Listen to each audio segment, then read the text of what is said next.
Good morning, everybody. Thank you so much to everybody who is sitting in front of me, and thank you to everybody who's out there in the virtual world. And I am so deeply appreciative of all of you giving us some of your time today for our conference. We've got one order of business to take care of before we jump into substance. And that is saying a thank you to our co-chair. I've had the pleasure of working with Judge Winslow as my co-chair for all but 1 week of the last 5 years. It has been a profound honor of my life to spend that 5 years with you. And I'm just trying to maybe write something deep and insightful to say, and I don't think I could get through it, but it has just been a really fun ride. And she sent me a picture over the weekend of like her first retirement selfie, and it was a smile similar to this. I just want to say thank you for everything you've done. And I know retirement holds a lot more things for you to do. There's no real retirement for Judge Winslow, but we've got a little plaque here. I'm going to give to Judge Winslow, and there's a couple more people who are going to add something here. Here, Matt, you don't get with it. Thank you. Yes.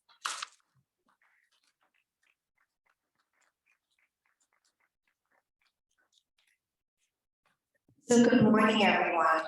My name is Tamiko Amaker. I'm the Deputy Chief Administrative Judge for Management Support, and it really is my great honor to be here with all of you today, especially at this particular point in our history, where the Failla Commission has been doing such incredibly important equal justice work. And, right now, so many of our basic human rights are under attack. So I think that this program is going to be fantastic. And I really wanted to just say a few words about our honoree here today, Justice Joanne Winslow. I know, because in addition to all of the other accomplishments, Justice Winslow is incredibly humble. I know that she has had a truly outstanding career. And prior to her election to the bench, spent over two decades as an assistant district attorney up in Monroe County. And when she finished her tenure at the DA's office, she was the bureau chief for major felonies. She was elected as a Supreme Court justice for the 7th Judicial District in 2008 and assigned to the matrimonial part until 2011, and then assumed the duties in the criminal part for cases that were indicted from arraignment through sentencing.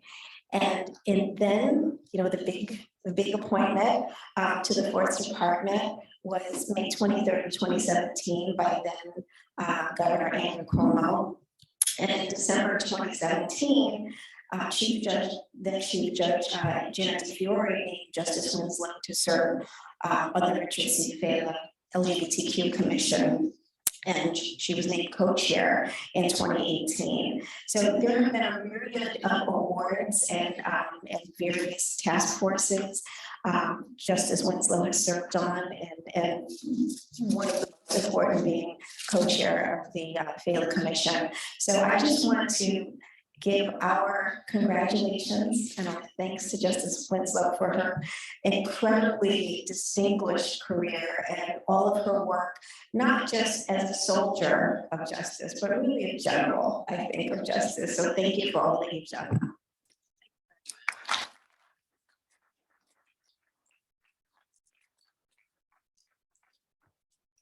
I just wanted to say on behalf of our Administrative Judge, Bill Taylor, and myself, we wish you very best to you and Lynn in the future. Those of you who heard her qualifications in terms of her legal experiences, but she was a tenacious prosecutor, one who was committed to ensuring the community remained safe. And as a judge, she brought that ability, that work ethic and impartiality to the bench, and she was known for her competence and her commitment to the judiciary. And we in the 7th Judicial District are grateful for that. I know she was respected by the bar, by the non-judicial and her colleagues on the bench, and we wish you all the very best. Thank you.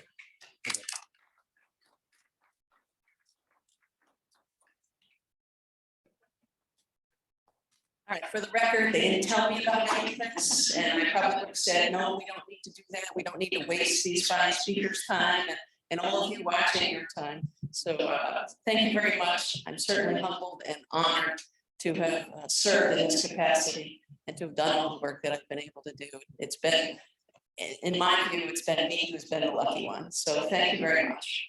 Moving on now to why we're all here. On behalf of the Richard C. Failla Commission, I'm so happy to be welcoming you to New York Law School today for our conference. Isn't it great to gather in person? First of all, that's like the most amazing thing. For those of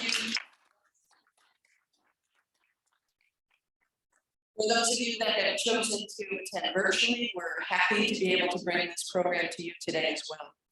The Failla Commission provides training and educational programs for judges, non-judicial personnel, and court partners as part of the collaborative relationships that we have with the legal community and LGBTQ organizations. We strive to raise awareness regarding LGBTQ issues with an eye toward fostering a more supportive environment. For those in attendance who are judges or law clerks bound by judicial ethics, we are mindful of our ethical responsibilities, and I note that this program is educational and is not designed to be advocacy-based. The views expressed in the panels of this conference are those of the individual speakers and do not necessarily represent or reflect positions of the Richard C. Failla LGBTQ Commission, the Office of Court Administration, or the New York State Unified Court System.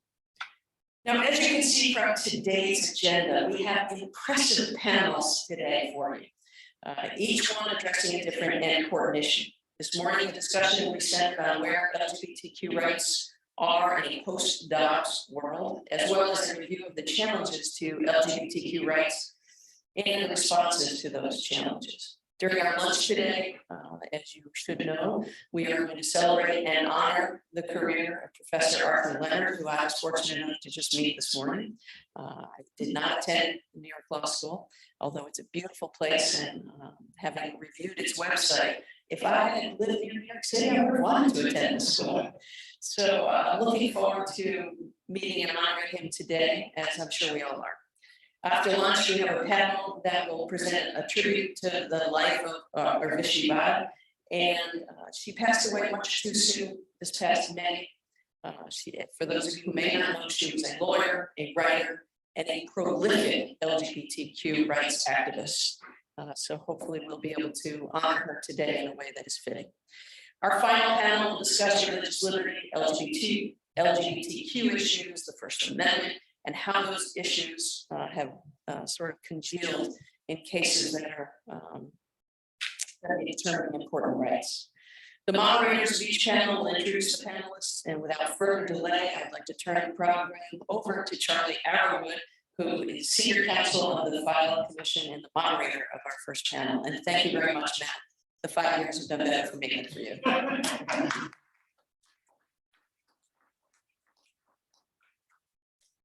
Thank you everyone for joining us this morning, and all of our virtual folks, hello. So for the sake of time, I'm going to have each speaker just introduce themselves quickly, name, pronouns, what kind of stuff you're working on, and then we'll jump into each of your spiels. We'll do about 15 minutes each, and then we'll do Q&A at the end. So Ez, would you like to start? Sure. Are we starting with introductions and going down? Let's do all the introductions Okay. first, and then. Yeah. Hi. Good morning, everyone. I'm Ezra Sukor, and I'm a senior staff attorney at Transgender Legal Defense and Education Fund. My work there focuses on addressing health insurance exclusions that bar coverage for transgender-related healthcare. TILDEF, for those of you who aren't familiar with the organization, is an organization that uses public education, advocacy, and impact litigation to advance meaningful equality for transgender people. Oh, well, I'm pretty loud in general, so I'm surprised I need this, but my name is Taylor Brown, she, her pronouns. I'm a staff attorney with the LGBTQ and HIV project with the ACLU. What do I do? What do I do? So it's really what don't I do is probably the proper question. But no, the ACLU, I think, as you all know, primarily engages in impact litigation, sort of in reverse order from what Ezra said. I noted we do impact litigation, advocacy, and then public education last, much to our detriment sometimes. My realm of work has focused exclusively on trans rights. I was looking back at sort of my record of cases, and I have done one HIV case. That was one of the first cases I've done, but the rest have been exclusively focused on trans rights. In the healthcare space, state employee health plans, Medicaid, and health insurance exclusions by private insurers, as well as in prisons for incarcerated trans women primarily, and a host of other ancillary work as well. But yeah, that's sort of my day-to-day life, the drudgery of litigation. Morning, my name is Jason Starr, senior pronouns. I'm the senior strategist at the Human Rights Campaign Foundation. Much like Taylor, my docket and portfolio has been really focused on trans rights, particularly state laws that target trans and non-binary youth. But you know, we work in the courts, and on the Hill, and state houses, and you know, across all aspects of society to really improve the lives and conditions of LGBTQ people in the country. And I just say that I just got back from my 7th trip to Florida this year, 3rd in the last 4 weeks. And I'm really, really, really happy to be back in New York. I'm Susan Summer. I spent a big chunk of my career at Lambda Legal Defense and Education Fund, where I worked on the Supreme Court precedents, 3 out of 4 that we're going to be discussing today. Where I was director of constitutional litigation for much of that time, then did a stint at the New York City Mayor's Office of Criminal Justice, and I see some people that I bedeviled probably during that period. And after leaving that, I am working on with a nonprofit that was founded with 4 other people who've had social justice careers called Experience Justice. It's a project at the Urban Justice Center. We work on issues that mean a lot to us. And one of the issues we're working on now is trying to kind of raise awareness and promote a code of judicial conduct that would apply to the US Supreme Court. Morning, everyone. I'm John Quinn. Thanks so much for having me. I'm a partner at Kaplan, Hecker and Fink. I'll note your programs reference my colleague, Brandon Trice. Brandon fell sick, so you're stuck with me. But he and I work together on a lot of the cases that I'll talk about. So at Kaplan, Hecker and Fink, we're a litigation boutique, and we have a full, docket of commercial litigation and white collar work, but also do a lot of progressive public interest work. So we obtained a very large verdict earlier this year against the organizers of the violence in Charlottesville. We have a case about NYPD police misconduct. We have 3 ongoing cases against Donald Trump. I too am just back from Florida, where I was at the deposition of Donald Trump at Mar-a-Lago, a truly once-in-a-lifetime experience. And I guess, most relevant, our founding partner, Roberta Kaplan, is the lawyer who represented Edie Windsor and took her case to the Supreme Court and defeated the Defense of Marriage Act. And we do a lot of LGBTQ rights work, particularly in the South, a lot in Mississippi, but we're currently in Florida suing over HB 1557, which Governor DeSantis refers to as the Parental Rights in Education Law, and it's much more widely, and in my view, more accurately known as the Don't Say Gay bill.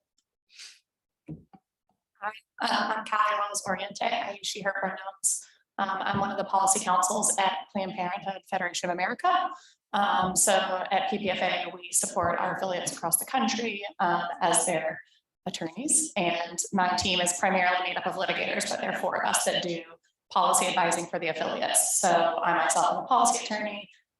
We advise affiliates on proactive and defensive policy needs. And one of the topic areas within my bucket is working with our affiliates as they mediate and understand and work on LGBTQ impacting policy in their states. Hi, I'm Michael Lee from the Brennan Center for Justice at NYU School of Law, he, him pronouns. I work on voting rights elections and redistricting there, and I'm here to, I think, provide a slightly different overview of, excuse me, responding to what other folks have to say, and just sort of provide a little bit of additional context. So I'm eager to hear what this sounds like a really exciting panel, and I'm eager to hear. So. Thank you, everyone. So, Ed, we'll start with you. Can you give folks just kind of, for anyone who doesn't know, a background of what happened in Dobbs and just where we are now? Sure. It's really good to be talking about abortion and LGBTQ rights together and putting it in such robust context, even if I have a hard time understanding Dobbs as anything other than a disaster for fundamental rights.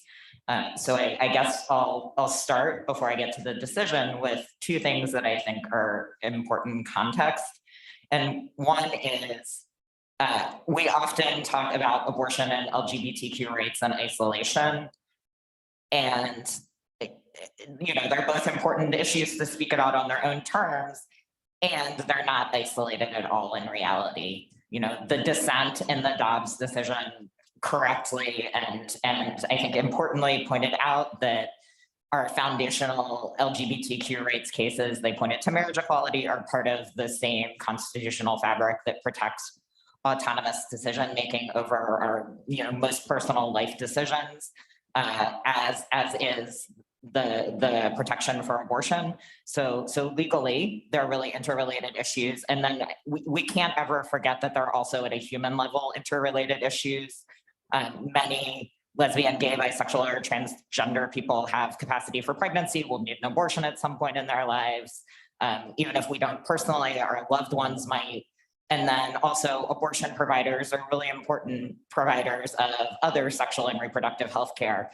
And thinking particularly about transgender people, and especially transgender people who live in the South or Midwest, or places with, even more challenge accessing healthcare than here in New York City, abortion providers may be the best option for someone to get hormone replacement therapy or other basic trans-related care. So it's important that this conference is talking about these issues together, and it's important that we keep their fundamental interrelation in mind. The other thing to level set, right, is where we were before Dobbs. And I think my other co-panelists will get into this as well, but just in really basic terms, the Supreme Court first acknowledged in 1973 that a right to privacy grounded in the Due Process Clause of the 14th Amendment protects decision-making that includes the decision to have an abortion. And the Supreme Court acknowledged and affirmed that right again and again between 1973 and 2020.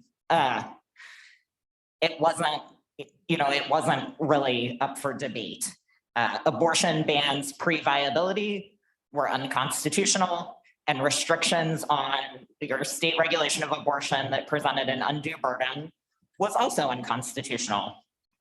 But that really wasn't enough for people to have meaningful access to abortion, and I'm sure Callie and the other panelists can get into that.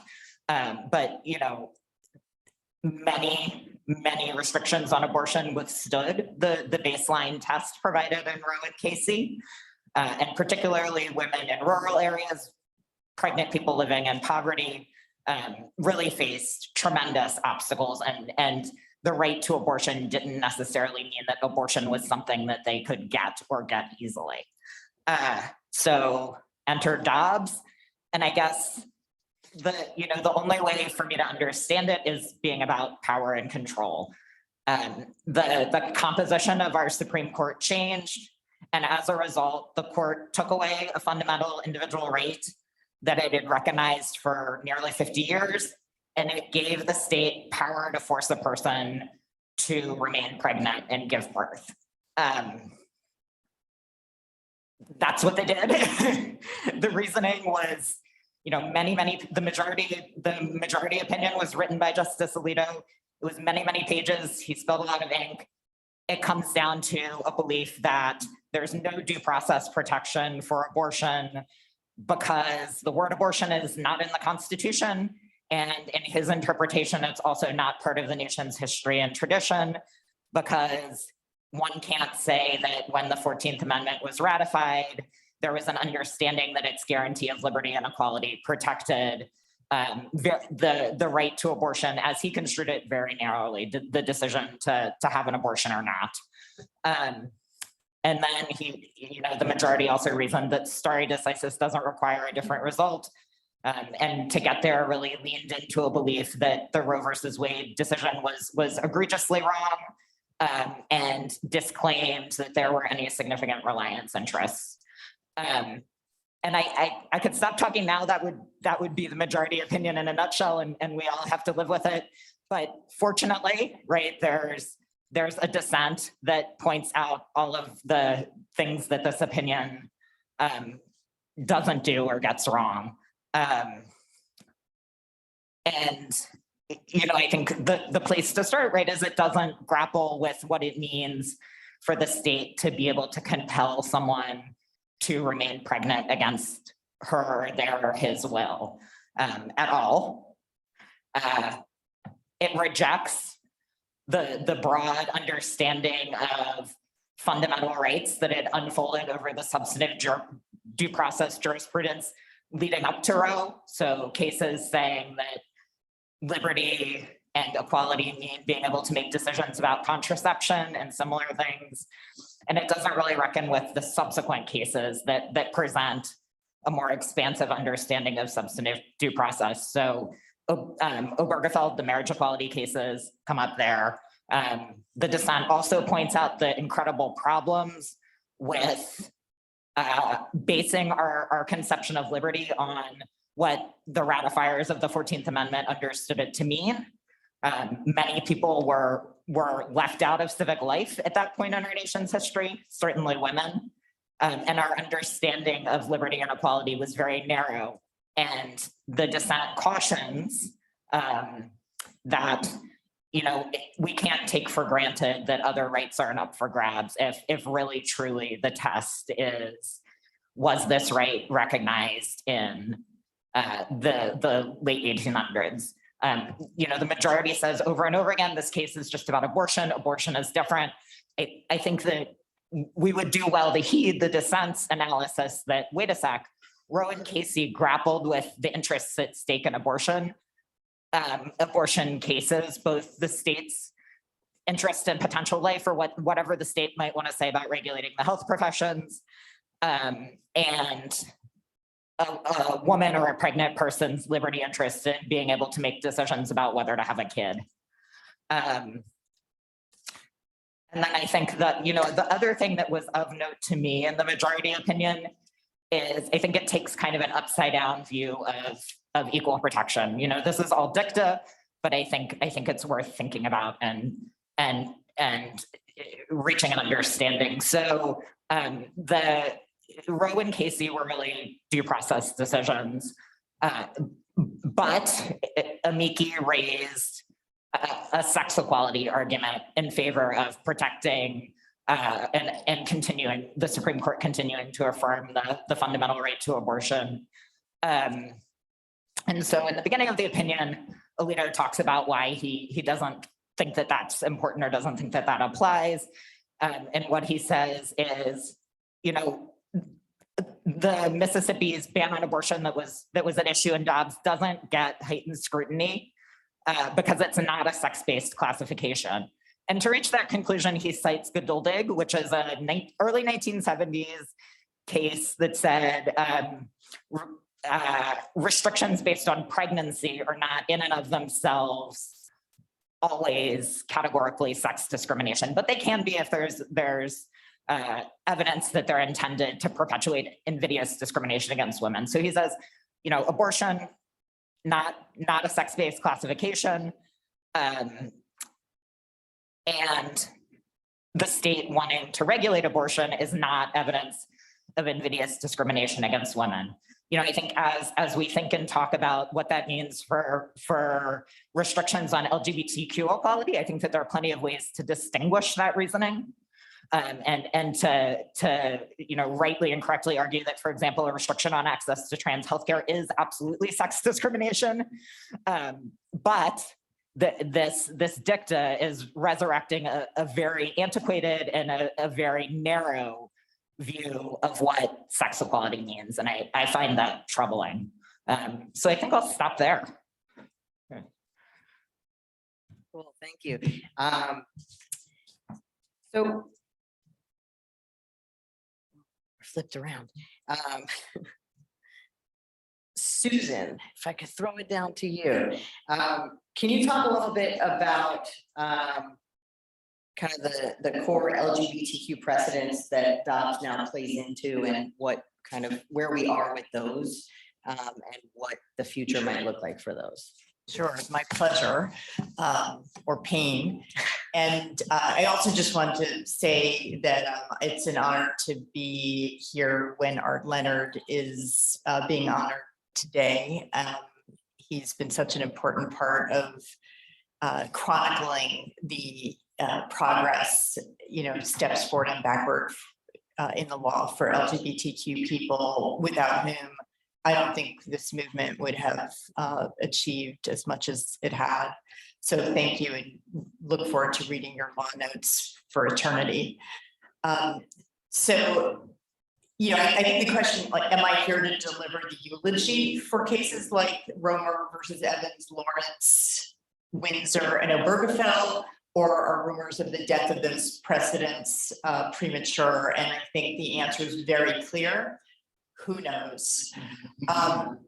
Dobbs does, you know, Ezra did such a nice job of explaining, have quite a bit of significance potentially for these precedents. And there was a play amongst the justices over what they may or may not mean for LGBTQ rights. We saw Alito insert between the pre-leaked opinion and the final version something saying we're not addressing other rights that don't involve the destruction of fetal life.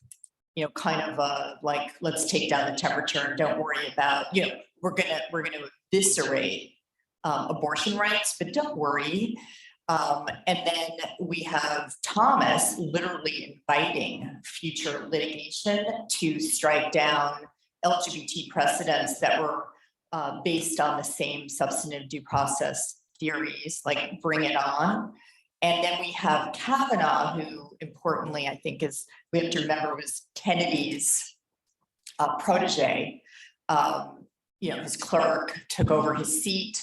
Justice Kennedy wrote all the LGBT Supreme Court landmarks, you know, maybe being a little like deferential to his you know, former mentor, saying really quick, Dobbs doesn't threaten or cast doubt on Obergefell. I just want to say that here.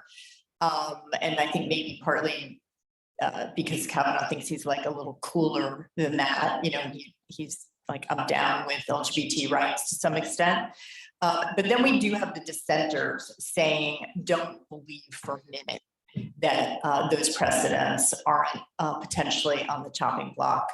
And you know, I am very fearful that those dissenters are telling it more like it is, but I do think that it's a very complicated set of questions, and a lot of it also has to do with what kind of case, what order of cases come up, what the timing is, what the landscape looks like in the rest of America, and other of the panelists will be addressing some of those issues. So to really address this question, I think we do have to dive into some doctrinal issues, but this is a CLE, so let's earn those credits right now.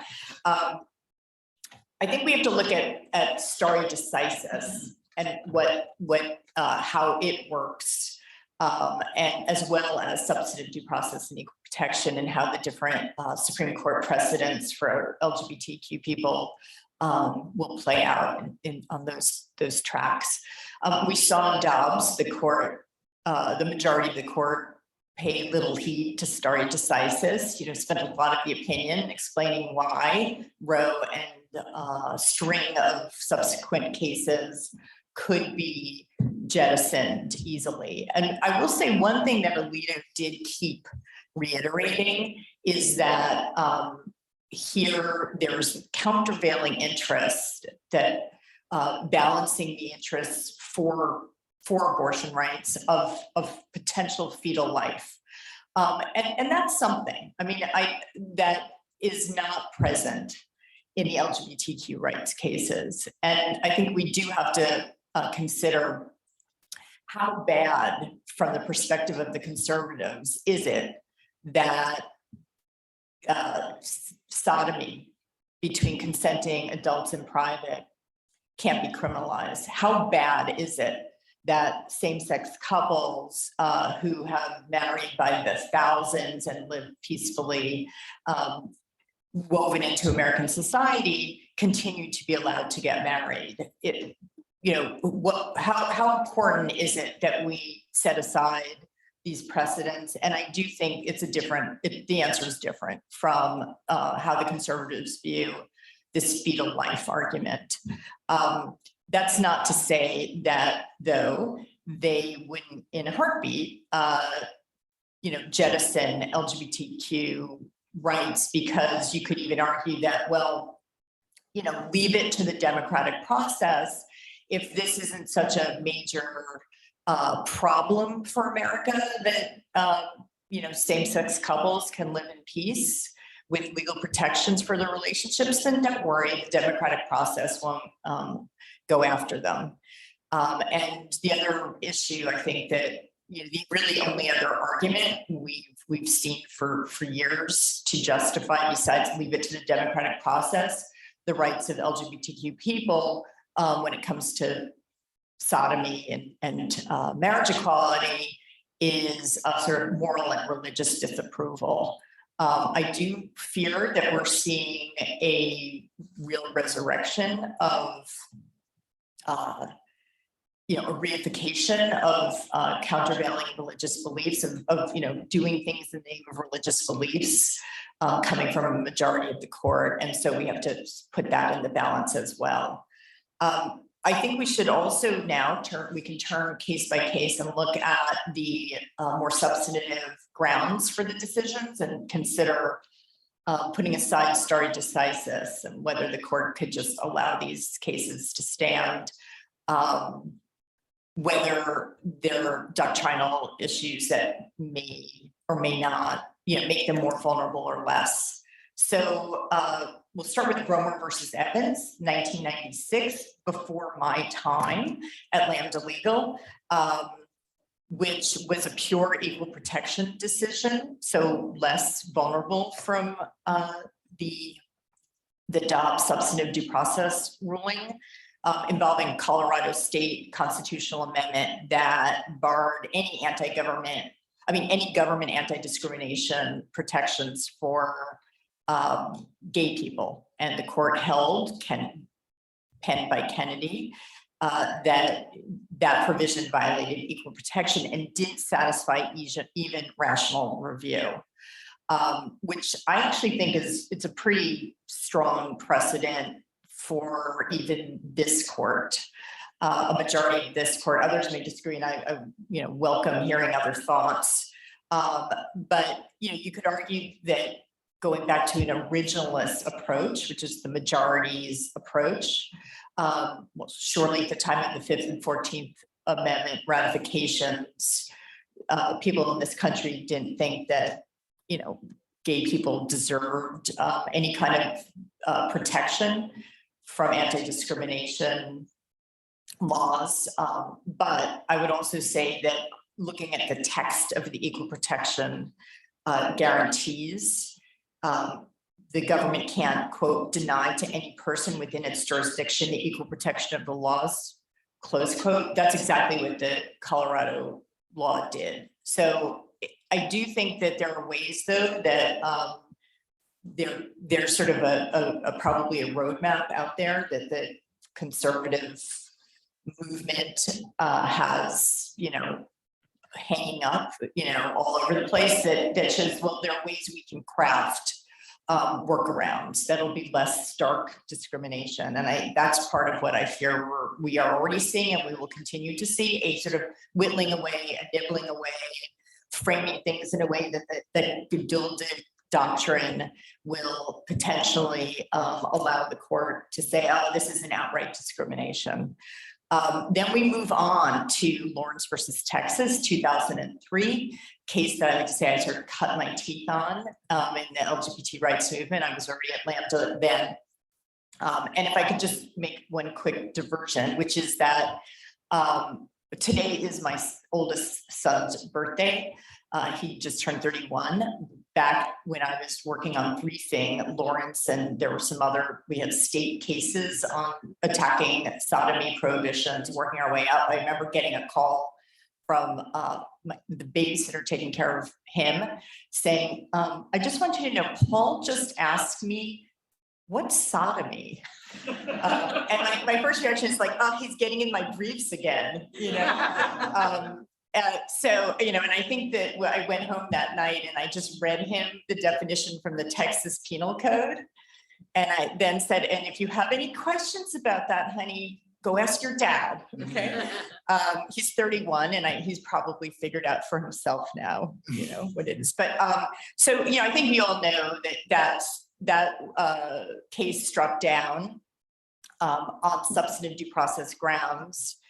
Texas's prohibition on sodomy that applied only to same-sex couples, which had very profound equal protection problems as well. And we could have probably won on that basis too, and just the basis that Justice O'Connor and her concurrence said we should have won on. One thing about that decision is that there's a way in which we were kind of disappointed, even though we were thrilled we won, that the court didn't clearly articulate the standard of review it was applying. Many have said, oh, it was a mere rational review case. And, you know, so that it gave a little less for us to work with. Like it did say, oh, LGBT people get heightened scrutiny. And in a way now, I think it's a little bit of a blessing because, you know, it's a little less clear. Like that law doesn't even serve any kind of even basic rational basis. You could argue that abortion prohibitions do. So, and even Justice Thomas in his dissent said it's really a silly law, but you know, I don't think it's constitutionally infirm. You'd have to again consider if the Lawrence proposition is on the chopping block, how would such a case even get up? And I could imagine scenarios, I won't go into it now, but you know, there are scenarios in which you could see the resurrection of the idea that I can discriminate against this person because they by definition engage in sodomy, confined to same-sex partners, and that is morally offensive to me. I do think, though, it's less likely that we're going to see direct challenges to Lawrence. Then we move on to Windsor, and soon after that, Obergefell. Windsor, of course, struck down Section 2 of the Federal Defense of Marriage Act that denied recognition to the marriages of same-sex couples that had been entered into under state laws. There, we saw this really wonderful kind of hybrid interweaving of substantive due process and equal protection that Justice Kennedy crafted in a very kind of poetic opinion.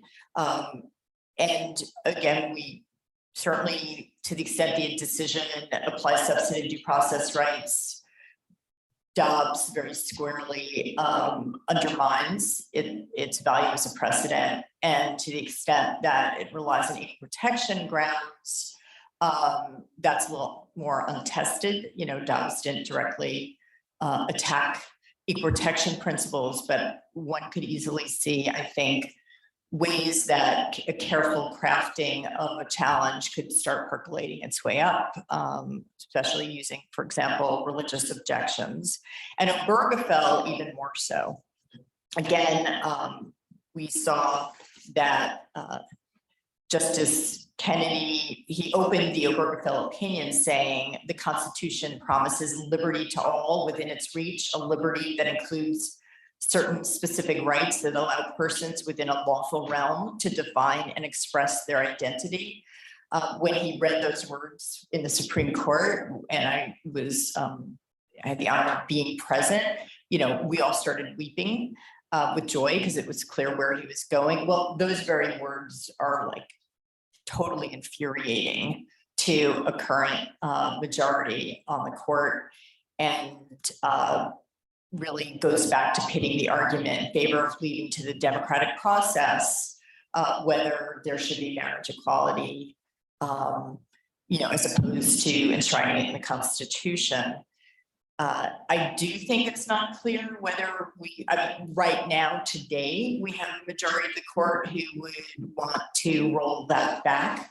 Probably not if the case was right before the court at this second.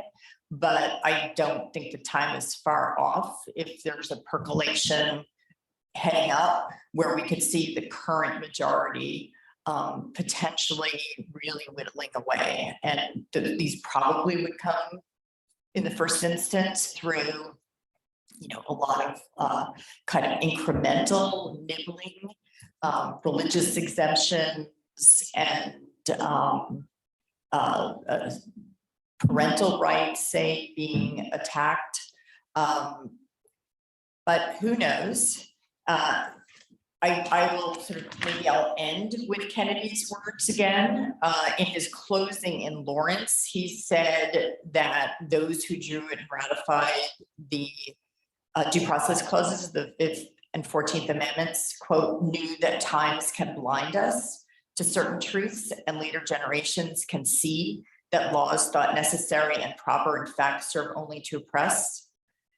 As the Constitution endures, persons in every generation can invoke its principles in their own search for greater freedom. Well, I do fear that we have entered a time where we are a later generation now that is thinking that oppressive laws are necessary and proper. And, you know, I think we have to really double down on all fronts, including many that my co-panelists will be discussing, you know, state court approaches, the democratic process. It just reinforces the idea we have to get out the vote. We have to change the dynamics in this country. And I take some heart from some of the results we saw on Tuesday, but you know, these are scary times. Thank you. So Taylor, if we can shift now briefly back to the states and the decent circuit court precedent and maybe the not so decent precedent. What is going on in the states at this point in time? Maybe how the election that just happened might have implications on where that goes. Yeah, and aspirationally, how much time? 15. Wonderful. So I'll start out with a disclaimer that I should have said in the beginning. While I do work for the ACLU, my views are not representative of the ACLU at all times, and so please don't attribute those to them because sometimes they tend to be controversial, I found. Another thing that I just found funny was Susan asked who knows about those precedents, and I was like, seems clear to me the framers know, and we have, you know, at least 4 justices who can go back in time and get those answers for us.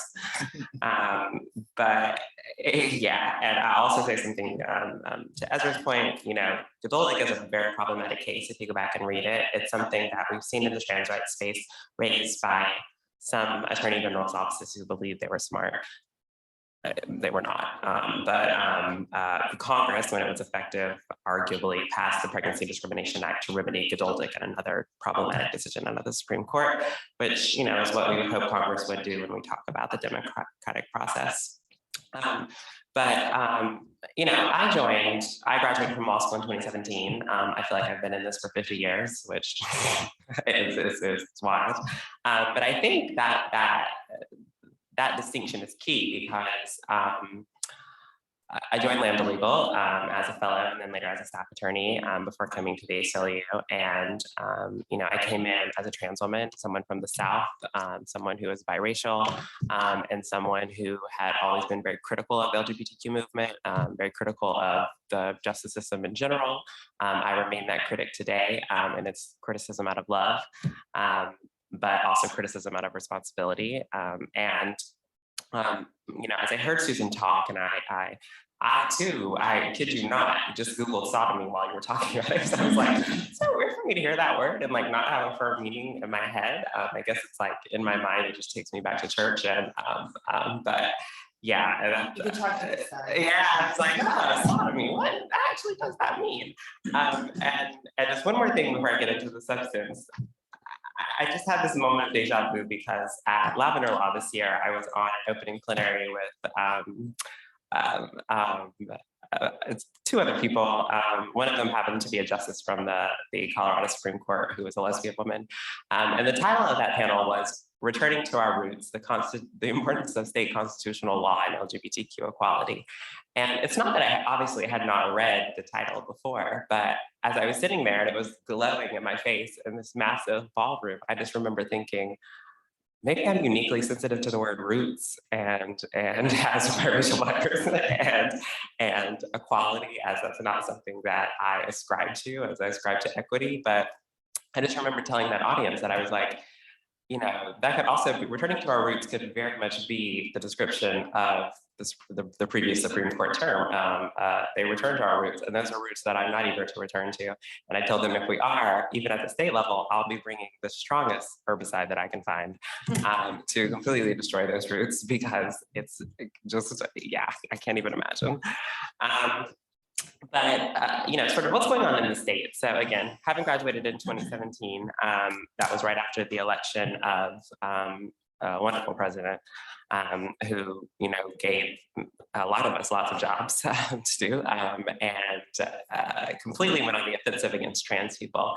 And so when we say we, I'm just very sensitive about language in general. I think obviously all, especially judges, I'm sure you all are, and people who are not judges and lawyers and activists.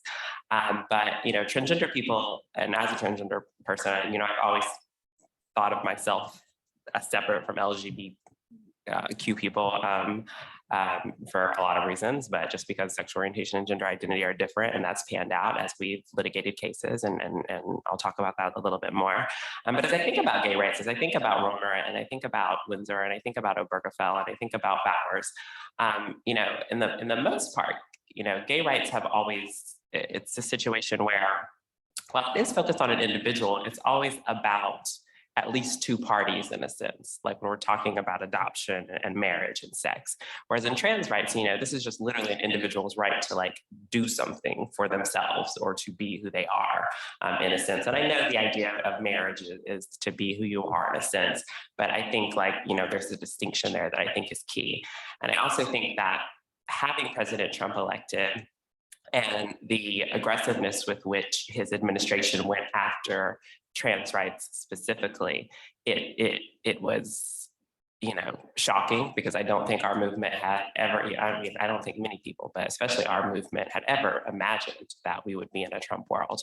I mean, there had been so much planning for the Clinton administration and just like no thought to the idea of what if she lost.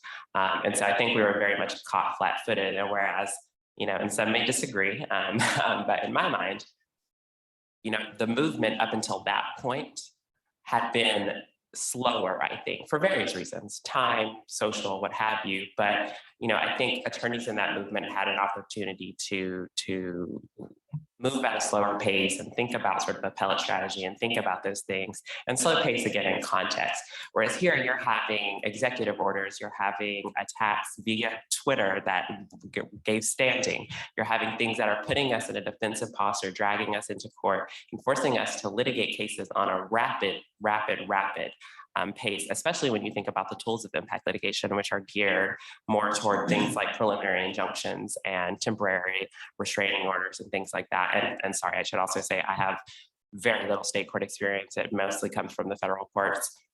I come from a state where I would never have thought of bringing a challenge in the state courts of North Carolina growing up. So it just wasn't a reality. And that's been key, because I think we, especially at the ACLU now, as I think about the work that I'm doing and that my colleagues are doing, that we're doing as a whole, and then the movement as a whole, it really is, we're fighting Trump on so many levels: the trans military ban, the directives giving to HUD to deny trans people, especially trans women, access to shelters. We're thinking about the Catholic Charities case that Lampa Legal had. We're thinking about so many things that we were just like left and right having to sue over: HHS directives to rescind the Section 1557 guidance, the DOE and DOJ guidance for Title IX in schools, and all of these lawsuits that just had to be filed because the Trump administration was acting quickly. Sorry, but quickly. And this is very serious litigation, and thus requires a lot of time and thought. And when you don't have that time and thought, it gets very stressful. I've been very stressed. I'm still stressed. I'm stressed this morning, and I'll be stressed when I leave. But then, thankfully, this country, well, actually, I can't say anything about this country kind. So Trump was not reelected for whatever reasons. And we got into a Biden administration, and we thought we were going to be able to cool our jets, but the states, having been so emboldened by the Trump administration, immediately started repeating the same exact things. We're seeing, especially attacks on trans youth. We're talking sports bans, we're talking bathroom bills, we're talking pronoun issues and what teachers can say and what teachers can't say. Obviously don't say gay. We're seeing healthcare bans for trans youth and trans people. We're seeing, and I should say that, like, I'm doing a presentation in California next week on reproductive healthcare and this very same issue. And I was putting together a list of the bills compared from 2021 to 2022. And a lot of them are modeled on this model legislation, which I don't want to make any accusations that could, give someone, a right to sue me. But there are certain organizations that peddle model legislation. One of those legislations that we're seeing is called the SAFE Act, which means to save adolescents from experimentation. And we've seen that bill pop up in various states, including Arkansas, Arizona, Tennessee, all kinds of fun places, as you can imagine. And not only are they restricting healthcare for, first of all, they don't understand what healthcare for trans youth means. They think that we're actually performing surgery, and we're not, which, that's just a basic concept that I can't understand how they're missing. But it's not only that, but it's also restricting state funding for transition-related healthcare of all ages, restricting state facility access for the provision of gender-affirming care. And there's so many aspects of these laws, like even in our Arkansas case, which Arkansas, we challenged House Bill 2, which again restricted Medicaid payments for transition-related healthcare, as well as the provision of gender-affirming care for youth. We won the preliminary injunction. The 8th Circuit upheld the preliminary injunction. It was narrow, and still parts of that law still stand because, we, for very strategic decisions, just couldn't get at it at that time. And we just had our first week of trial. We believed it to be a 2-week trial. The judge surprised us and let us know that he only had 1 week, and then the next week would be in November. So of course we put on our presentation first, and now defendants have seen, everything we've put on, and they'll have all of this time until the end of November to put on their case. Believe me, if they had 3 more years of law school, they still wouldn't be prepared because they just, it's sad that like they can't actually get something coherent together. I always tell myself that if there ever comes a moment where I decide that I want to switch to the opposition, I can make so much money, I can actually help them win, like I can actually help them win. Exactly. Work for Leslie Rutledge. I don't know if anyone saw that interview. But that's what we're dealing with. But I should note though, when we're thinking about it in the context of Dobbs, of course, a lot of trans cases, I'll talk about 3 specific cases that I consider mine because I served as lead counsel on 2 of them. And then on one of them, the 3 national ACLU attorneys, I was probably like second or third chair. We could fight about that. But when I lead cases, just giving my personality, I mean, like, I'm really leading it, as in like, I'm in every aspect of it. I'm in the preparation, I'm in the discovery, I'm in the briefing, I'm in the wherever we're going. But all of those cases settled. And, you know, I've now been deemed the great settler at the ACLU because people, and believe me, I love settlement. I love a win. A win is a win for me. Obviously, for the movement, it may not mean something to the degree where it settles and we don't have a substantive ruling. But one of those cases was Thomas v. Georgia Department of Community Health. I represented 2 Black trans women because Georgia's Medicaid plan excluded gender affirming surgery. I drug defendants through a nasty discovery time period, which after it was quite clear to them that it was not going to go well for them moving forward, they moved to settle. We had not reached any, you know, substantive rulings, but in that settlement, we were able to get Georgia to adopt, Georgia, a Republican Attorney General, I'm dealing with Republican Attorney Generals who are defending this lawsuit, to adopt one of the most progressive policies for gender affirming care for all, not just my plaintiffs. It was a putative class action. We hadn't got to certification, but now Georgia has one of the most progressive policies. Both of my clients have had their first surgeries and are on their way. Huge. West Virginia, Person v. Crouch, another Republican Attorney General. I'm dealing with the Deputy Attorney General who's defending this case. And that was because West Virginia, after a ruling from their Supreme Court, which said district courts did not have the authority to issue gender marker changes, the Department of Vital Records was no longer accepting or processing gender marker change or correction requests from transgender people. That case just settled. We announced it last week. Again, they just decided, you know, we drug them through discovery. I actually want to teach a class on aggressive, nasty discovery because I really think it can take you very far. I know many attorneys hate it, but I love it. Settled, and they changed their policy. And they just went even beyond what we could have gotten in terms of judicial relief, because now they've completely removed the need for a court order. You don't even need a letter from your doctor. It's merely a box. The doctor checks the new gender, signs, you turn it in with your paperwork, and you're good to go. It's removed the courts from that process completely, which is so necessary. And again, in a settlement posture. And again, I'm aware that the state legislatures will come back and quickly do something bad, and we'll handle that when that happens, but they haven't, and the orders have stood. And then, of course, another case I'm immensely proud of, Iglesias versus Federal Bureau of Prisons. We did get a substantive ruling. This was a preliminary injunction. And this is the first time a federal district court had ever ordered the Federal Bureau of Prisons to directly provide a transgender woman with gender affirming surgery. And because DOJ and BOP misbehaved so badly, they're still facing sanctions. And I got to attend my first sanctions hearing, which were lovely. And it was just, the judge is incredible. Nancy Rosenstengel, Chief Judge of the Southern District of Illinois, wonderful judge. And in that settlement agreement, though, again, beyond anything that we could have gotten in judicial relief, because now BOP has agreed to pay for face surgery, which is still controversial in many state Medicaid and state employee health programs. They decided to give my client, or agreed to give my client, top surgery and bottom surgery and electrolysis and hair removal, things that the courts have shied away from forever. And now that's going to be the policy of BOP, because any prisoner in BOP who's transgender and has gender dysphoria can now access those things. They've conceded medical necessity. You know, there's nothing else to litigate about. And I mean, obviously there are always things to litigate about. But it's been, you know, the power of settlement, the power of being a Southern belle of Southern grace, and being able just to, you know, I always give opposing counsel my phone, and I always tell them to call me. And I've spent many hours on the phone with opposing counsel, speaking very plainly to get to where we're trying to get. Because ultimately, I think it comes down to what I believe is that the courts are not going to be our solution, especially this court, without serious court reform.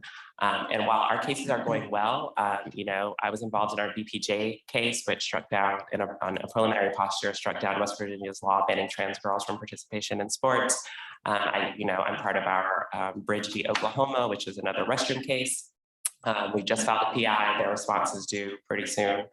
I was part of, the Arkansas case, of course. I was not directly a part of that, but just advisory. That case has now been, or that law has now been struck down preliminarily. The Eighth Circuit has affirmed it. And so when you look at the circuit courts, and again, it's because a lot of times we're dealing with statutory, federal statutory issues versus, just plainly constitutional principles. We're dealing with Title IX, Title VII, the ACA, the Federal Medicaid Act, all of those types of things, which I think, from an originalism, we're somewhat insulated from that originalist, ridiculous form of interpretation, which I appreciate. And so I think that's what makes trans rights sort of distinct. But if you look at sort of the trajectory of the cases, for the most part, they are going well, I would say. I was just recently denied a PI in a North Carolina prison case, but we won't go into that. I harbor no ill will. Now defendants are just going to have to get drugged through discovery, and maybe we'll settle. But I remain hopeful, but it's hopeful because I know that this legal system, I think about the people who crafted the Civil Rights Act of 1964, like the idea that I'm supposed to have faith that they had people like me in mind and my people in mind, and that they created remedies that were actually helpful for us in any meaningful way, or actually, accomplish justice. Same with education amendments, same with, even the Affordable Care Act to some extent, because HHS and DOJ has shirked its responsibility in enforcing it. It's just ridiculous. And so, that's how I feel. I'm a very scrappy lawyer, a scrappy person in general, and, I'll continue battling in the courts because I think we do have avenues of success, for trans rights anyway, which I think are at sort of the focus of many LGBTQ organizations that are the most important.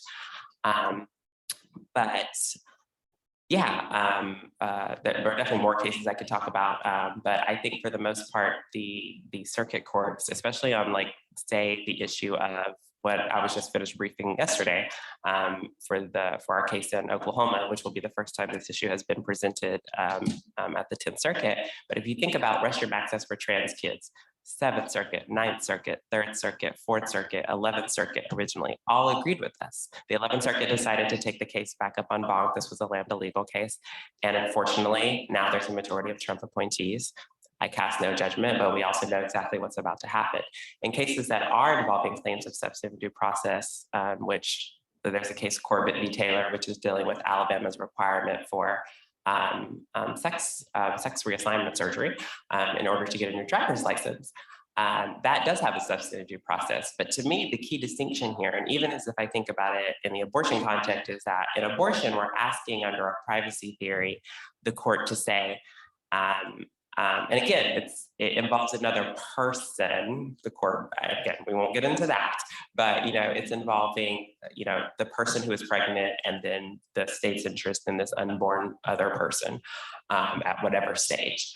But when I think about it again, for a trans person, this is an individual. And so we frame those substantive due process and privacy arguments around, this is bodily autonomy. You're telling me I'm being forced to have a surgery in order to get accurate identity documents, or, you're telling, we also have First Amendment arguments. This is compelled government speech. You're forcing me to carry around an ID document that is your belief about my gender versus what I know to be true, what my providers know to be true, what I'm taking medication and surgery and steps towards to be true. And so to me, those distinguishments are what I rely on. Obviously, we haven't had a moment to test them.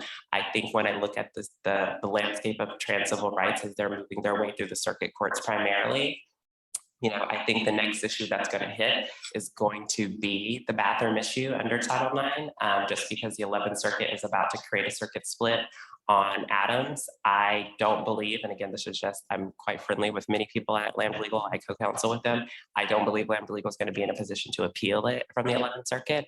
And thus, I think our case bridge, I know Oklahoma will appeal if we were to win our PI, which I feel strongly that we will.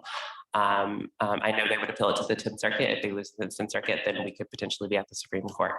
And so, again, that's another statutory case dealing with Title IX, but it also has equal protection claims.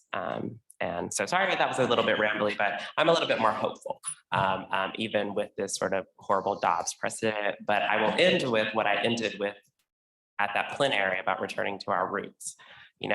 these rights are so important, our rights, LGBTQ rights, trans rights, but they are so interwoven with the rights, just as Ezra was saying, with the women's rights movement, the African-American civil rights movement. And while it's crucial that we continue our work, at the end of the day, the biggest question that the LGBTQ civil rights movement needs to be answering, and I mean answering quickly, is what are we doing to protect fundamental institutions of democracy, and not only protect them, but to reform them, because they've never been perfect. They never will be perfect. When I'm still citing cases that use the word Negro, I mean, it's just irritating to me. And to think that I have to believe that those judges had good intentions in mind for Black people, even whenever they were having whenever they were making these rulings, it's like, I don't trust any case for the most part, in terms of what I believe those judges held in terms of values and beliefs, surely because of their demographics and their times and what they were willing to accept. It's things I'm not willing to accept. Thank you, Taylor. All right, Jason, back to the federal situation. Can you talk a little bit about the Respect for Marriage Act? Will it pass? What are some limitations that we might run up against? And some limitations on FASA post-Dobbs, are there any? Sure, and I gotta remind the organizers of panels to not place me directly after Taylor. This is not the second or third time that's happened. And sis always drops the mic. Thank you.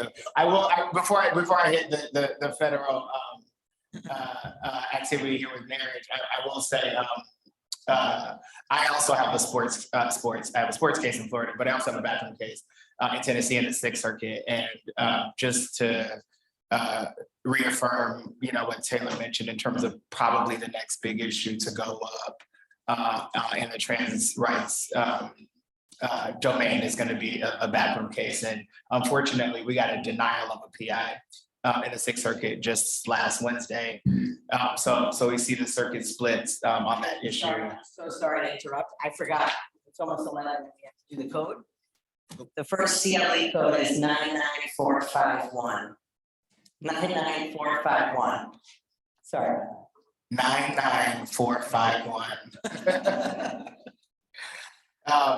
So yeah, just to reaffirm that seems to be a split that's gonna happen. So I was about to say the Defense of Marriage Act, the Respect for Marriage Act. Susan kind of walked through the precedents, so I won't sort of go deeply into sort of how we got here, but just if I can take a half step back, I'm gonna just remind folks about DOMA, passed in 1996. Federal law defining marriage as between one man and one woman, two operative provisions that really, Section 2 allows states to deny recognition of same-sex marriages conducted in other states. Section 3 codified, non-recognition of same-sex marriages for the purposes of federal benefits. We had SCOTUS, of course, in 2013 and 2015 in Windsor. And Obergefell really effectively repealed those portions of DOMA, after Windsor, requiring the federal government to recognize validly performed civil marriages, and then of course in Obergefell finding a fundamental right to marry under both principles of substantive due process and equal protection, as Susan outlined. And I'll just add that there was a really well-developed body of case law, prior to these decisions, whether it be what the constitutional requirements or limitations were with respect to Congress and respect to states either recognizing or performing marriages. And there was at the time a real split in the federal circuits, either interpreting state laws, state constitutional provisions, or of course the federal government's role in marriage. And so one might argue It was, under the principles of stare decisis, under the certain practices of the court, that we kind of come to think about, how and when and why the court takes cases in order to settle these unsettled questions of law. I think one might argue that the court was primed come Windsor and Obergefell to really take these cases and make these pronouncements of law. And so settled, right? Maybe not so fast. Of course, the reasoning in Dobbs and Susan talked about the prior marriage precedents being rooted both in fundamental rights and in equal protection, and talked about Justice Kennedy's sort of beautiful poetic language that I think is really important to have in those decisions, to really identify the dignitary and stigmatic harms associated with treating marriages between members of the same sex somewhat differently, and whether those cases sort of doctrinally rest on substantive due process or equal protection or some combination of the both, in the extent to which equal protection might protect them in a Thomas world. I think it's clear that Kennedy and the majorities really found it very important to talk about more than just what the text of the Constitution required, but really give life to the fundamental importance of marriage, the fundamental importance of recognition of marriages and what it meant for LGBT people to have their marriages treated differently. And so one might argue that now becomes a bit of an invitation, if you will, just the language that Susan ended with, right? Triggering the Thomas and Alitos of the world in terms of where these rights are actually grounded in the Constitution. And so one, sort of response there has been to attempt to provide or codify some protections, some core holdings in Windsor, parts of the holding in Obergefell. Since the most recent introduction of this piece of legislation, now the core holding in Loving, which is frightening that Congress thought in 2022 that it needed to go in and revise this bill to make sure that interracial marriages also received the same kind of legislative protection as Congress is seeking to provide for same-sex marriages. And so the Respect for Marriage Act, what does it do? Fully repeal Section 3, the federal respects portions of DOMA, codifies recognition of validly performed civil marriages for the purpose of federal benefits. And I should have started by saying I'm actually not a marriage expert. So Susan, correct me or redirect me or orient me if I misspeak here. Affirmatively states that full faith and credit requires interstate recognition of validly performed civil marriages in other states and jurisdictions. It establishes that a place of celebration is the standard of recognition for federal benefits of same-sex marriage. So if marriage equality was ever to sort of cease to be the law of the land in a particular state, same-sex couples who travel to get married in other states would still have their marriages recognized by the federal government. And it does provide for enforcement in federal court by the Attorney General, U.S. Attorney General, or private rights of action. And so I've sort of read in news reporting that the Respect for Marriage Act federalizes marriage, and it does not do that. And so the kind of key limitation on the Respect for Marriage Act does not require a state to issue marriage licenses to same-sex couples. And so, were Obergefell to be overturned or significantly constrained in some way, we would move back to a reality where 20 plus states or so sort of don't have either state constitutional provisions, decisions by the highest state court or legislation that codifies marriage equality. And so it does what the federal government can do in the regulation in terms of interstate regulation, but won't actually codify that portion of the Obergefell holding that found federal constitutional right to marry under the 14th Amendment.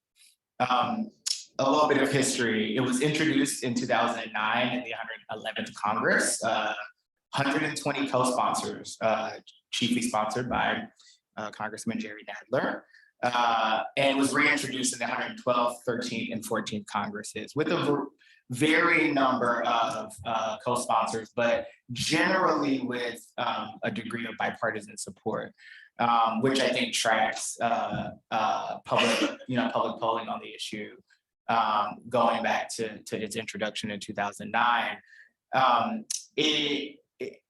Of course, the contours of the federal right to marriage changed over that course, that period of time. So of course, this was being discussed and contemplated mostly in the Judiciary Committee in Congress as the cases were making their way through the federal courts up to the Supreme Court, and ultimately leading to essentially nationwide marriage equality after Obergefell. So I just think it's interesting to think about the conversations that Congress was having on this issue, sort of contemporaneously with the progress of the issue through the courts.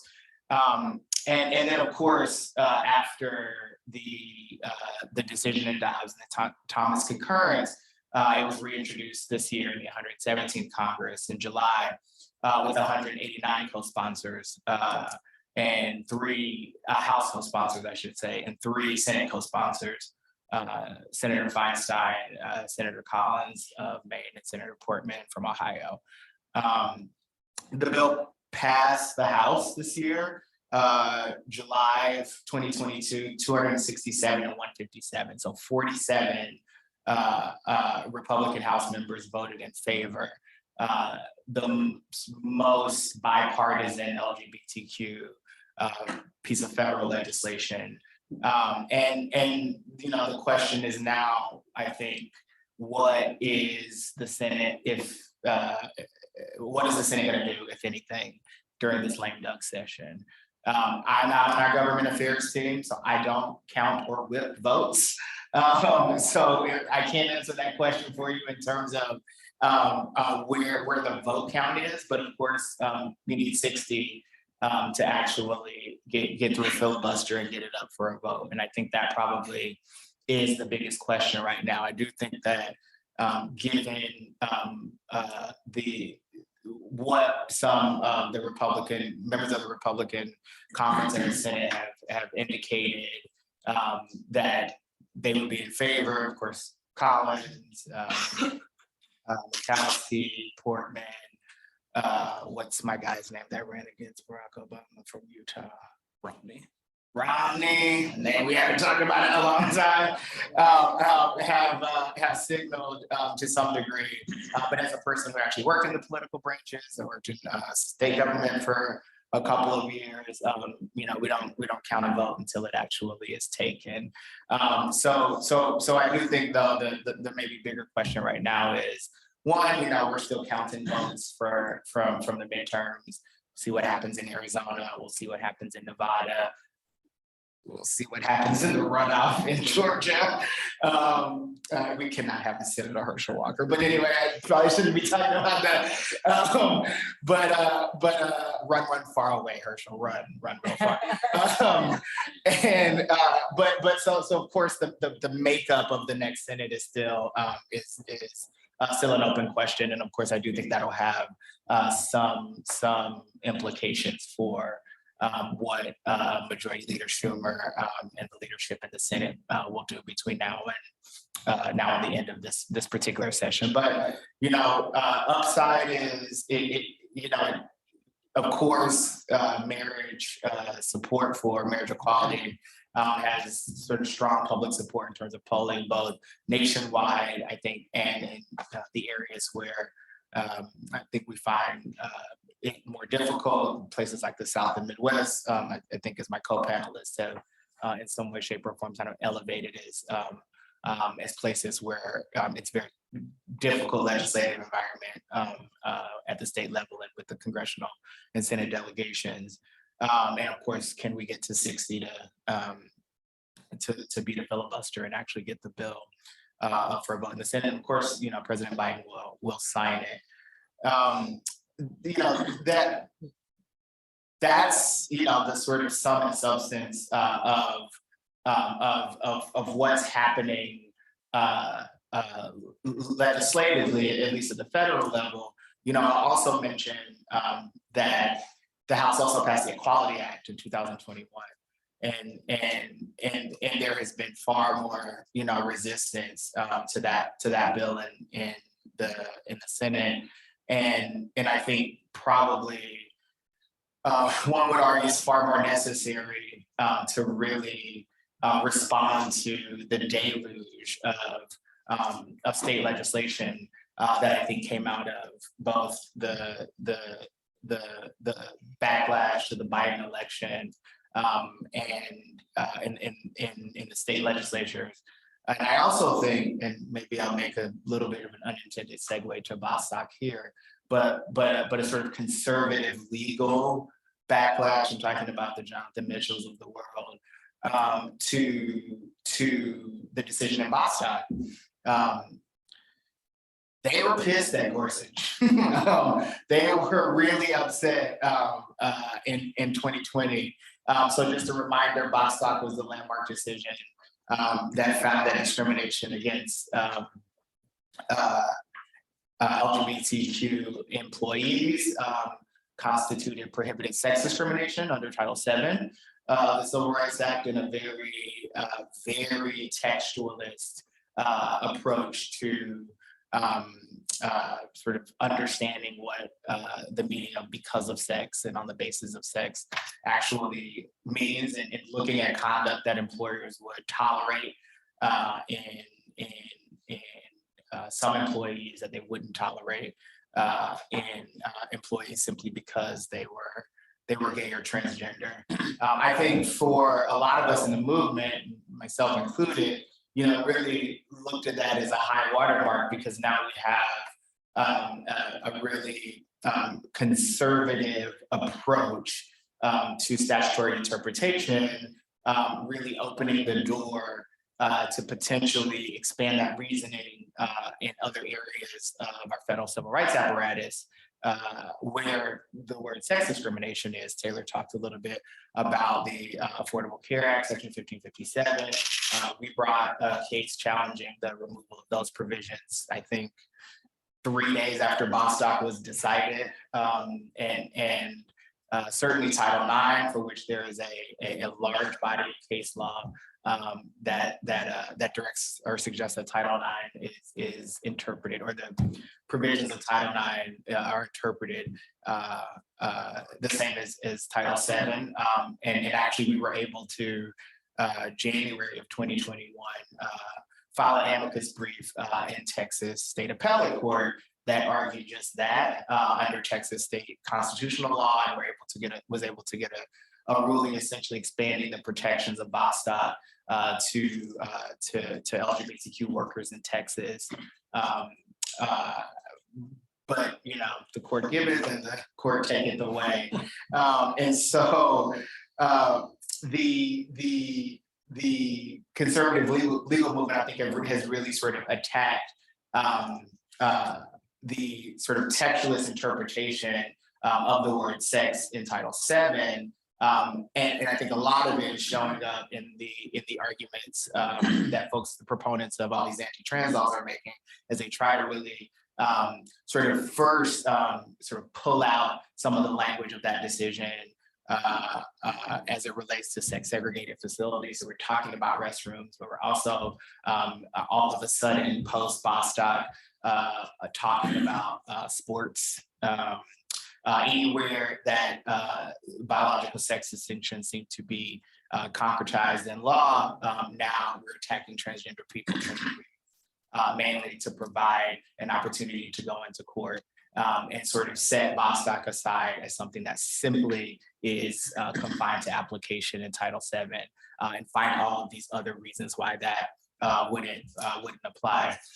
The other sort of thing I'll say with respect to Bostock and the host of other issues that were raised by Dobbs and Thomas's concurrence is that Bostock was a case of statutory interpretation. It's not a case of constitutional interpretation. And so to the extent we're talking about and thinking about our rights under constitutional provisions and substantive due process and or equal protection, that high watermark in Bostock, I think we are unfortunately really chipping away at its utility in terms of expanding protections for LGBTQ people, particularly trans people. And I will leave it at that.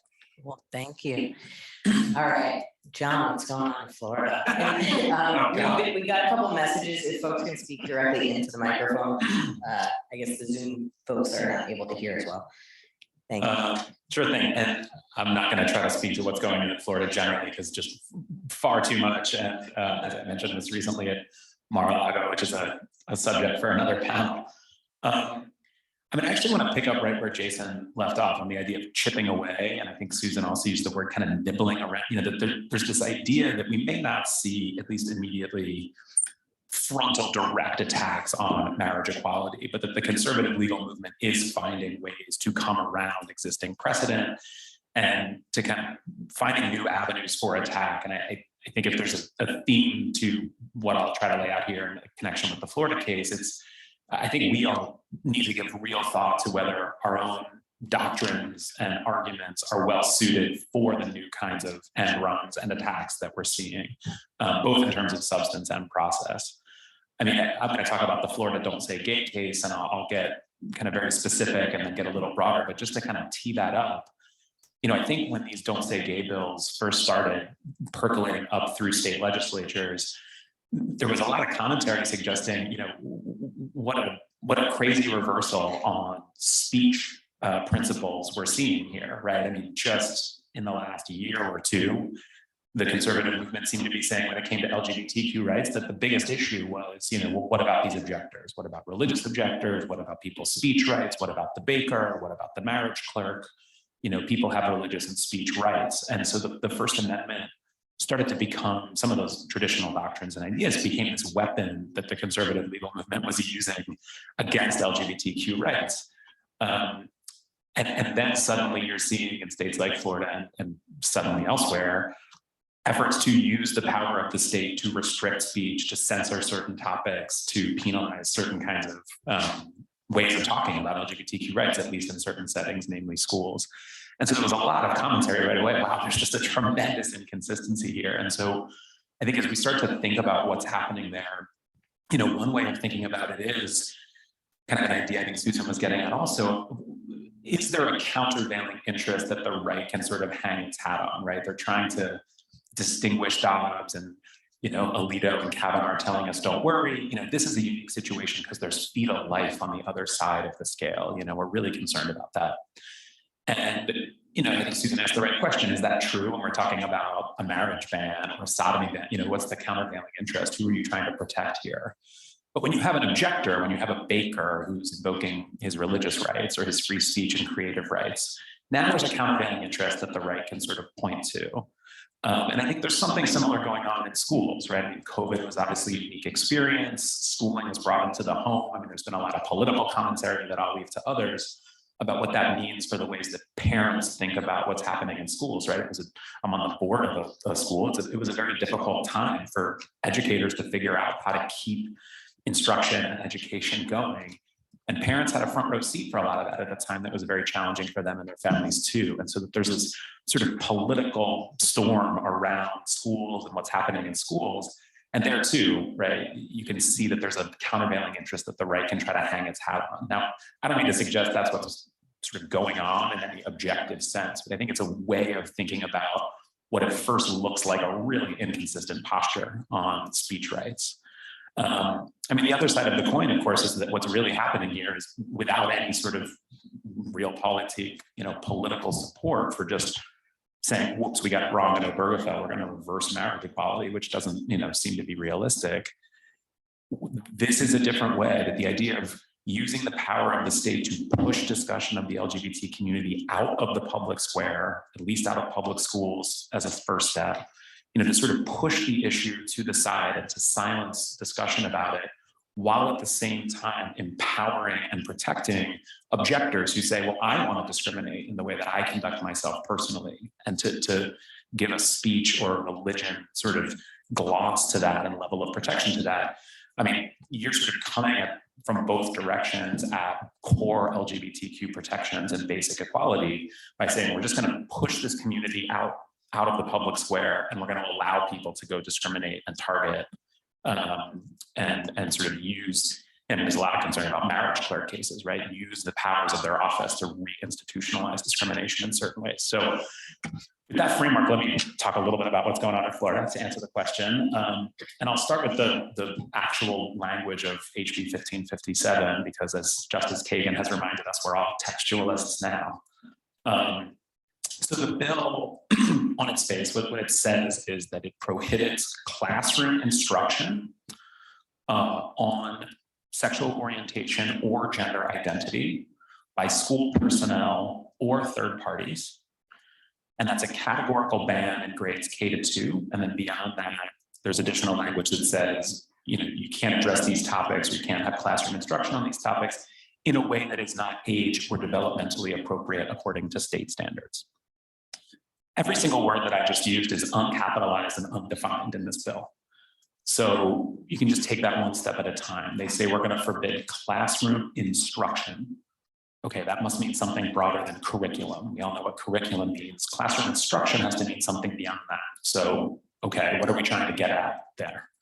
Are we talking about discussion in the hallways? Like, what do we mean when we say classroom instruction? The preamble of the bill also says it aims to target classroom discussion about these subjects. So it's, curriculum is a term of art. They're avoiding that term. There were amendments to limit it to curriculum. They were voted down. So they're trying to do something broader than regulated curriculum with the term classroom instruction. We don't know what that is. Then they say by school personnel, so pausing there, somewhat beyond teachers. We don't just mean teachers if we're using the word school personnel. So do we mean, who do we mean? Do we mean the principal? Do we mean the school nurse? And then they say, just for good measure, or third parties. So, okay, literally anyone then, right? Like a parent walking in on career day, a student giving a book report, talking about their own family, sharing a story about their weekend. Is this classroom instruction by a third party now? It's hard to understand what work the term third party is doing, if not sweeping all of that in. And then there's the subject matter of the prohibition. We're not permitted to address sexual orientation or gender identity. So is any use of any gendered pronoun in any context instruction on gender identity? And if not, why not? Is a story about a kid who goes home to their parents, is that instruction on sexual orientation? And if not, why not? Right? I think we all kind of know as a matter of reality what Florida's legislators are trying to do. And if there's a story about a kid who goes home to a mommy and a daddy, that the legislators who passed this bill don't have much concern about that. But if there's a book about a student who goes home to two mommies, now this might be considered sexual orientation instruction. Now, of course, that's completely incoherent, right? There's no logic to that. But the legislative history is shot through in things where legislators are saying things like, just sick and tired of seeing these kids coming out in school and being treated like celebrities. Let's get back to teaching them. So with comments like that and terms like this that are almost nonsensical if you think about them outside a discriminatory framework, it's totally unworkable, right? I mean, there's some movement in Florida now where parents who are opposed to this bill are saying, literally every time that there's a married couple or the use of a pronoun in any classroom material, we should bring a lawsuit because they're instructing on these topics. They're just doing it in a sort of heteronormative way that these legislators think is, quote unquote, normal. And that they're trying to favor that and disfavor everything else. So the terms of the bill on its face are so broad and nebulous as to be essentially nonsensical, right? It's essentially just an authorization to engage in the kind of discrimination that the legislators who passed it wanted to see. And so that's the first claim that we brought. This is a vagueness claim under the due process clause. And you're seeing a lot of these due process vagueness challenges to a lot of these state bills because, again, while everyone kind of knows what the legislators are trying to do, they very often write bills that don't really own up to it. And so the vagueness challenge is a way of kind of smoking that out when they've tried to give themselves a degree of plausible deniability, which I think this bill very much does. So there's a due process vagueness challenge. There's also a First Amendment challenge. I mean, the phrase I like to use in a lot of our writing and talking about the case is what they're trying to do is to stigmatize, silence, and erase LGBTQ people from Florida's public schools. And so there's obviously a First Amendment component to that. Now, as folks probably know, and this gets a little wonky, bringing speech claims on behalf of teachers is very difficult after Garcetti, right? These are state employees. They're acting within their job duties. And of course, the state in actually designing curriculum has to be able to make choices about what is taught and what is not taught, and then carry those choices out by giving instruction and exercising some level of control over what teachers are doing in the classroom. So at least insofar as this bill is limited to curriculum, which the state's now arguing, but the bill doesn't actually say, you know, an affirmative speech claim on behalf of teachers is difficult. But the PICO case gives a way of framing that issue in terms of the student's right to receive information in a way that is not interfered with improperly and for an improper purpose by the state. It's an uphill climb for sure. And this is one of those areas where I think we've got to really evaluate whether our doctrine is well suited to the moment. Right? I mean, if conservatives want to fight these battles now in schools and frame these things around parental rights, there has traditionally been a very significant amount of deference to state control over curriculum, and we may need to really think through what the limits of that are. But the PICO case gives a way of bringing a claim that says the state is improperly interfering with the flow of information to students, for an improper purpose. In our case, the state defendants in Florida are saying, when we're in a school and the state and the teachers are doing the speaking, the First Amendment just has nothing to say. This is government speech. There's no limit. And, we rightly point out, so by the state's logic, it could teach overt racial superiority in Florida public schools. Obviously, our Constitution doesn't permit that. But they're claiming there are no limits. And likewise, with respect to our third and fourth claims, which are equal protection and Title IX claims, again, the state says, this is just about curriculum and Title IX has nothing to say, and neither does, there's no discrimination claims that can lie either. We're simply controlling our curriculum. So we're still in a motion to dismiss stage, but that's the basic landscape on these substantive issues, right? A state that refused to use the word curriculum in narrowing the bill while drafting it is now arguing in court that, of course, that's all it means, and that classroom instruction means teaching, and that school personnel and third parties mean teachers. And the problem with all of this, right, is that in some ways, if this bill were enforced by the state in a traditional way, right, it's a prohibition and there's a state office of some kind that monitors compliance with that prohibition and has internal policies and brings cases and doctrine and rules develop over time. Like if that were the way this worked, then these concessions from the state would be really meaningful. And there is still some victory to be wrung from the idea that we've brought this case and the state immediately has backtracked and put in writing, oh, this is just curriculum, this is just teachers, we have nothing to say about the school nurse, this isn't about photos on desks, this isn't about discussion of people's weekends. I mean, these are important concessions because on its face, this bill does target those things. I mean, we've seen this on the ground in Florida. They are literally scraping stickers off windows that say safe space and have rainbows on them. I mean, they're stickers that tell students you're in a safe space. People are taking, paint tools and scraping them off the windows. It's like hard to imagine a more clear image of what this bill is trying to communicate to people. And they're carting books out of the libraries, and teachers are putting photos of same-sex spouses in their drawers. We spoke to students who run GSAs where the teachers are saying, I can't be a part of that anymore. I can't be your faculty advisor. I'm going to get myself in trouble. So the effects are very clear.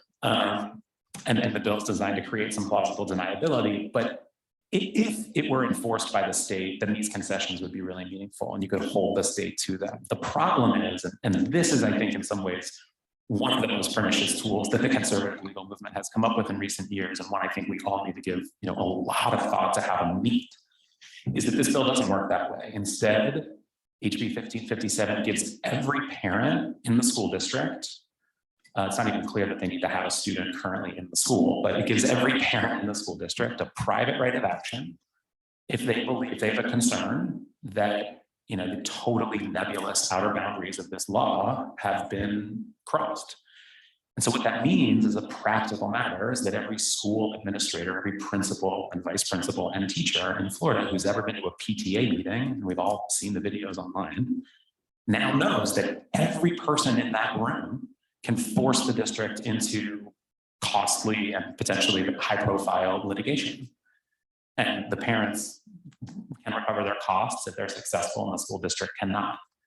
So, it's a one-way street that incentivizes every parent in the district to go be a, private deputy and go sue your school district. And so what that means is just a matter of reality, obviously, is that all the school districts and teachers start to just pull back. They have a sense of what these legislators don't want people talking about. Nobody wants to get in trouble. The teacher doesn't want to be the one getting the district in trouble. The district doesn't want those expenses. And so they all just start pulling back, and they just start saying, let's not talk about these issues. Let's get these books out of the library. Miami-Dade, which isn't even defending the bill in this lawsuit, just unanimously voted to reverse last year's decision to recognize LGBTQ History Month. So they voted 8-1 last year to recognize it, 9-0 this year. They're retracting that, won't recognize LGBTQ History Month in Miami public schools. So everyone is just pulling back from the edges of this subject. And it means, as a matter of reality, it's just, we're not going to talk about this in Florida public schools, and we're not going to acknowledge that LGBTQ people exist, that LGBTQ families exist. We're not going to let kids see photos. We're not going to let them see stickers. We're not going to let them read books. We're just taking this subject out of the school because we're afraid of the litigation realities created by these private rights of action. And we've already had an initial decision from our judge in the case who finds real problems on standing and redressability, saying, look, I don't know, nobody's brought a case yet. What do you mean self-censorship? There's just kind of a mood in Florida. I don't know how to trace any of that to the bill specifically. And it's motivated or not, these kinds of mechanisms, these enforcement mechanisms, give judges ways of saying, I don't know how to solve this problem with the traditional tools that I have. Now, I think that's wrong even under current law, and that the law is pretty clear that when the state takes an action like this that initiates a causal chain that results in censorship or self-censorship, we have the tools to deal with that. But this is a repeat move, right? We all saw SB 8 in Texas, where the state of Texas gave private rights of action to citizens who are concerned about violations of abortion prohibitions. And the US Supreme Court threw up its hands and said, I don't know how to craft a preliminary injunction to deal with that. We currently see HB 20 in Texas, where Texas is giving people who have content moderation decisions go against them on social media can sue social media companies. You've discriminated against my viewpoint. I insist that my content go back up. And there too, obviously, this is the speech of a private platform and regulating what's on its platform. And conservatives are finding ways to attach private rights of action and reshape incentives. So there's this effort going on with this particular mechanism here to reshape whole environments and to use private rights of action and litigation threats to shift a bunch of incentives that disfavor certain speech and give cover to and empower people who would want to censor. If you're a principal and you don't like this, you've got all kinds of cover now. And if you're a principal and you want to do the right thing, you're probably still scared into pulling back. Which we've seen again throughout Florida. So I hate to cut you off, but oh yeah, how did it go on? Okay, no problem. I'm like, now I want to use it offensively and be like, okay, let's just all sue everyone, Sorry. Callie, another uplifting topic. Let's chat about reproductive rights post-Dobbs. We're doing great, y'all. Speaking of Texas SB 8 and where we were pre-Dobbs, we were right here feeling all of these things. And we don't have to deal with that anymore because they can just ban abortion. So yeah, basically, where are we with repro and abortion rights? We obviously going into Dobbs, there was sort of a lot of concern about what was going to happen. I think Dobbs came up faster in the, the current Supreme Court than we expected it to. And we went from the 2 states with total bans being Texas and Oklahoma under a, an SBA type bill framework to, since Dobbs has come out, we now have 17 states with bans in place. 12 of those are total bans. Most of those were because of pre-Roe or trigger bans that had passed before the Dobbs decision. Some of these pre-Roe bans are, so many decades old, and yet they're now being enforced to ban abortion. We expect that when states go back into legislative session, we will end up at the end of next session with roughly half the states banning abortion in some way. We'll have to reassess the number post midterms, but before midterms, our number was probably 26. So it's, it's obviously not what anybody in the movement wants. We don't want half the states to not have access to abortion, but there are still fights to be had. We have defensive fights coming up, and we have proactive efforts that are well underway and will continue and evolve. As Taylor mentioned, obviously those mechanisms, how we get at enforcing and protecting this right, are just going to have to change because we don't have the federal court system. We can't rely on preliminary injunctions and TROs. So when we're fighting against these bans in state legislatures, are the way that we argue, about things like exceptions and what exceptions we want to see in the bills, that turns from sort of a messaging fight to a real fight over, can we get one more person access to abortion in this state with better language? So the fight will look different, but essentially on the defensive side, so in states coming up this session that we expect to ban abortion, or in states that have already banned abortion, sort of thinking about what other goals they have in mind, the anti-abortion movement to limit abortion rights there. There's no reason to think that passing a ban in their state is sort of the end goal in a lot of these places. So I do think in a lot of these states that the real fight is going to shift now to thinking about what exceptions we have in bills, and we've already seen that. There's a lot of infighting, even in the anti-abortion movement, for how far they are willing to go in terms of passing a ban that has or doesn't have various exceptions. And that used to mean that we were talking about exceptions for instances of rape and incest, instances where the life and health of the pregnant person were at risk, instances of severe fetal anomaly. Those debates have always existed. And as we've talked about here, even before Roe, plenty of limitations on abortion were in place, to the extent that there were states with 1 or 0 abortion providers actually operating. So those sort of limitations on who can get abortions have always existed to some extent. But I think now both sides are really grappling with what level of abortion access are we going for? Is it truly 0? Is it 0 for our citizens in our state? Is it 0 for our citizens when they're traveling to other states? Or are we, sort of uncomfortable with the concept of 0? We don't like elective abortions, but, we do think that there are certain instances in which people should be allowed to have abortion. So those fights have always sort of existed, but now we're seeing new dynamics come into those exceptions conversations. So what does this mean for miscarriage management? What does it mean for stillbirth? What does it mean for ectopic pregnancies? What does it mean for contraception and IVF? And those were things that for a long time, folks sort of carved out of abortion definitions, or assumed were carved out of abortion bans. And now there's a lot more talk about what are they? If a patient shows up in a hospital hemorrhaging in a state with a total ban in place, how is somebody at that hospital supposed to handle that case? And what we're seeing is, unfortunately, even if a legislator in the state house said, yeah, that thing doesn't count as an abortion, what's coming down to is the attorney at the hospital. It's internal hospital policies. And of course, they have a conservative view on this because the penalties in some of these bans are unbelievable. They're 10 years in prison and $100,000 fines.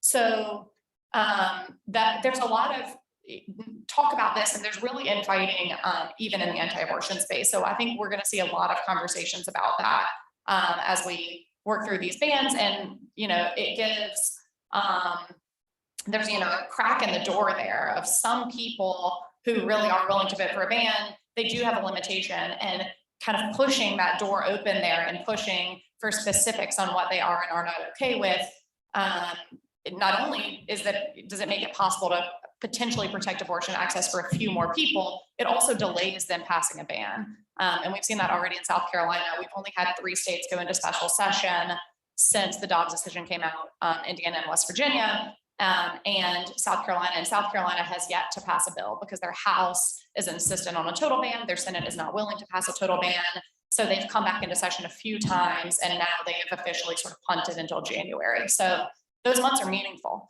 That infighting is meaningful for our advantage in those examples. Other things that we think we'll see beyond bans, that there's really kind of a useful playbook. It's put out by the Right to Life. It is their model bill. They say this is exactly what we would like to see. And it's extreme, as you may imagine. And it has some provisions that I think folks are especially concerned about. There's a lot of talk about extraterritorial reach. And I think we have yet to see that come to court. And I think that we will. I think I would love to say that it is a given that Texas cannot say somebody from Texas can travel to a state like New York and get an abortion. I do not think it is a given, and I'm very afraid they will say that, and I don't know what we'll see out of our courts, but I do think that there's a real chance that states pass bills like that. The model bill right now is quite vague about the limitations. There are no limitations right now in that model bill expressing that certain things apply in your state. It leaves it quite open. We have seen states already introduce language that has overt extraterritorial reach. Missouri has introduced a bill the last few years that does that. They often get at it through advertising, so no one can advertise within the state, even if that advertisement is coming from out of state. And then they also might be more overt and simply say something like, no citizen of our state can receive abortion care. The model bill also explicitly reaches helpers, those who help somebody navigate the abortion system, help fund it, help get them care in other states, criminalizes those sorts of actions. And then it also has a provision that bans the criminal association with abortion providers. So we pretty much think that one's about us. It kind of makes Planned Parenthood as an entity not allowed to exist, because you cannot be affiliated with any entity that provides abortion. So even if a Planned Parenthood was providing abortion in certain states and not in others, the way that they define affiliation is so loose that it would basically reusing that name. So you couldn't exist in a state even if you're not providing abortion in that state, if that state bans abortion as a Planned Parenthood. So there are a lot of sort of these more nuanced tools coming out to get not only at the right to abortion in your state, but also abortion elsewhere. Another sort of tricky thing that we're expecting in these states, and we've seen now in both Indiana and West Virginia, are what we're sort of called defensive proactive bills. So alongside bans, both of those states put out what looks like a more traditional proactive maternal health care bill that sort of funds state programs for families, increases the tax credit for adoption, and adds in sort of state-run protections for children, expands access to CHIP and TANF fundings, things like this. And it's a pernicious tool because they're really trying to shift the attention away from the ban and say, look, we do care about families. Here's this proactive bill. The trouble is that makes fighting against the ban trickier because they're saying, you can't have an abortion, but look at all of these other ways we'll support you. When you get down into the details of either of those bills, they're not genuine support. They're really tough to understand how enforcement would work. There's no actual enforcement mechanisms.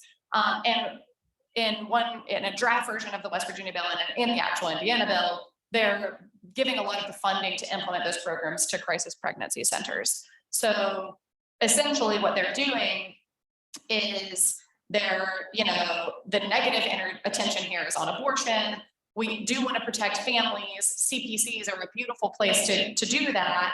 And as we think about how this impacts LGBTQ healthcare, I can't remember what panelists mentioned this, but a lot of times abortion providers are the healthcare provider for trans, non-binary, gay patients. And so if a state is simultaneously banning abortion, limiting access to these clinics, limiting the money that these clinics can receive under other state benefit programs, and then funding the clinic across the street that's a crisis pregnancy center, all of a sudden, not only does that mean there's no access to abortion, there's no access to any actual sexual and reproductive health care services in these states, because the abortion providers also provide those services. So that's the bad news. there are okay, good news. Blue states are trying. They're funding abortion providers. They're funding travel to abortion. They're doing kind of around the edge provider protections however they can. They're called these provider shield bills. They're problematically probably talked about as doing a little bit more than they do, but they are good tools with good intentions. They're codifying rights. They're doing constitutional amendments. And I'll just close with, in the election on Tuesday, abortion appeared 5 times, and we run on every single one of them. It's codified 3 protections and constitutions in Vermont and California and Michigan, and then the 2 hostile constitutional amendments failed in Kentucky and Montana. So, you know, the state legislatures may be dark places right now, but like abortion is popular on the ballot, and that I think is really important to keep in mind. And yeah, we'll stop with that. Thank you. That did make me feel a little better on that. Michael, we'll wrap up with you. Can you just put everything in kind of a democracy context? And what are the kind of structural things that are going on that are complicating our fight and also maybe making it better? Yeah, I mean, thank you for having me here. This has been a really. Oh, wait, I forgot again. Okay. Code. I gotta get better at this. 93981 is the next CLE code, 93981. And I will not interrupt again. Okay, so well, thank you for having me here. This has been a really fascinating conversation today. And you know, as I was listening to the conversation, the one thing that sort of jumped out at me is sort of in historical context. You know, we think about courts as being, the federal courts in particular, as being the vindicators of our rights, and how much of an anomaly that really is, right? I mean, that's something that really has only existed since the 1950s, 60s, and onward. And, you know, for most of the country's history, the federal courts were, you know, bad places, right? You know, and you know, we've gotten so used, everybody who went to law school since the 1960s has gotten used to thinking about like, oh, well, you run into federal court and you, on any number of issues. And, you know, in the space that I work in the voting rights and elections space, you know, I already think like people have sort of pulled back, right? The Supreme Court has done a lot of damage, and people are not seeking, for example, injunctive relief as much as they can because they're worried about the Supreme Court doing damage on a shadow docket. You know, they're slow going cases. They're making sure that cases are fully litigated and you have a robust record and things like that. And so you think about like in Texas, you know, the Department of Justice sued on the Texas maps that are very, you know, problematic.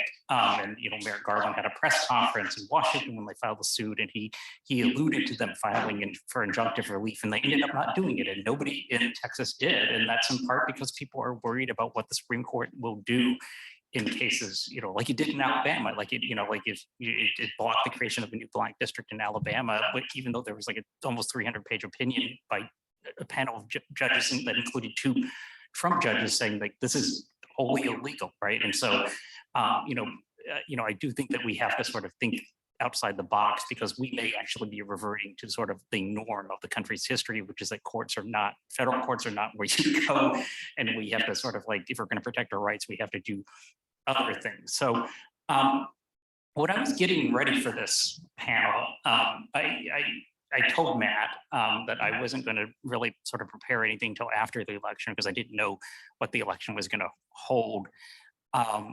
But despite that, I actually sort of like did prepare something. I kind of had like a dark vision in my mind, you know, that I was going to do. And I was going to like, this is going to be kind of like a come to Jesus sort of like presentation, and we were all going to cry and hug at the end of that. But then the election happened, right? And it turned out, you know, to be a little bit more hopeful than I think that and many people thought. You know, some of the stuff like on abortion in all these states. I mean, that's really positive. You had Democrats holding seats that you would expect them to hold. Concessions seem to be back, like people lose and they kind of say, like, they call the other side up and say, hey, I lost, congratulations. That seems to be back in fashion, like after a few years where we weren't doing that. But despite all that, I mean, I do think that there is, like if you look ahead, like the future is difficult, right? Like this is a hard country to govern. It's a country of 330 million people. We are the third largest country in the world. Only China and India have more people than us. We are a very diverse country. If you go around the country, like it's diverse ethnically, it's diverse in terms of like its religiosity, it's diverse in terms, sort of everything that you can think about.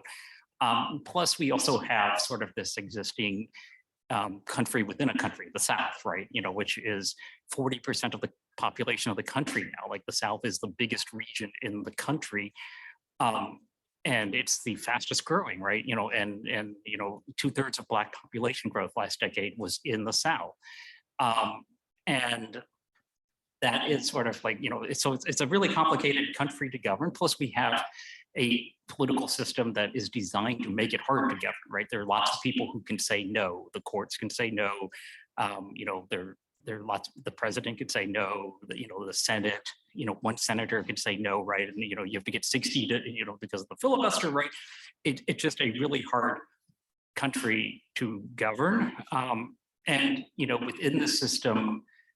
Somehow you have to put together like really complicated coalitions. And like at the end of the day, like this is a hard country to put together coalitions in. And, we are becoming a very diverse, multiracial democracy, right?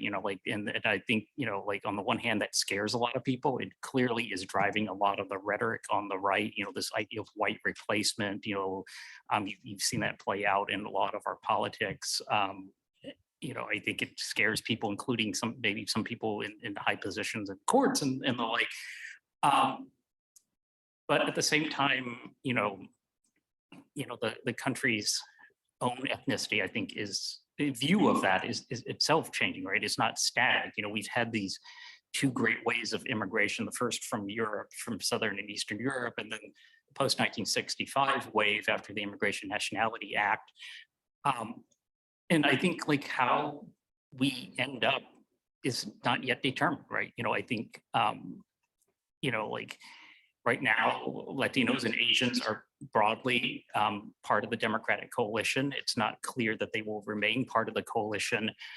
Over the recent years, there's been a large realignment as, along class lines, regionally, and the like, and like, we are undergoing a lot of change. And I think we do have to think about what the coalitions of the future look like. And I do think like one of the challenges, particularly on the left, is this view that, like, oh, well, we're the majority, right? Like we don't actually need all these people that we're sort of shedding. And, I'm not sure that that's a smart thing in the long run, right? I mean, I think like the challenge is to keep Latinos and Asians in the progressive coalition. I think it is to sort of figure out how you can win in places where you used to win, right?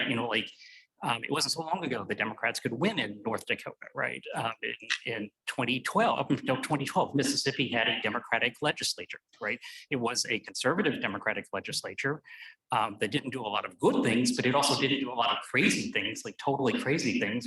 And yet there's been that realignment where these people have totally left the coalition, and it's not clear that they're coming back. Ohio and Florida, I mean, I think one dark lesson out of the election is like those are states that no longer really seem like they're true battleground states necessarily anymore. And so I do think like rethinking the coalition and how we can actually build that, I think is going to be one of the challenges, because you can talk about changing the structure, right? You can talk about changing all of that, right?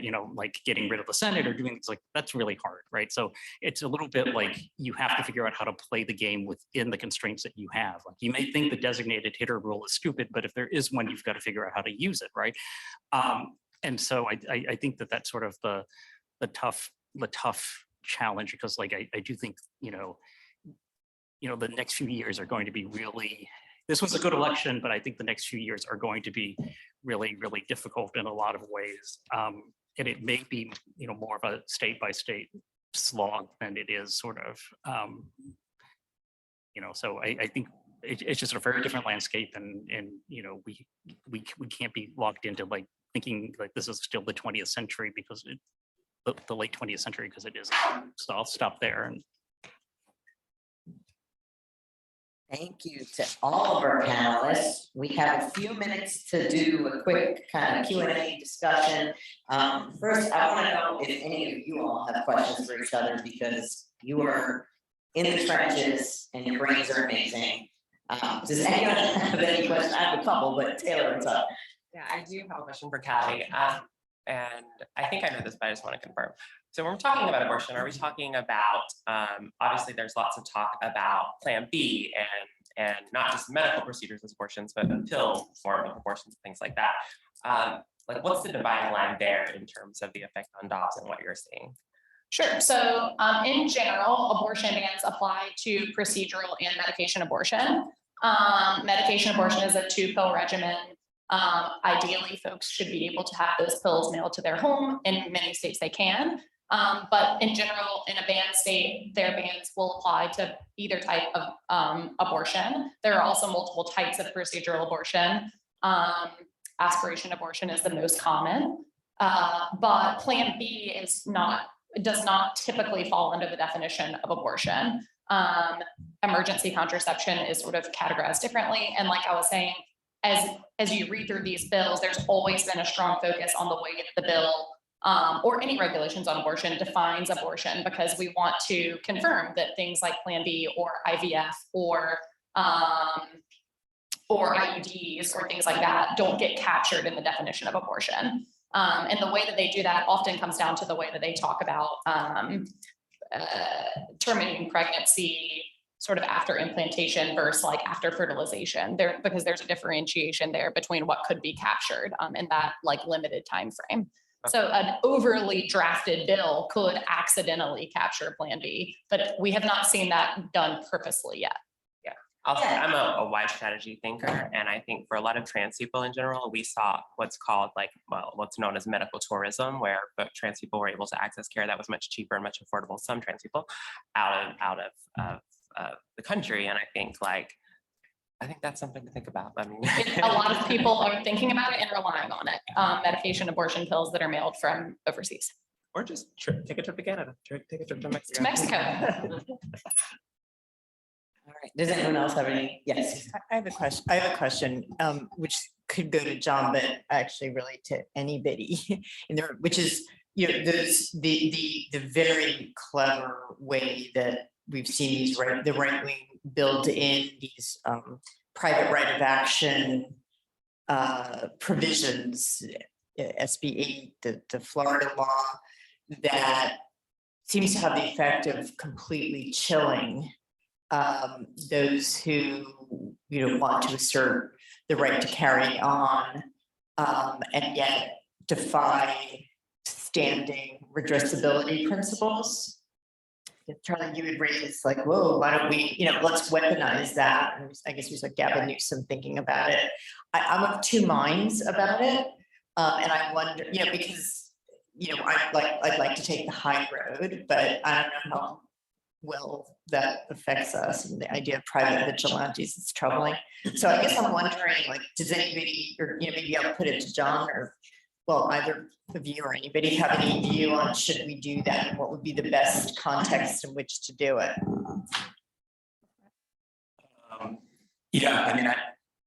I guess my thought, at least in Florida, at least on HB 1557, is we just filed a second amendment complaint, so not just yet. I'm hoping to get this thing just flat struck down. But look, if these bills survive, I think we do need to think about equalizing the two sides. And frankly, I don't know if there's much we can do to control or stop it. People on the ground are just going to start filing these suits and saying, wait a minute, I'm a gay person. I'm in a gay relationship. I have a child in this school. And every book they're reading is, mommy and daddy, mommy and daddy, mommy and daddy. This is education on sexual orientation, and it violates HB 1557, and I'll bring in a lawsuit. I think it will inevitably just happen if these bills stand, at least in Florida. I guess what I mean is should kind of our side enact protections that build in that private right of action in a different context. There's been a lot of discussion about it, whether it would be gun rights, essentially, a private right of action to sue people for gun rights. I think we might see it come out of the state legislature, whether or not legal minds think it's the best thing to happen or not. The fear quote slippery slope comes to mind. I think it's a sad reality that might be where we end up. And if I could add just one point, that there's also the access to justice imbalance where, oftentimes, our folks are just going to be less positioned to take advantage of those private rights of action in the other direction, whether it be because, literally there's, fewer access to legal resources to bring those claims. But also I worry about the increased rates of harassment, threats of physical violence that our folks are seeing too, and when exposure in that way may be more dangerous in certain communities for our folks than it is for the proponents of more discriminatory stuff. And it's not just the courts, because I think if you look at the ACLU's Texas cases where the state has weaponized the child welfare system against parents who provide gender-affirming care, it's these administrative problems as well. Wait, Taylor, can you just talk into the mic? Oh, sorry. It's these administrative problems as well, where like states like Texas have weaponized the child welfare system, and many states have tried to pass bills that way to be able to report parents. Anybody can report, teachers, what have you, or providers who provide this kind of care, and then they're subject to either professional or criminal liability in that instance. And so it is a very slippery slope, especially when you think about it intersectionally, which I think is so important. And for the most part, I just feel like mind your business and stay out of other people's civil rights. But yeah, I guess that's all. As you want to have the last word, I say Taylor and Jason put it more eloquently than I could have, right?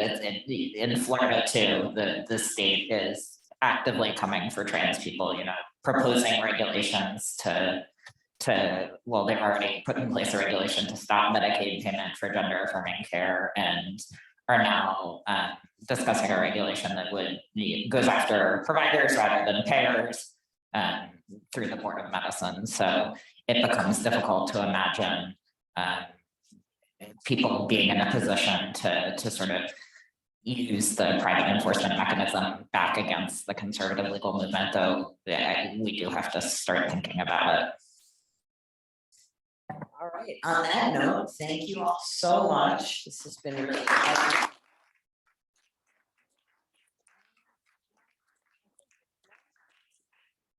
Lunch.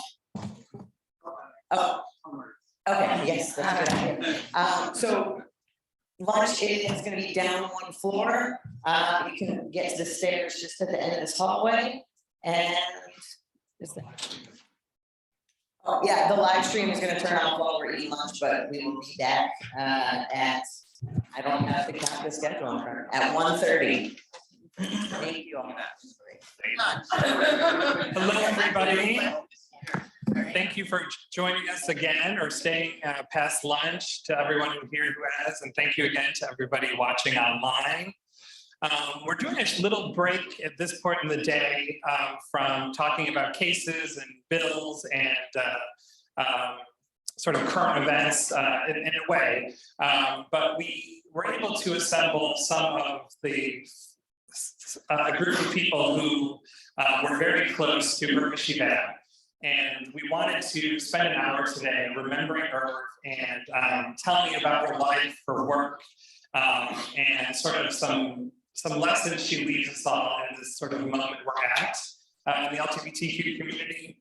An absolutely unforgettable memorial service for her happened last week, put together in part by one of our panelists today. And as part of that memorial service, they created this video, and we got permission to begin this panel by showing the video. So we'll do that and then jump into the panel. She's a rabble rouser that you know as well as I know. She's from Provincetown, Massachusetts, and her name is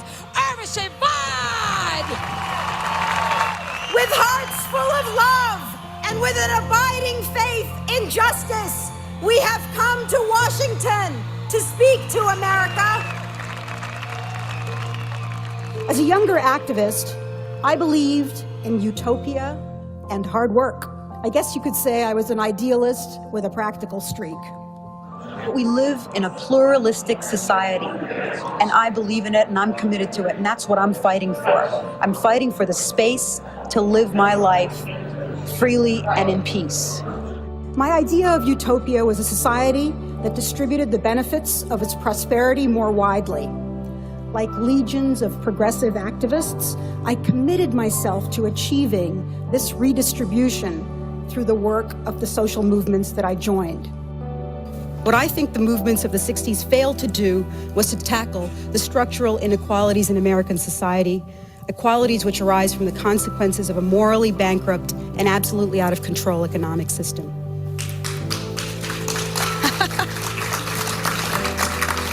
You wanted to hear the other side of the equation, and I'm going to put it out to you. She may be the most courageous coming into here today, and I hope she'll get all of your respect. Urvashi Vaid.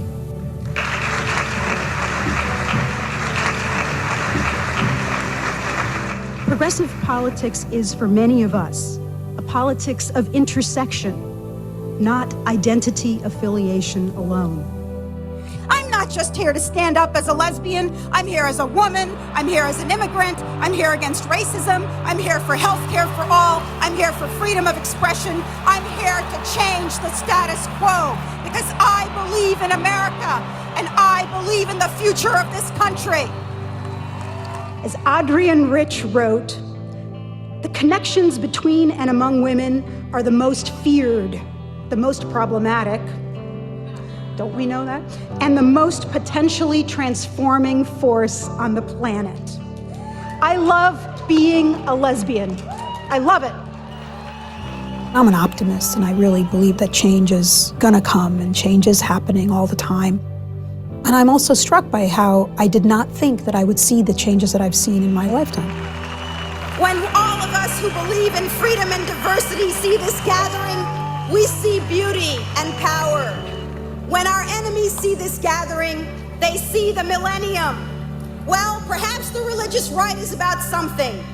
We call today for the end of the world as we know it. We call for the end of racism and sexism and bigotry as we know it, for the end of violence and discrimination and homophobia as we know it, for the end of sexism as we know it. We stand for freedom as we have yet to know it, and we will not be denied.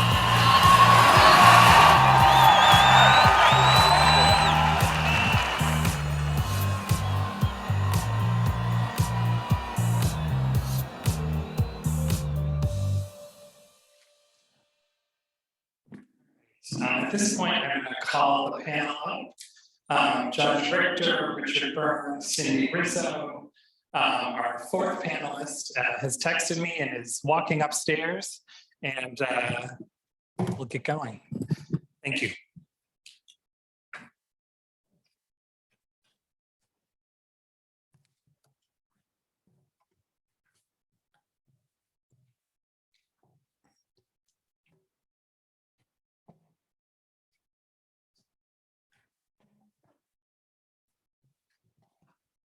We'll get started, and then our fourth panelist will be here in a minute. I'm Judge Richter, and it's really my privilege to moderate and to be part of this panel with people who worked with, toiled in the fields and in the streets with Urvashi, and to pay tribute to her.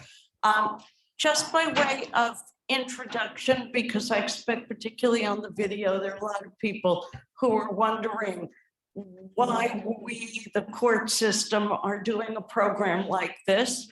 And as somebody who met Irv very early on in my legal life, when I was working for Lambda Legal, and then stayed in touch when I became part of the system that Urvashi was toiling to change, I've come to realize that change happens in many different ways. It happens from pressure without, it happens from pressure within.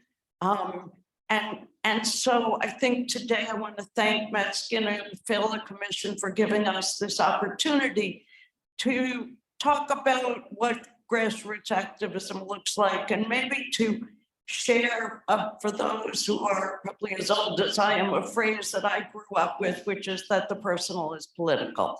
And that Urvashi really believed that.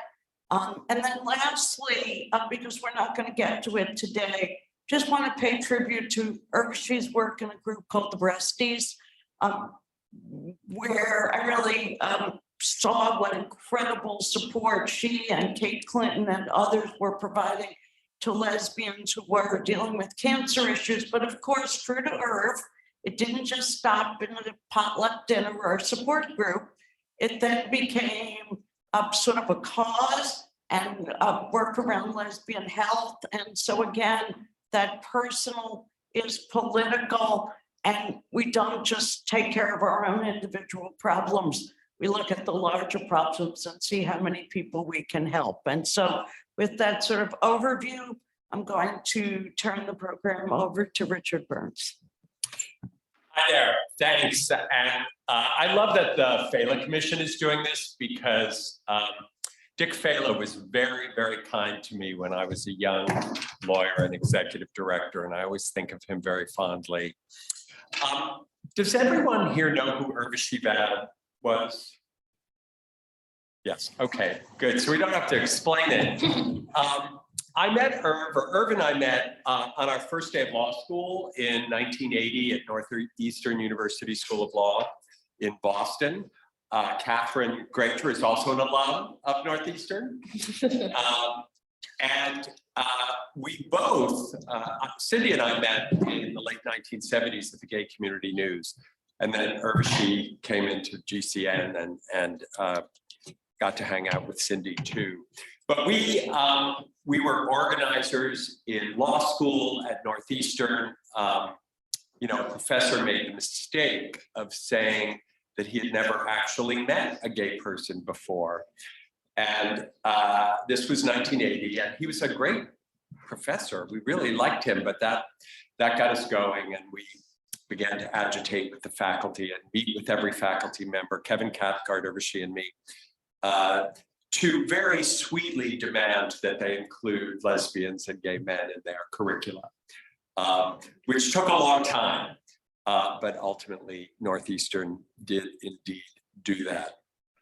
Irv certainly had a role in our legal movement for equality, not merely as the executive director of what was then called the National Gay Task Force in Washington, today the National LGBTQ Task Force.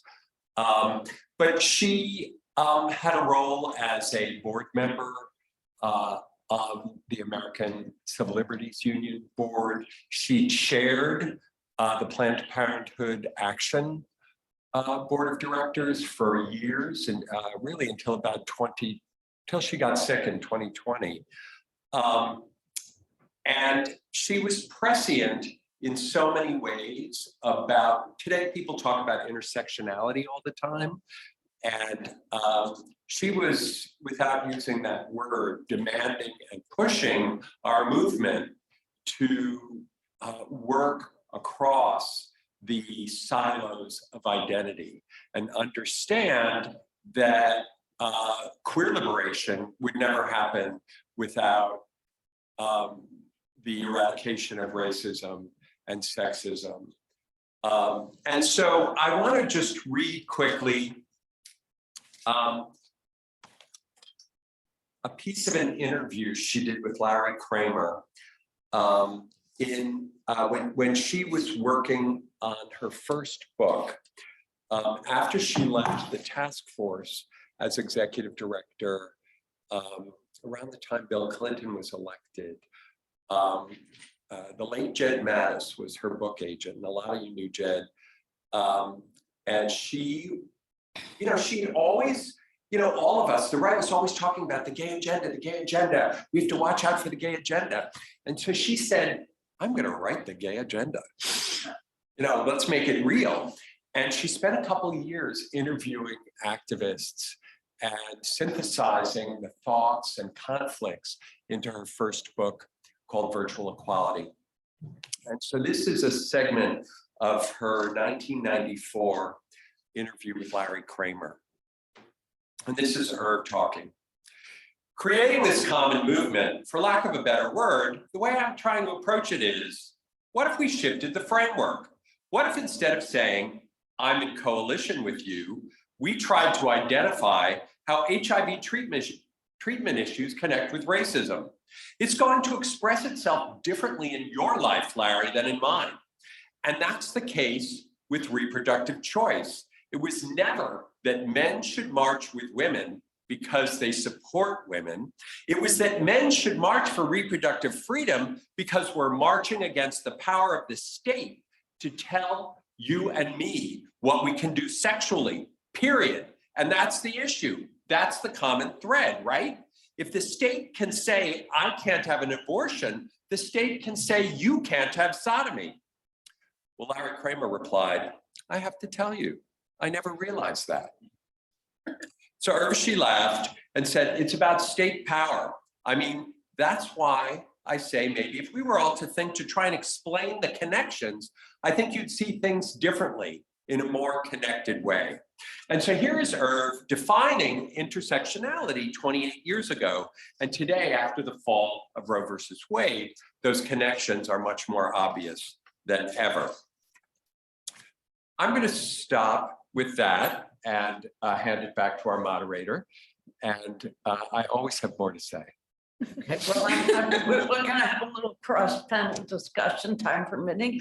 I think our next speaker is Cindy Rizzo. Hi, good afternoon. I, like Irv, went to law school, practiced law a little bit, and then went off and did other things. And that's one of the advantages of having a law school degree, is that it really helps you and sharpens your skills and analytic ability and your understanding of policy and the law, of course. Irv did so many things in her life, really amazing, amazing things. From law school, she went to the ACLU Prison Project and worked there in Washington, DC. And then she went on to the task force, first as a communications director and then as the executive director. And after that, after her book was published and she went through the touring of the book and all of that, she went into philanthropy. So in some ways, she and I had a similar career trajectory, although mine was not quite as spectacular as hers or as impactful, but also as someone who went to law school and practiced law for a little while, I ended up through somewhat of a circuitous route into philanthropy. I was still working in Boston, which is where Irv and I met and where I met Richard and Kevin Cathcart and a bunch of other really important activists. I always felt like, and this was when I was in law school in Boston, and I always felt like the time we spent at the Gay Community News together and in the early founding months of what was then Gay and Lesbian Advocates and Defenders, the Boston Legal Impact Litigation Group, was really more of my graduate school education than law school was. It's really where I honed my understanding, my values, my sense of political direction, much more than my graduate education, even though that, of course, resulted in a credential. And so I think for those of us who were sort of incubated as activists in that environment at that time, it really did inform what we did later on, and it really did inform our politics. And Irv was certainly one of those people. I think no matter where she was, she would have gone in the direction she went. But that was a particularly important time for many of us in our 20s to really work together and understand each other and learn from each other. So Irv ended up at the Ford Foundation after the task force, which, you know, when I heard that, I was just bowled over because Ford was sort of like the gray lady of philanthropy. Like, how could Urvashi Vaid, this amazing activist, what would she do at the Ford Foundation and what would it do to her? And I was really so pleased that Irv still remained herself. And one of the most amazing things about her, and there's so much we can learn from her life, no matter what directions ours take, because Irv really, you know, in addition to her innate understanding of intersectionality, and you heard a little bit of that in that speech where she said, you know, I'm not just a lesbian, I'm a woman, I'm an immigrant, I care about racial justice, all of that. I mean, that came from, you know, that was just innate in her. That wasn't something because she read it somewhere and then repeated it. And so I think that when she was at Ford, she was able to do something that I think very few progressive activists do very well. She was a bridge builder. You saw in that video, there's Irv talking to the Log Cabin Club, the Republicans. Like, what was she doing with those people? What was she talking to them about? But she did that. She would make friends with, you know, among the people she knew were billionaires, people with access to lots of money. Did she agree with them? Of course she didn't. But she made a connection to people in a way that really made them understand who she was and what she stood for. She didn't compromise herself when she made those connections. So she was steadfast in herself, but she didn't shy away from them either. And I think there's so much for all of us to learn and benefit from in that. And that's how she approached her work at the Ford Foundation, really building all kinds of relationships. And one of the people that spoke at her memorial was her former supervisor at the Ford Foundation. And just how amazing she was, and sort of how she was kind of this whirling person of running around and trying to make sure that everybody was supposed to be, you know, doing what she felt they needed to be doing at Ford. And from there, she went to the Arcus Foundation, which is a private foundation with a living donor, John Stryker. She was the first national executive director, and then she hired me. We knew each other, but then I was actually working for her in philanthropy. And at Arcus, she really had the ability to really blossom in terms of what she wanted to do in philanthropy. And again, you see that in the way she organized the work on LGBTQ funding at Arcus, so that Arcus was working at the intersection of racial justice and LGBTQ rights, that Arcus had a thriving religion and values program. And we see today, I mean, you're about to go to a program on religious liberty. Irv understood the need for our movement to wrestle with the issue of faith. And she started that at the task force when she put together a coalition of faith leaders. So this is something, I mean, the way she was so prescient, as Richard said, is truly amazing as a visionary. And I had the privilege to work with her during my first years, my first 4 years at the Arcus Foundation, and I learned so much from her. And I continued to learn even after she left Arcus and went on to be a consultant and do other things. So I'm going to pass it on to Catherine, and she can pick it up from there. Hi, I'm sorry. Thank you, Cindy. I'm sorry that I'm late. I actually was speaking on another panel and there's traffic, but I think Urvashi would have approved, because I was talking about the fact that we women and young people just staved off the red wave, this democratic cycle, because they actually care about things like bodily autonomy. And we had an opportunity to shift the tide in this country and say, hey, we actually deserve to have rights and we're going to fight for them. And everyone is now surprised today because of it. But if you look at the numbers, almost 70% of this country is pro-choice, and we showed up, and even in places like Kentucky said, actually, this is not okay. We have a long way still to go. But I think that Tuesday was an important referendum on what it looks like to actually build political power and use it. And that is how I know Urvashi. She started the first lesbian super PAC. At the time, I was actually working for Governor Cuomo, and it was time to go. I was in legal shock there. It predates when everything fell apart, but nonetheless, it was time to go. And Urvashi called up and said, "Hey, we are starting a lesbian super PAC," because Urvashi understood power. And I define power as the ability to change the rules. And you can't change the rules unless you have a seat at the table.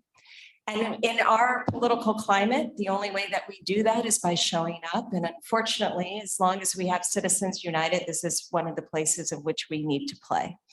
And so Urvashi got a bunch of us together and she said, we are going to bring lesbian resources together to start to change what democracy looks like and get LGBTQ people put in positions that not only care about gay rights, but care about racial justice and feminism, and see how we can start to shift our democracy based on who our decision makers are. And so I helped run that. And many things about it. One is when you enter these political spaces like LPAC, and you're trying to get people to mainstream elected office. And when we first started this was over 10 years ago, we had lesbians that didn't want to accept our money. Well, let me say it a different way. They wanted to accept our money. They just didn't want anyone to know about it. And as you can imagine, any of you that knew Urvashi or even just watched that video, that's not okay. Right? That is not actually shifting the tide or going the direction that we're trying to go or what Urvashi believed in, because one of the things that she did so beautifully is she lived out loud. She lived out loud in a way that made probably all of us feel uncomfortable sometimes. I mean, I had moments where I was like, we can't do that. And I'll give you an antidote around that, which is we were investing in a race in South Carolina, a lesbian, she was out, but not so out that she wanted to take lesbian money. And she was running and we met with her. We'd like to endorse you. You subscribe to our values. And she said, that's great. Can we move it through another median so that nobody knows I accepted your money? And Urvashi's response to that was not only did she say no, which of course she should have, and we respected, but she also wanted to take out a full page ad in the local newspaper there to say we endorse this candidate and who we are. And that's the kind of bold change that I think so many of us, particularly in the legal profession, are afraid of, because we learn the rules. And part of how patriarchy, racism, insert that homophobia exists is by silence.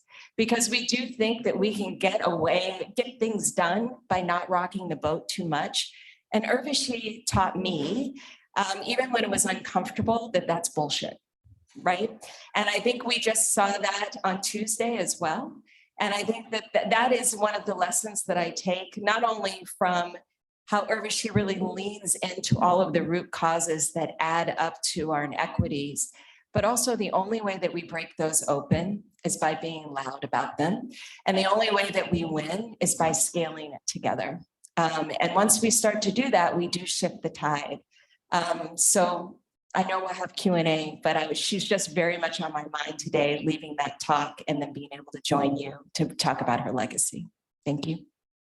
So let me pose a question to all of you. So this panel has decades of experience and activism, and Urvashi really, until she couldn't, was fighting.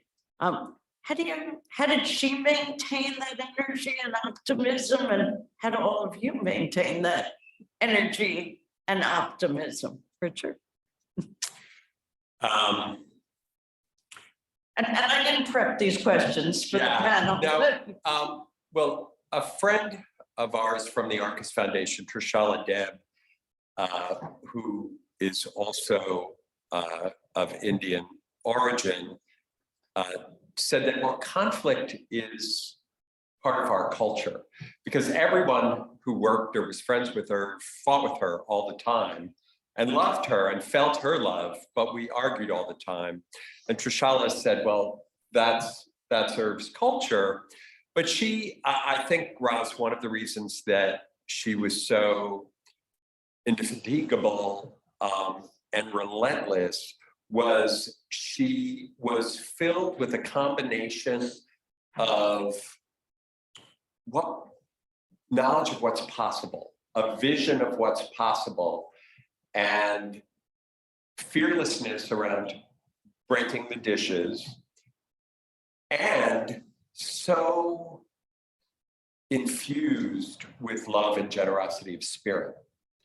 And the combination of all of that fed her, but it fed the people around her.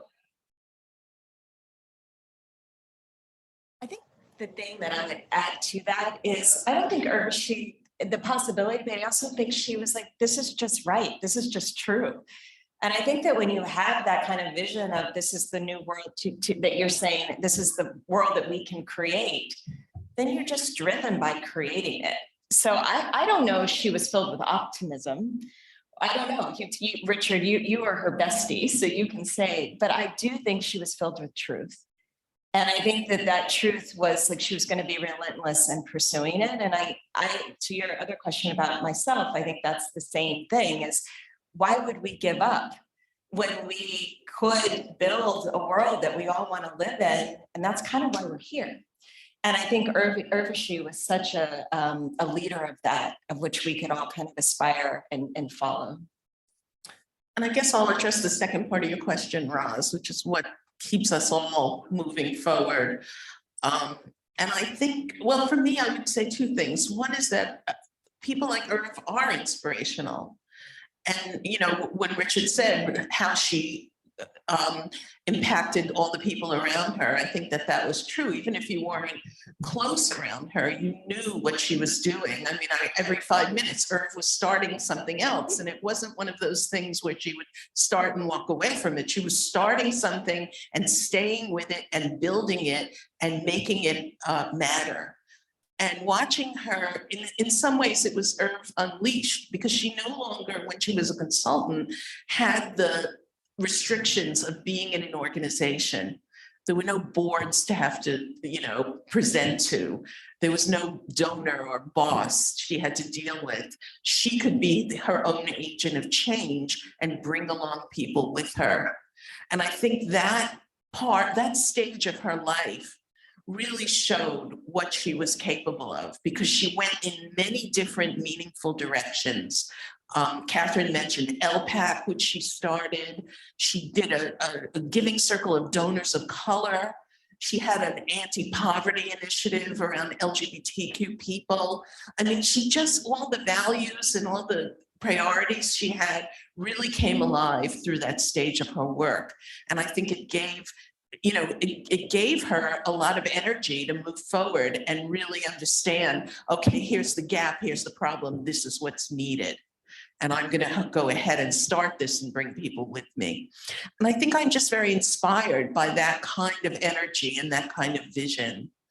And then there's that old saying that many of us know, and which is, it's not upon you to finish the work, but it is upon you to begin and do what you need to do. I'm murdering the quote, I'm sorry. But you know, my rabbi says that everyone, no one can do everything, but everybody can do something.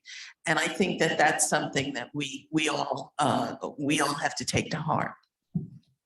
So I'm just going to take us back in time a little bit, Richard, to the early days of AIDS and sort of the separation of lesbians and gay men. This audience, the in-person audience, may remember how fragmented the community is, but I'm not sure the online audience, because I don't know who's there, will remember the time when lesbians and gay men didn't work together so well. And Richard, I don't know if you want to talk about sort of or bridge that gap? What Sure. that work was I mean, like? there are plenty of people in this room old enough to remember the 1970s and Alex Dobkin and Lavender Menace and lesbian separatism and gay men who said abortion's not my issue. And certainly that's a very broad generalization about the separation among lesbians and gay men. And you know, again, y'all will remember when the Pride March in New York started outside the Stonewall Inn at Sheridan Square and marched north to Central Park, where the rally was in Central Park. And there was one year where it split in two on the way up. And there was you were in the, you know, what was it called? Sizzledick? The Christopher Street Liberation Day Committee. And you'd be marching north in the Lesbian Gay Pride Parade, and suddenly it went in two different ways and to two different rallies in different parts of the park. And so there was that tension that existed, but it wasn't, but again, it's a generalization. There were always social and political connections among lesbians and gay men. And certainly at the Gay Community News in the 1970s, where Cindy and I met in 77 or 78, that was always co-ed, and that was always a newspaper that had a position on, we didn't used to say reproductive justice, we said abortion rights. And then GLAAD, Single A GLAAD, you know, was founded in a church basement in 1978 on Beacon Hill, and Cindy and I were sitting there with other lesbians and other gay men. And so there were clearly, the movement was co-ed. Here in New York, you had, you know, Bruce Veller and Jean O'Leary really together in Bruce Veller's kitchen, starting what was then the National Gay Task Force. So it was always there, but Irv, I think, never, while being a radical feminist and very comfortable in women-only spaces, never structured her social or political life in that way. She did live in a lesbian house in Alston Brighton while we were in law school, and one of her housemates used to go after her for wasting women's energy on men, meaning me and Kevin Cathcart. And but then that particular lesbian went on to marry a man and has grown children now. And so it goes. Yeah, so it goes, yeah. Catherine, do you want to talk about that, about sort of I guess it's a different kind of intersectionality, but sort of what you're seeing now, what work Irv was doing in recent years around reproductive justice. Sure, and I'll also say that, you know, Cindy, you talked about this, how Urvashi worked with everyone. And part of the firm that I work with has gay Republican men in it, and Urvashi worked with them for decades, and they only know about intersectionality because of her. And so she did a lot of that kind of knitting work and working with everyone and talking to anyone. And I think that's very powerful. In terms of the reproductive justice space, Urvashi was on the board of Planned Parenthood until she died. And I think she really understood that when we're talking about liberation and we're talking about kind of root cause oppressions, it's all of the isms that take you away from the status quo, that make you vulnerable from the state. And I think we went through this time during HIV/AIDS, right, where we went from the state was only used to criminalize us to actually needing the state to protect us, and it wasn't there to do so. And that was a very, I think, powerful time in the LGBT movement, because it moved us from being a movement of people who just wanted to be left alone and not criminalized and be able to live freely, to one that actually started to coalesce around being a political arm that just culminated during marriage, and now we're quite a force. And I think Urvashi saw all of those pieces. And one of the things that we have not been able to do well is do that as women in this country. come together as a mobilizing force where the majority of this country and demand change and protection from the government not to criminalize our bodies. And that is this, not just women, right? It is gender non-conforming folks, as well as trans people that are seeking additional and different rights. And Urvashi saw that and saw the importance of us leaning into and building a movements that were based on eradicating patriarchy and white supremacy as the only way to be successful. And that's how she approached the work in the reproductive health space. And I love the Larry Kramer conversation because it is exactly, it embodies that. And she was talking about it at a time when people, I still don't think people understand that this is what we're fighting for. I mean, this is a great conference, but how deeply rooted are LGBTQ rights in a post-Dobbs world? I would change the question of what happens when privacy no longer protects any of us. And what do we move towards where we're actually building true equality in this country? And that was the backbone of Urvashi's work. I'm just going to take us maybe in a different direction because, and if you missed or couldn't attend Irv's memorial, which Richard and others organized, it really was remarkable. And Richard, it's online, right? On the LGBTQ Museum, a little commercial here. So please, if you haven't seen it, so one of the themes was Irv as a person. I'm obviously talking about Irv, but Irv's personal life and her passion for life. And so I just wanted to maybe take a moment because this is a tribute to Irv, not just Irv, the political person, and to ask you all sort of what fed her. Obviously, food was a big theme at this memorial service, but what fed her, and maybe some words you could add to those here and those on the screen about how to feed your soul while you're doing what sometimes feels like soul killing work if we don't win. So we'll go in a different direction. So do you want to say something about sort of what, personal experience? What do you think kept Irv going all these years? My favorite part of that video, that I'm sad that I missed it, but I've seen it a couple of times, was when Urvashi talks about how much she loves being a lesbian. I love that part.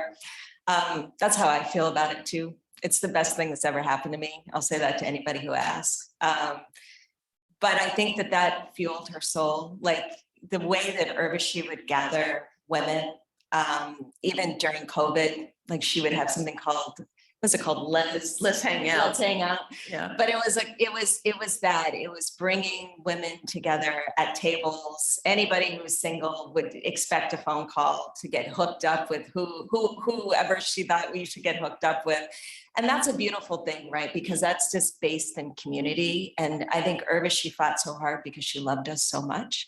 And I think that's also what kept her going in a celebratory way. I mean, at the memorial, there was so much conversation about food and dancing. And that I think was really kind of the crux to what kept her going and what made it so joyful to be around her. Yeah, I think that people who only knew her as an activist and respected that, that part of her were surprised when they found out that, she was basically a punk rocker and she loved music. She loved all kinds of music, but, she was very, focused on Patti Smith and other music of that era. She really did love music and as Catherine said, dancing. And there was quite a bit of talk at the memorial about food. Richard could probably spend more time talking about that. But Irv, cooked Indian food and bringing people together. Everything was about doing that. I mean, the Let's Hang Out that started at Henrietta Hudson's and then moved online during COVID was another way she did it. But she also had a pretty large chosen family in addition to her family of origin. And so her connections to people were also a very important part of her personal life, as was, of course, her very long-term relationship with Kate Clinton. I'm gonna let Richard fill in. Well, as people have said, she was, full of fun and loved life. And she was a punk rocker, but not a very good one. And she would be in a pickup band in her backyard, and the police would arrive within 5 minutes and shut the whole place down. And this is hard to believe, I know, but I used to, like to go to the sex clubs in Boston in the 80s, and they were illegal, but there was this one particular one right behind police headquarters on Berkeley Street. And because that's the way Boston works. And Irv would say, well, like, I'm going too. And she would put on her parka and a ski hat, and we'd get in there, and then we'd get thrown out because they figured out she wasn't a guy. And she was constantly furious that there were no glory holes for lesbians. I mean, she wanted to organize for glory holes for lesbians. But the real, I think, joy in her life was her relationship with Kate Clinton, her partner of over 30 years. And Irv and Kate met at a conference actually organized by Larry Kramer in the late 80s, the War Conference. And Irv was there hanging out with our late friend from GCN, Eric Griffiths. And somehow she met Kate and they hooked up. And they both had, I think they each had girlfriends at the time, or some stage of relationships. And then they were together for well over 30 years. But her relationship with Kate really was the constant spark of joy that we all got to see in a very, very lovely and combustible way. So, Richard, do you want to, I'm just going to stay with you for a minute. Do you want to talk a little bit about the museum and Irv's role in the museum and sort of what documenting history, because Irv, to me, lived in the present. She wasn't thinking about 3 presidents ago, or this bill this case she won, or this organization she helped, well, she didn't win cases, but this organization that she helped found, or talking about a grant she did 10 years ago. She was very in the now. And yet the museum was very important to her. And I just wonder if you could talk about that. Sure, no, it was the board that Irv stayed on until she died. So, there have been conversations in the queer community literally for decades about the need for a museum of lesbian, gay, bisexual, transgender history. And that this museum should really be a school for activists. That if you think about what comprises a movement for social change and a movement for justice, there's certainly the street activism piece of it, and there's the litigation slice of it, and there's the legislation slice of it. But we all know the difference between legal equality and lived equality. And we achieve lived equality by changing people's minds, changing their hearts. And we do that through culture. And culture is a mirror. When we look at television or movies or paintings, we're looking at a mirror. And LGBT people haven't been visible in that mirror for most of our history. We're erased from existence. We are erased from citizenship. We are erased from American culture and society because we have not historically been in that mirror. And so while today, certainly many museums and lots of pop culture more accurately reflects our lives. I mean, those of you who knew Vito Russo and remember the Cellular Closet, every gay man or lesbian in a movie he covered, hung themselves or was shot or went to prison. And today that's different, but part of the impetus behind creating an American Museum of LGBT culture and history is to make sure that the control of that mirror, that narrative, that preservation, that interrogation, that celebration of our movement and our lives is embedded in and owned by our community. And so the museum that we're founding is very much not the Will and Grace Museum. It is not the Ellen DeGeneres Museum. It is designed to be a museum to tell the stories of queer people in all aspects of life, and to very specifically, not to be an elite institution where people do not feel welcome, but to create a museum of the future where all queer people and allies and families do feel welcome and do see ourselves in that mirror of culture. And so Urvashi and Roz's partner, Janet Weinberg, were both on our founding board of directors, and Urvashi and Janet, along with myself and a couple of other people, Odell Mays, were among the 5 incorporators of the museum. And right from the beginning, we had 29 board members, and right from the beginning, we knew that we wanted that board that created the vision and mission to reflect all the voices of our community. And so, you know, we started meeting in the living room, Janet, Irv, you know, Frankie, Miranda, other people meeting in a living room in 2017 and 2018, and raised money, hired a museum planner, did focus groups in Spanish and English in all 5 boroughs, did surveys, interviews with scholars, queer historians, and came up with this vision. And we're incubating at the New York Historical Society, and we'll open in their new building in 2026.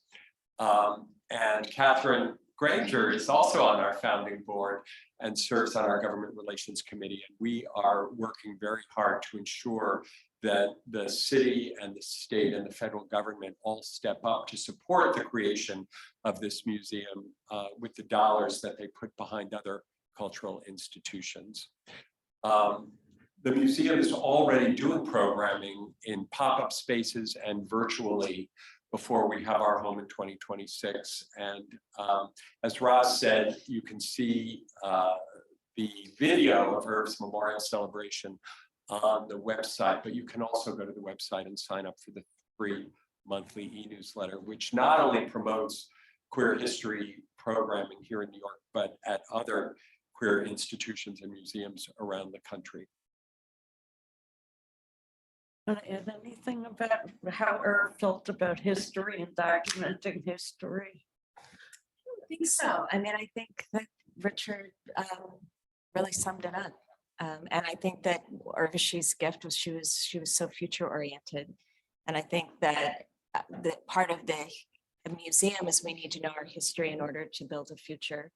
And that's where Urvashi was leading us. Yeah, when Irv was, this possibly also extended to her time at Ford, but I know for sure at Arcus, she was involved with many grants that were that had a history aspect to them. She funded the film about the life of Bayard Rustin, and she funded a number of other historical Sarah Schulman's work on the oral history of AIDS activists that ended up being the book that she had published a couple of years ago. The AIDS Oral History Project funded as well. So the issue of history was always very much alive with her and very much important for her, culminating in this work she did on the board of the founding board of the museum. But I think it's for many of us as we get older and we look back at our careers and our time in the movement or various movements, we understand the role of history and the lessons that we learn. And now when there's so much that's threatened and there's so much that we are concerned that we're going to roll back, that looking at history and how we got where we are and how we won what we won is even more important now than it's ever been. So I think Irv knew this, and I think she did many things that demonstrated the importance of history to her. So do we have questions on the chat? Okay, do we have questions? I mean, I have more things I could ask these terrific people, but we do have a few minutes if there are questions in the room or comments from people who knew Irv that you want to share. Yes.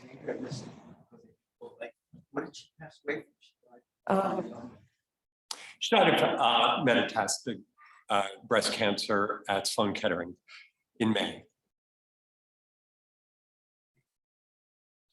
Any other? There's very slight referral to breastfeeds, don't we? How that people do with that. Oh, sure. So the breasties were a lesbian/women's support group for breast cancer, and my late wife Janet, who Richard mentioned, was part of the support group. Janet died 4 years ago. And this really was sort of this remarkable group of activists. There was a lot of politics in the room, and Janet would come back and talk also about the food. And I kept saying, where are my leftovers? Because there was always unbelievable Indian food. But I just want to sort of maybe build on Richard's reference, because I remember when Janet came back and said, I'm going to be on a board with Urvashi and Richard, and we're going to form a museum. You probably don't know this. And I went, a museum? What are you thinking? Like, what is Richard thinking? Like, a museum? Do you know how much money it takes to form a museum? And okay, that's great, but like, and then I sort of, she said, no, look at this group. We're going to get this done. And that really was, I think, the energy that Irv brought. I mean, Janet was indefatigable as well, but it was sort of like that infectious, yes, it can be done, and we're going to find a way. And money, we're going to find the money. And I think that maybe is what, just as we're coming close to the end, we can take some questions. It's what you said, because so, in my experience over the years, so many people who were activists also struggled with implementation. It's a particularly unique skill set to be able to bring the activists together, do the organizational strategy, then figure out how to fund it, and then actually get this thing going and running. And I think that really was that sort of, I'm going to run that marathon and make it to the finish line. It was really a unique talent that Irv had. Do we have questions? I think somebody in the back. Oh, way in the back, sure, hi.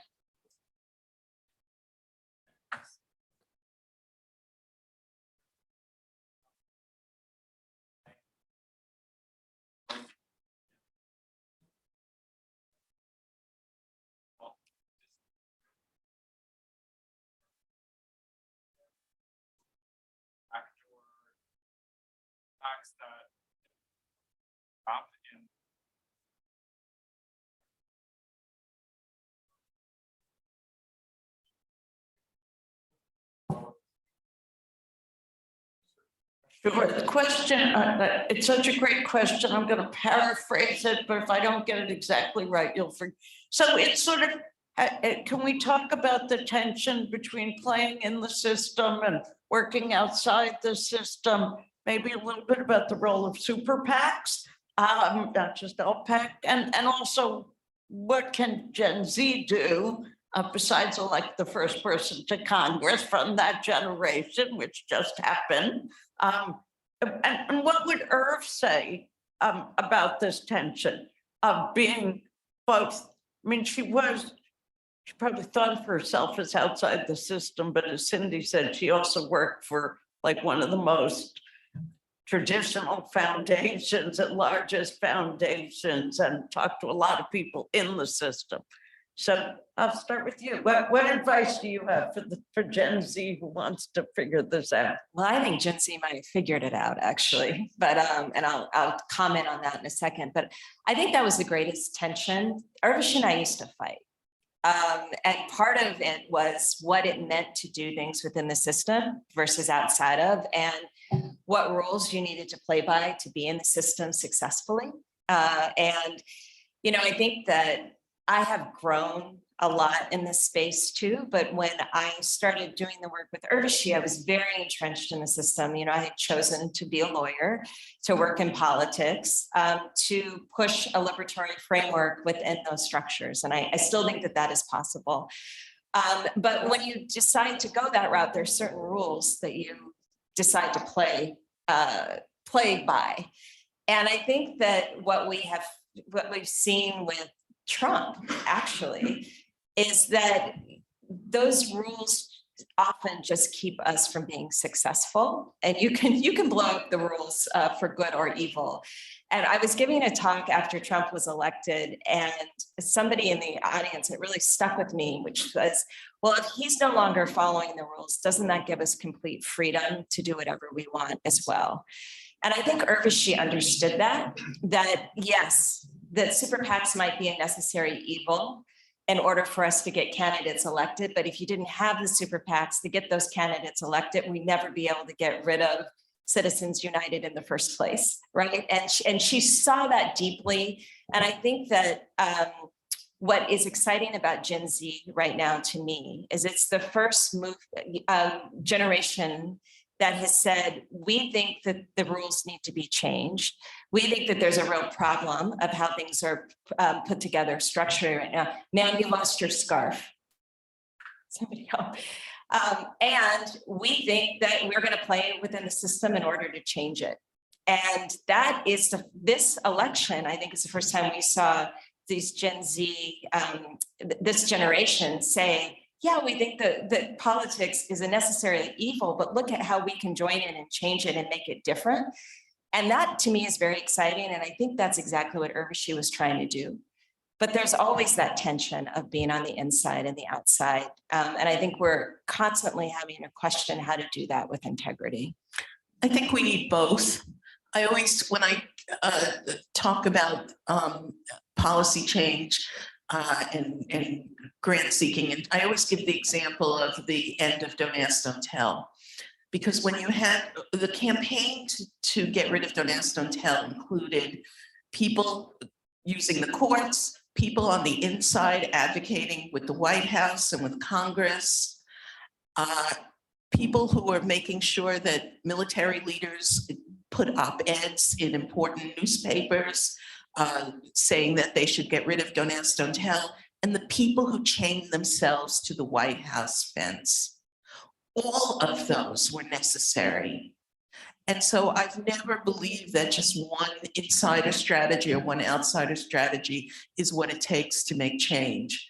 I really do think that a multidisciplinary strategy is what's needed on all fronts. And I think when it came to Urvashi, I don't think she really thought she was playing an insider game or an outsider game. She played the insider game when she needed to. She played the outsider game when she needed to. Really, what was really guiding her was her values and her vision.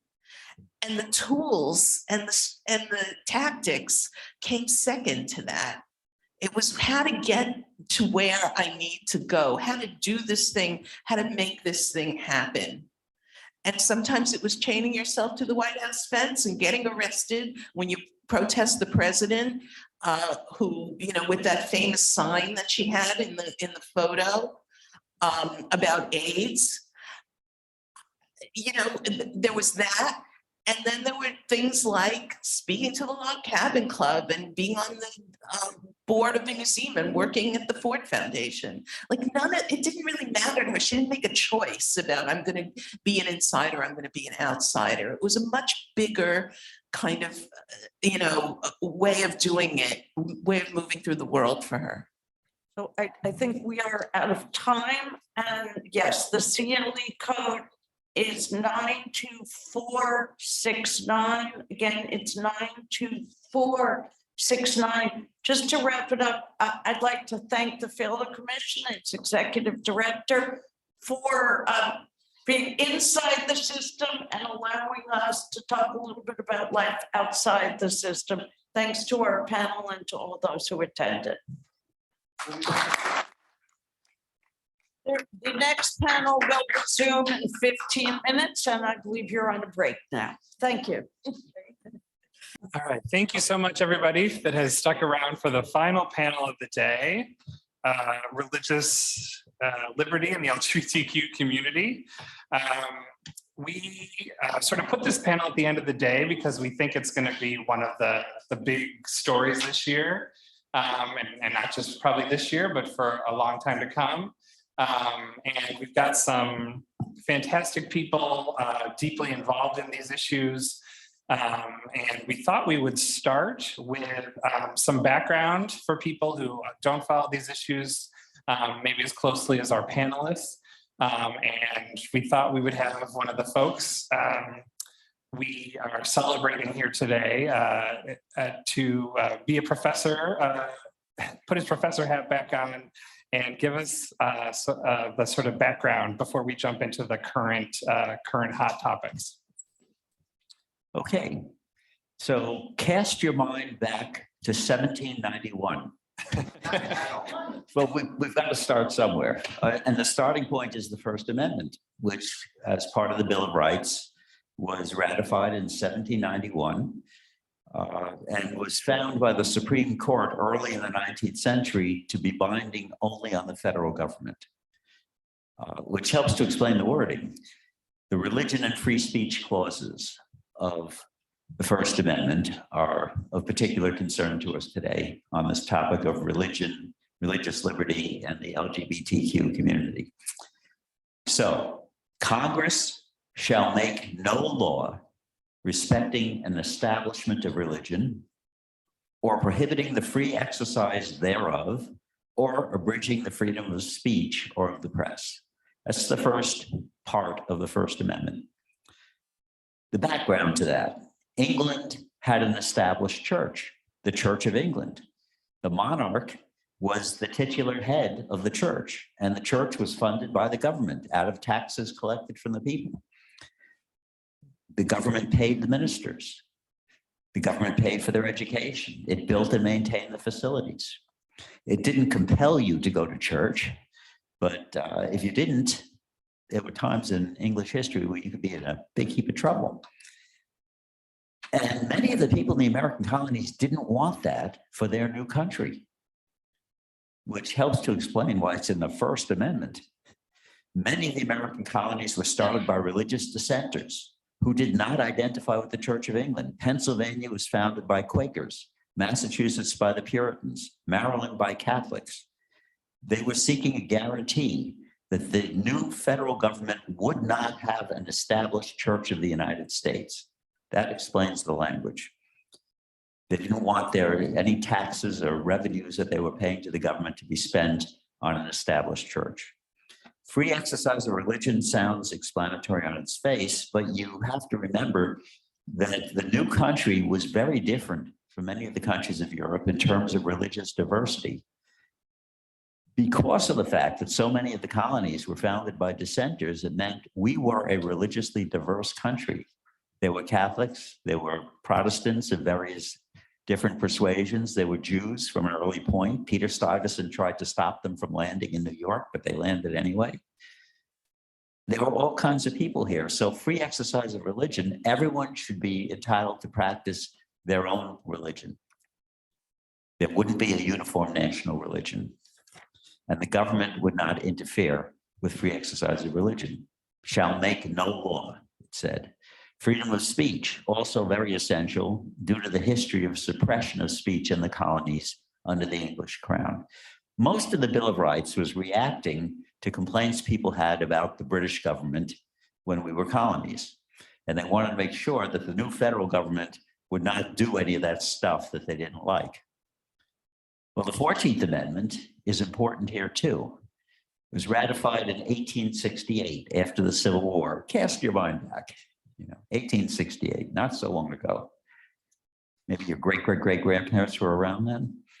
Section 1 provides that no state shall make or enforce any law which shall abridge the privileges or immunities of citizens of the United States, nor shall any state deprive any person of life, liberty, or property without due process of law, nor deny to any person within its jurisdiction the equal protection of the laws. Now, why do I say that this is significant in terms of religious liberty? Because ultimately, early in the 20th century, the Supreme Court decided that the various rights guaranteed in the Bill of Rights were fundamental rights, and that to abridge them, the states would be violating the liberty of the people. And they used the Due Process Clause and its protection against any abridgment of liberty without due process of law to say that First Amendment, that's a list of fundamental rights that you have as citizens of the United States. And another thing that the 14th Amendment did was to say that everyone born or naturalized in the United States is a citizen. The 14th Amendment, among other things, was intended to overrule the Dred Scott case, which said that African Americans were not American citizens and could not be considered American citizens, even if they were free and not slaves, which helped to start the Civil War. So the 14th Amendment overrules the Dred Scott case. It says everyone who was born here or was naturalized here is a citizen, regardless of who your parents were, where they came from, et cetera. And that the Due Process Clause was used by the Supreme Court early in the 20th century to say the states are bound by the First Amendment. And as part of that, of course, it means that the exact literal text of the First Amendment is not a source of its meaning, really.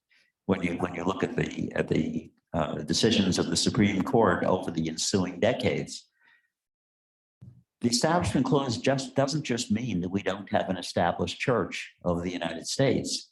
They started focusing on various governmental rules and practices, which they said was tantamount to establishment, like spending tax money for religion,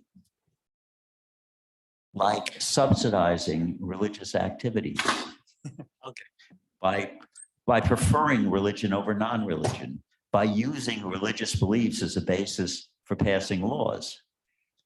That's sort of conceptually establishment of religion. It's saying that we have an official religion. I still feel uneasy when I pull a coin out and see "In God We Trust" on it. And I think, well, who's the we? Who's the we? Does this government trust in God? Well, many people say, yes, we are a Christian nation. And I say, no, I'm a Jew and I'm a citizen.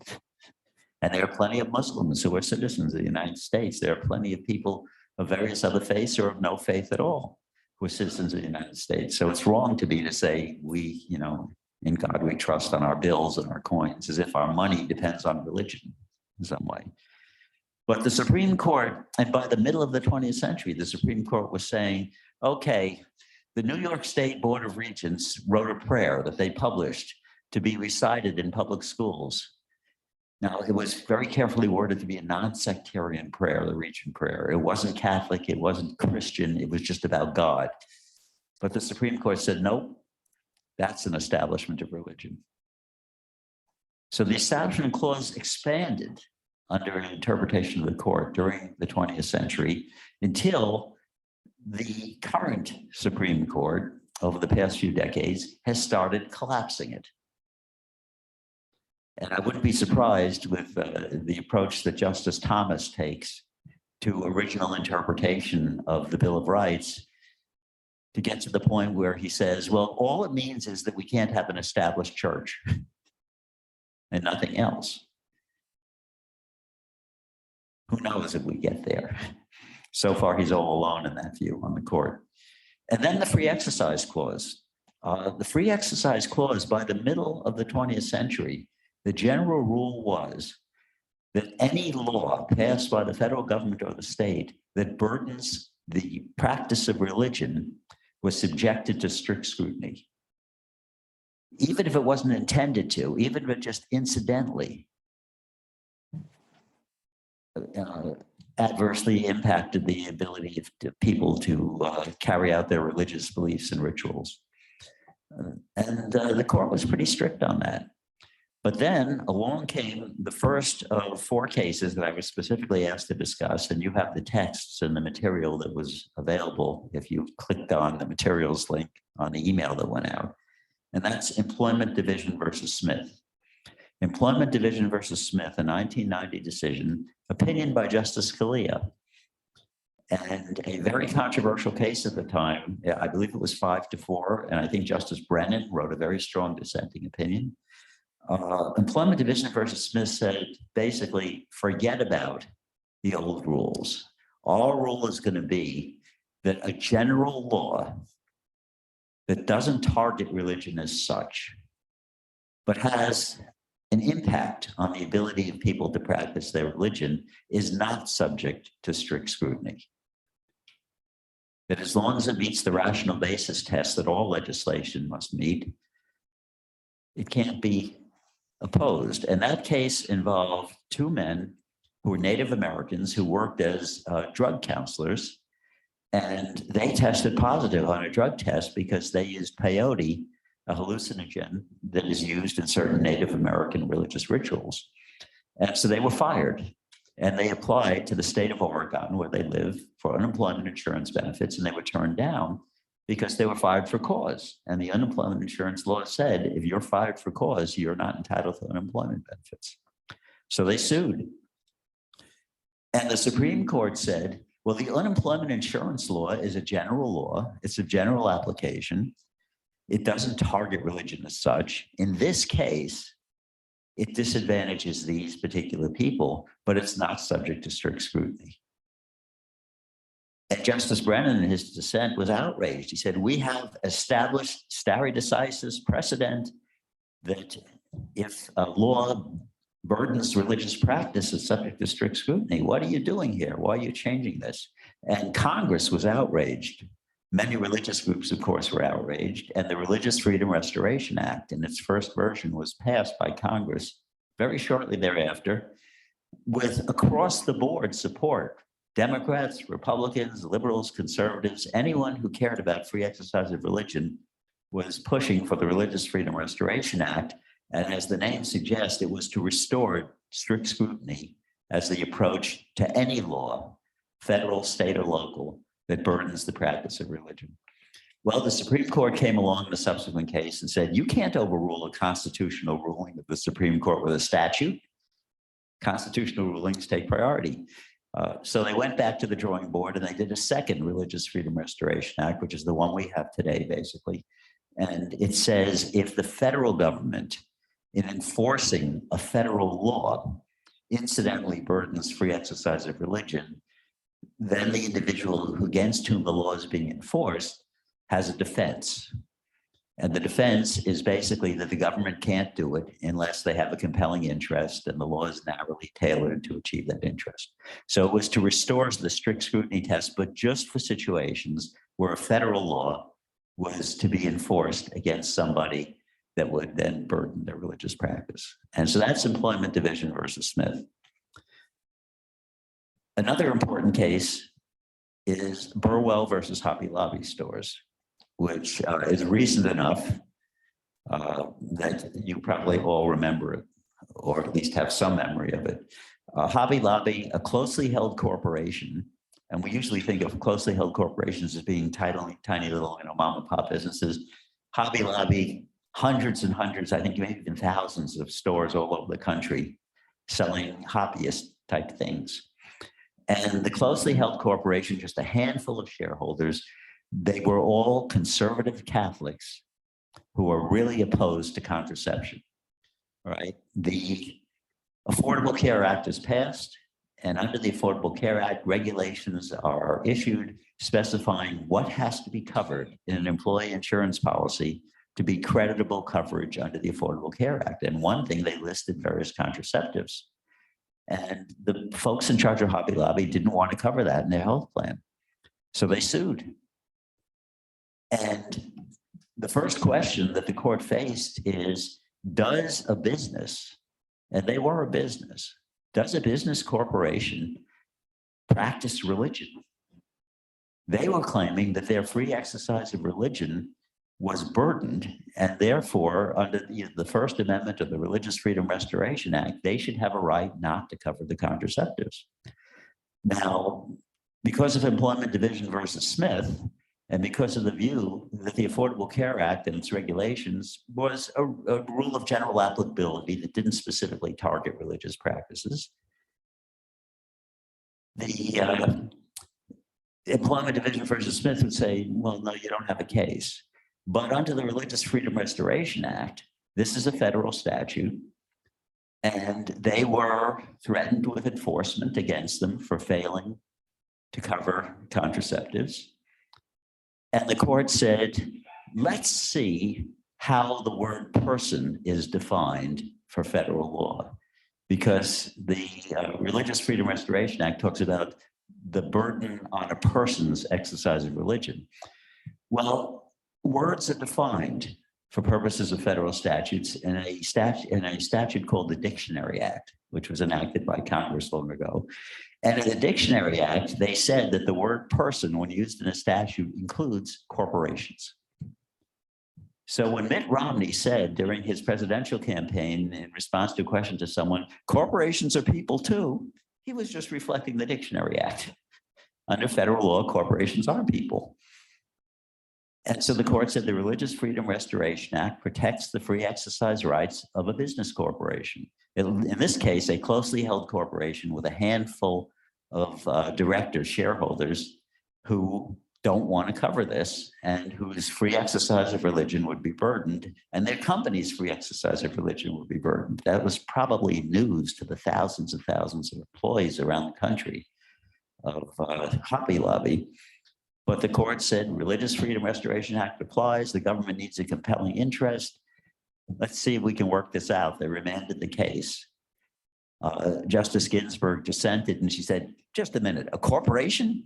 In order to practice a religion, don't you have to have a soul? Do corporations have souls? People talk about soulless corporations. Well, not in the United States of America, evidently.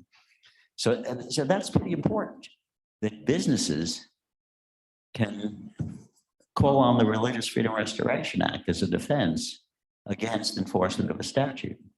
How about a business that doesn't want to comply with Title VII's requirement as interpreted by the Supreme Court in the Bostick case to ban discrimination against people because of their transgender status? And now the Biden administration is saying that that means that your health plan under the Affordable Care Act has to cover gender transition. And if you don't cover gender transition, you may also be violating Title VII because employee benefits is covered under wages and conditions of employment under Title VII. And there's a federal judge out there down in Texas who says, well, they've got a pretty good RFRA defense here. So both Title VII and the problem is, and in the Bostick case, Justice Gorsuch said, after all, the Religious Freedom Restoration Act, which he referred to when people said, well, what about religious objections to the court's decision? The Religious Freedom Restoration Act is a super statute. It supersedes all other federal statutes because it gives a free exercise defense to people who are being the subject of enforcement of a federal law that burdens their practice of religion. And so now we have this recent case by one of Trump's many federal district judges, several of whom down in Texas have been very busy protecting free exercise of religion from anti-discrimination laws.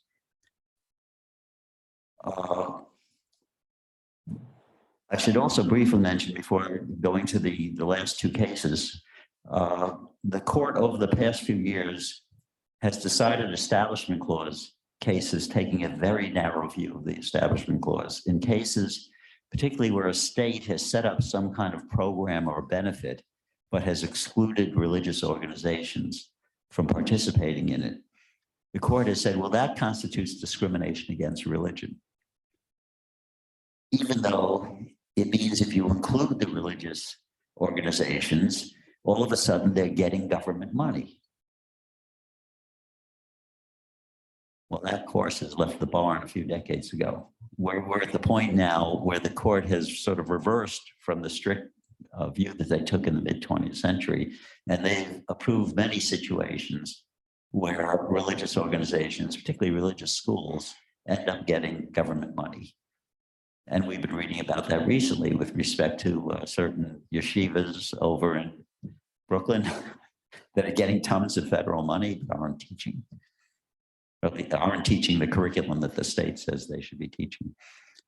Well, the other LGBT specific rulings that I'm going to address just briefly, one is the Masterpiece Cake Shop case, which is really recent, so a lot of people will remember that. This is about Jack Phillips, a baker in the Denver, Colorado area, who is a self-styled cake artist who specializes in custom designing and making wedding cakes, but refused to do so for a same-sex couple based on his religious objections to same-sex marriage.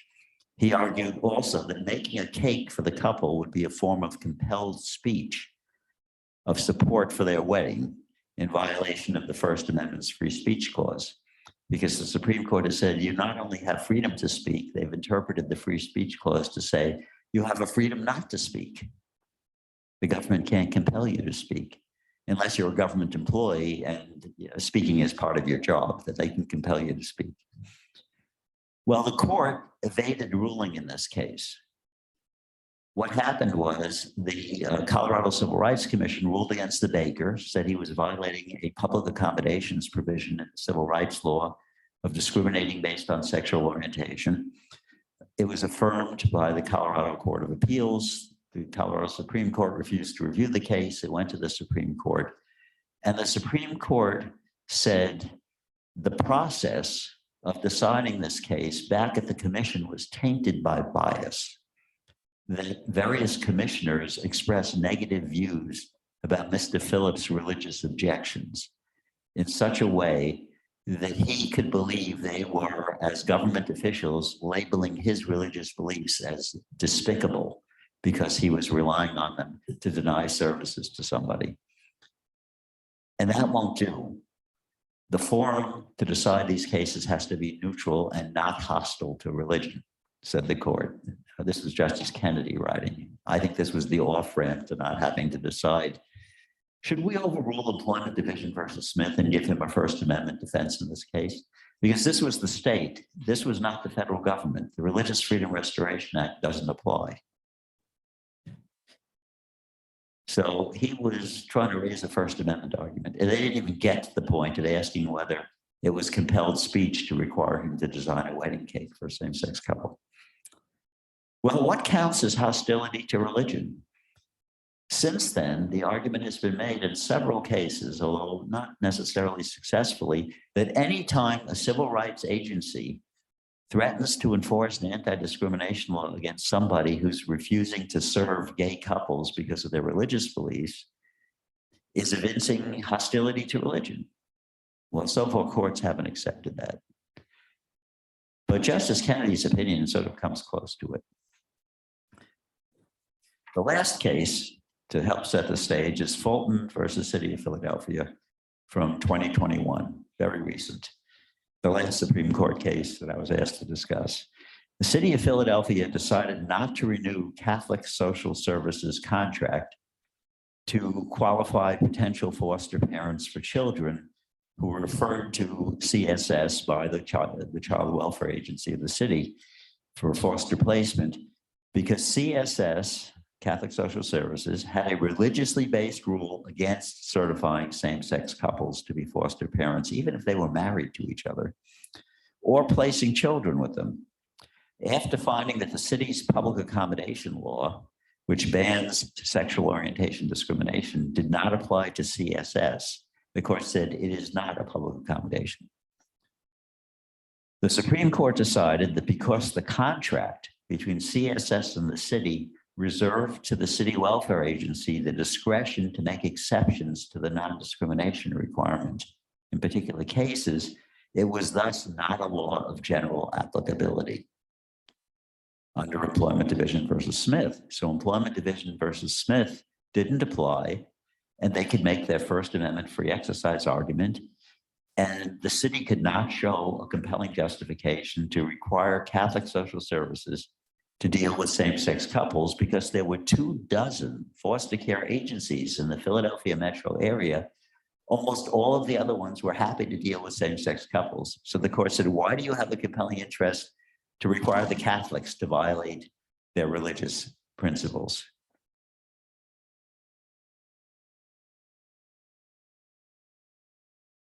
Well, there were concurring opinions from several of the justices saying, you know what we should have done in this case? We should have just overruled Employment Division versus Smith.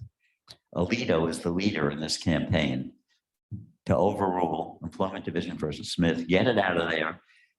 make the Religious Freedom Restoration Act unnecessary by restoring the strict scrutiny, compelling state interest test that prevailed prior to Employment Division versus Smith, but he only had 4 votes on that. He's still trying, and he might achieve that this term. I mean, we'll be hearing it from one of my co-panelists about 305 Creative, in which they don't have to do it, and they actually granted cert on the free speech rather than the free exercise claim, but it was originally a free exercise case. So we'll see what happens on that. But in the meanwhile, one of the results of the City of Philadelphia case, the Fulton case, is that the idea of laws of general applicability seems to have been shifting to the point where it's very hard to find a law of general applicability that's covered by Employment Division versus Smith. And there's already been one case, and a federal district court judge has said, well, what about Title VII? Is that a law of general applicability? I don't think so, because it only applies to companies with at least 15 employees, which means an awful lot of companies are not covered. And because it exempts religious corporations from complying with the ban against employment discrimination because of religion, and because there are other various carve-outs. So I don't think it's a law of general applicability. I think Employment Division versus Smith applies in Title VII cases, rather doesn't apply in Title VII cases, which means that someone with religious objections to complying with the Bostic decision might have a First Amendment defense. Not surprisingly, most of the decisions I've been following that have been expanding free exercise are by judges appointed by President Trump. And there are so many of them. And they tend to be so young. They're going to be around a long time. So that's sort of where things stand now. And the one other thing that I would point out, and this is based on a recent case from the Northern District of New York on remand from the Second Circuit called New Hope Family Services. The free speech provision of the First Amendment, and particularly the rule against compelled speech, is now being weaponized to substitute for free exercise of religion as a defense by entities that want to discriminate against LGBT people. New Hope Family Services, a long-standing adoption agency in the Syracuse area, will not certify as adoptive parents same-sex couples, will not certify single people. They believe only a married heterosexual couple is suitable to adopt and raise a child. And they were called on this by the state. And they ended up suing the state. Alliance Defending Freedom is representing them in 2 cases. One case against the Division of Human Rights, which was investigating them under the public accommodations provision. Another case against the Child Welfare Agency, which was refusing to refer children to them anymore. And by revoking their authorization under state law, they can't handle adoptions anymore. They got to go out of business, basically. And the Second Circuit reversed the judge's dismissal of the case that they brought against the state and the agency and sent it back and said they have potential free exercise and free speech arguments to make here. So on remand, the district court judge said, I'm going to decide this as a free speech case, so I don't have to deal with Employment Division versus Smith and all that. I will decide this as a free speech case. I will say that the state is attempting to require them to state that same-sex couples are qualified to adopt children, and that violates their right not to be compelled to speak. And I've reported on this in Gay City News. You can see my articles. There are 2 separate decisions, one involving the Division of Human Rights, the other involving the Child Welfare Agency of the state. So where we are here, we've got 4 members of the Supreme Court who are poised in an appropriate case to overrule Employment Division versus Smith. We're seeing a an expansive view of free exercise of religion. And I haven't even gotten into the ministerial exception to Title VII and the church autonomy doctrine that suddenly seems to be floating around. It seems to come out of nowhere, but it's actually rooted in some very old cases by the Supreme Court that said churches are totally autonomous in matters of religious faith. But now they're saying, well, that means that you can't apply anti-discrimination laws to churches. Well, we long thought that you could, except for discrimination with respect to religion.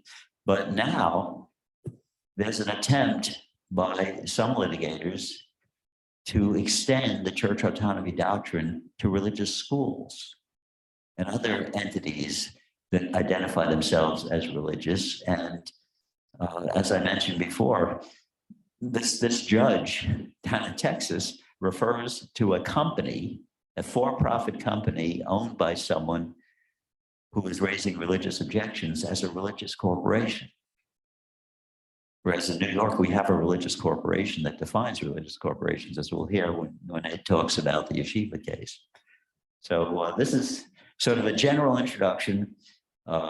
It's kind of rushed. There's many more details one could get into, but my co-panelists will have lots to talk about. So I will cede the mic. All right, thank you so much, Professor. 200 plus years of history in 25 minutes or so here. Thank you for that. With that, thank you. With that, we're going to sort of jump into the sort of biggest controversies or biggest cases, most high-profile cases of the moment. And we have a sort of pending Supreme Court case that will be argued in December.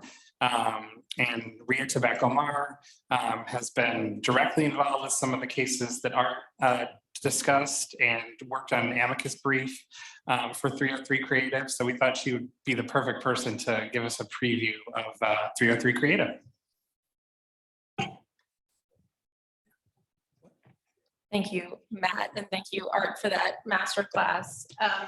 So as Matt said, 303 Creative is going to be argued in December, and many people have described the case as sort of Masterpiece 2.0. So I think it's worth going back and doing a bit more of a dive into Masterpiece and also offer some friendly amendments to Art's description. The first of which being, I don't think Masterpiece Cake Shop is a case about Jack Phillips. It's a case about our clients, Dave Mullins and Charlie Craig, who were planning their wedding at a time not all that long ago where there are not a whole lot of places in this country they could get married. And, you know, my own wedding was a few weeks after Dave and Charlie's. And so I thought a lot in the years that I represented them about that, what that moment represented to our community, a moment when there were now some places we could marry, not all of them, not all of the places that we lived. For Dave and Charlie, who lived in Colorado, met traveling to Provincetown, Massachusetts to get married, and having a reception back home in Denver because they could not yet get married in Colorado. And yet, what a moment of tremendous promise and excitement there was anywhere that they could get married at all. What a joyful and happy time it was to be planning the wedding and certainly to be selecting their wedding cake. They waited for Charlie's mom, who lived in Wyoming, until she could be in town to help them select their cake. They walked into Masterpiece Cake Shop, the bakery that was recommended by their event planner, only to be told almost as soon as they walked in the door that the bakery would not sell a cake for the wedding of a same-sex couple. Charlie's mom, Debbie, has written about this experience, and she said, "We walked into that store happy and we left broken." Her son, who was a grown man, broke down in tears in the car, overwhelmed with essentially being told his dollar was not good enough. And that interaction set off what had became more than 5 years of litigation over whether that refusal of service violated the Colorado Anti-Discrimination Act, and if so, whether there was some sort of First Amendment defense to that violation. The other amendment I would offer, which is really just a bit more color to understand how sort of quirky and what an off-ramp the outcome of Masterpiece was, is just to put those comments in context. You know, as Art described, you know, we were successful before an administrative law judge, and the bakery appealed that decision to the full Colorado Civil Rights Commission, which, as we all know, having read the opinion, is a 7-member public body that meets. That board voted unanimously to affirm the decision of the ALJ. The bakery then sought a stay of that decision while it appealed to the Colorado Court of Appeals. And it was in the context of considering whether there ought to be a stay of the injunction requiring the bakery to comply with the Anti-Discrimination Act that one commissioner said that it was despicable that religion had been used historically to justify various kinds of atrocities. And I give you that context only to understand that at the point those comments were made, all of the substantive decisions in the case had already been decided. We know that no similar comments were made at earlier stages of the proceedings because they're all public. We have the notes, we've got the transcript. It was the first time any comment like that was made. And so you have to understand it was one person out of a 7-member body. And so even if you think those comments evinced bias in their own heart, right, having not been made to the other 6 people, all of whom agreed to affirm the ALJ's decision, it's very, very difficult to imagine why that underlying substantive decision to appeal was somehow tainted by the subsequent comment of one person. And I say that to all of you again to say, this was a real out by the Supreme Court. And, you know, depending on which line of cases you look at, it may be sort of a surprising out, or it may be sort of more of the same. There's another sort of line of cases that Masterpiece fits into, and it's, you know, the cases that where the rights of LGBT people come up against the First Amendment. And I thought, reflecting on the title of this conference, how deeply rooted are LGBTQ rights post-Dobbs? Like, how deeply rooted are LGBTQ rights have they ever been when other people raise objections to them? And I think the distressing answer is not very. And in some ways, that's a story that begins really in 1996 with the Hurley case, which you all remember is involving Boston's St. Patrick's Day Parade, which rejected a permit to march for an LGBT group. And, you know, that was another case where the Massachusetts state courts had consistently ruled in favor of the group that sought to march. Massachusetts, like Colorado, has an anti-discrimination law that prohibits discrimination based on sexual orientation in places of public accommodation. If you read the decision from the Massachusetts Supreme Judicial Court, you'll hear the description of the St. Patrick's Day Parade as involving tens of thousands of marchers. It's existed for over 50 years. They've only ever turned away one group prior to these LGBT folks. It was a neo-Nazi white supremacist group.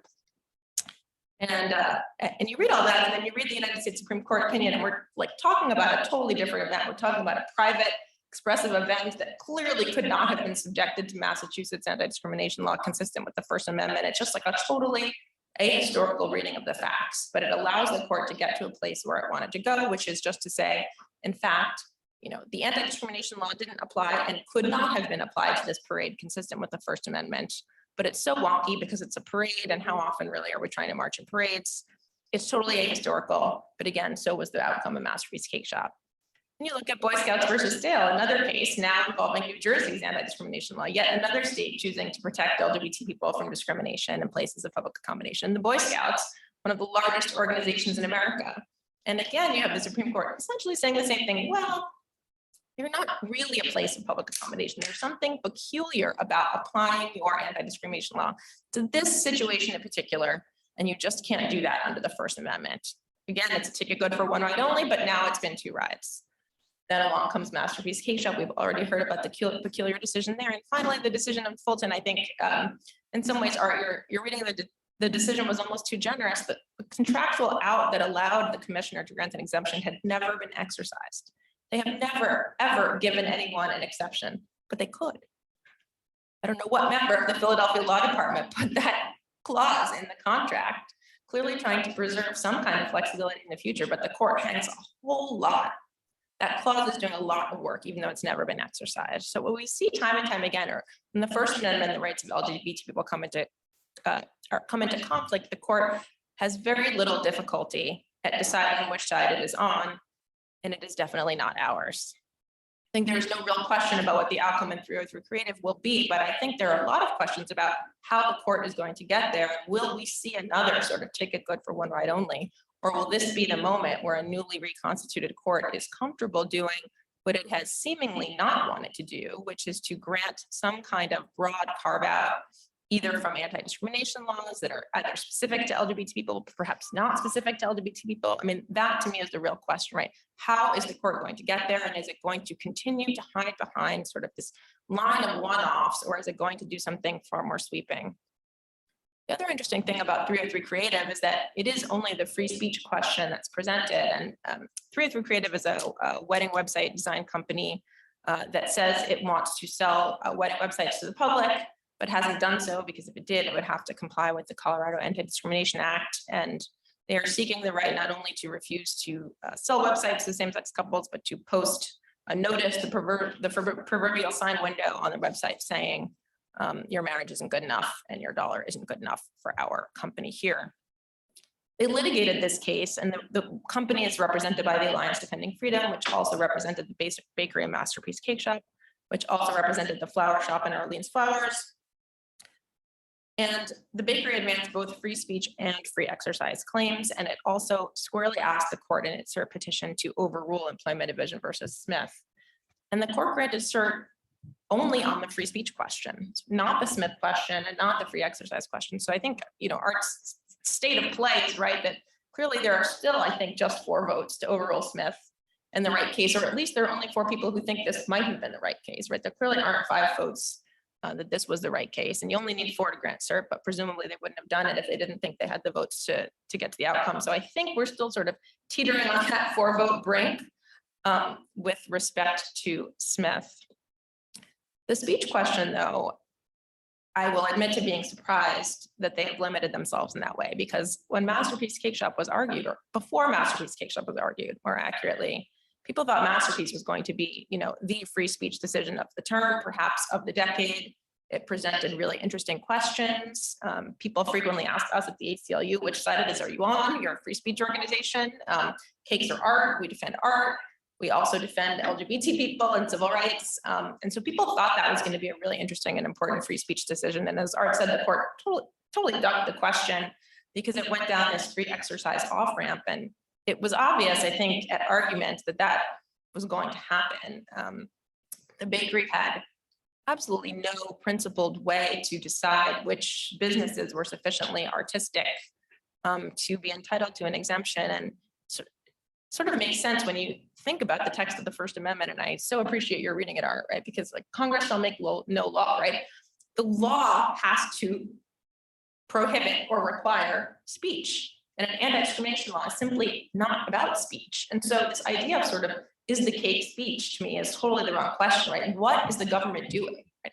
What is the government actually prohibiting or requiring? And if the government were to pass a law saying every bakery must sell pink and blue cakes, I think we'd arguably have a real First Amendment problem. But a law that says every bakery that sells cakes can't refuse to sell the same cake to someone because of who they are is just not a law that's about speech at all. It really doesn't invoke the concern that animated the First Amendment, which was really directly about the regulation of speech.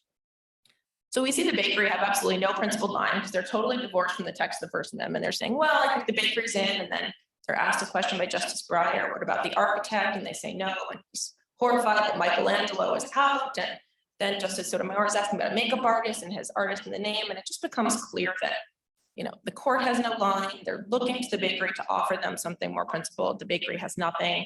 The United States, then represented by Noel Francisco as SG under President Trump, comes in with its own line that I don't think I could even reconstruct it for you now in my mind, but it was a very gerrymandered situation that really was designed to reach the result in Masterpiece Cake Shop and very few other vendors. It's just sort of utterly unsatisfying, both as a matter of First Amendment law and just logically speaking. And the court seemed to find it very troubling. And so it wasn't surprising they did not write about free speech in Masterpiece. I do think it's surprising they've sort of forced themselves to write about speech in 303 Creative, and we'll see what they do, whether it's an off-ramp or whether they even decide the case. I can't imagine there's much more appetite. And having read the briefs from the parties, there is no better line today than there was in 2017 when Masterpiece Cake Shop was argued, because that's just not how First Amendment law works. It doesn't make sense to say the baker's in and the architect's out, or maybe they're both in, but they're in. What about the newspaper printer, and what about what have you? And then you get down this other parade of horribles. Well,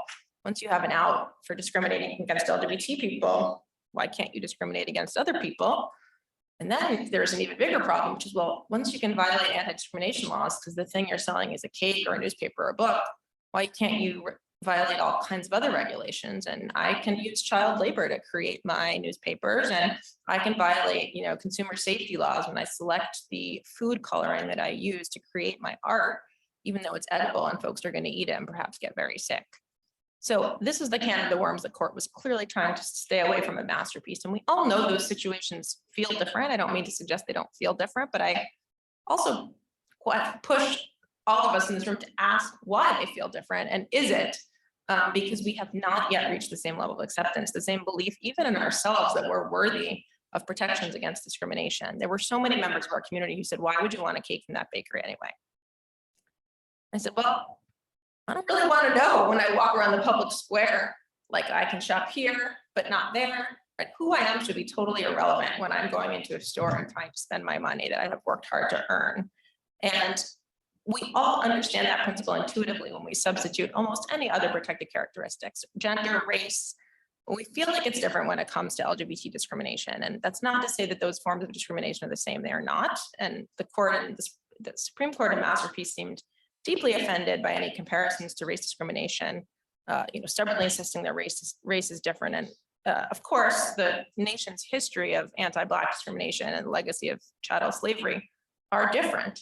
But that's not an answer to why it would be okay in one situation and not the other. To say that the histories of those forms of discrimination are different. They are different. Colorado saw fit to prohibit both. Why is it that if it's irrelevant in one interaction, it's highly relevant in another transaction? And I think the answer really has everything to do with the court's discomfort with LGBT people who we are, and the fact that we too are standing up and saying our dollar is just as good as anyone else's. There are no principles. I'm very curious to see what the court does and what questions the court asks. I mean, counsel for 303 has the advantage of having done a dry run in Masterpiece, and rereading the transcript today, I have to say it's just as painful as it was in the moment to see them walk through those hypotheticals about different kind of vendors. And I truly don't think there are better answers today. I also don't think they have a better answer to the rule, why stop here? If you can put up a sign saying I won't serve same-sex couples, why can't you put up a sign saying I won't serve interracial couples? Or if we take race out of it because the court is so deeply offended that we're calling anybody racist, which is of course worse than actually being racist, an interfaith couple or women, or anybody else on the basis of a protected characteristic. There's no principled reason why they couldn't do those things. And as I said, from that matter, I think it's just a hop, skip, and a jump to violating a host of regulations and laws that have nothing to do with discrimination. And that, of course, is really the problem that Justice Scalia was up against in Smith, which I do feel compelled to say in this room that the ACLU was on the other side of Smith. We supported Al Smith, who had used peyote, and we still believe that strict scrutiny can apply to those laws. We just also believe that anti-discrimination is a compelling interest. And so laws of this kind should survive strict scrutiny, as indeed the court has repeatedly said they do when it comes to discrimination based on race and discrimination based on gender.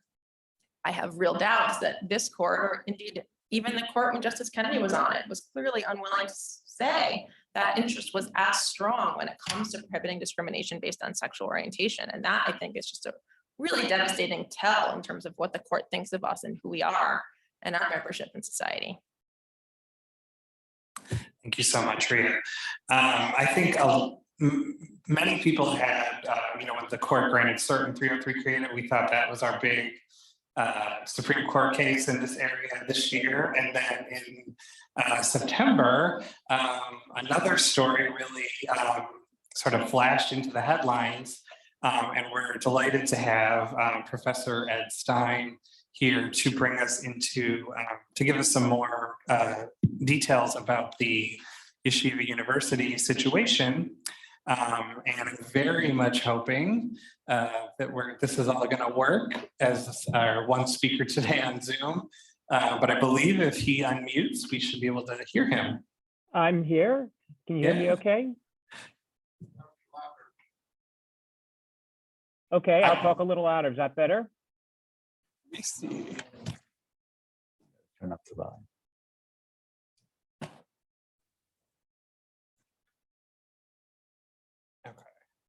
Okay, is that better now?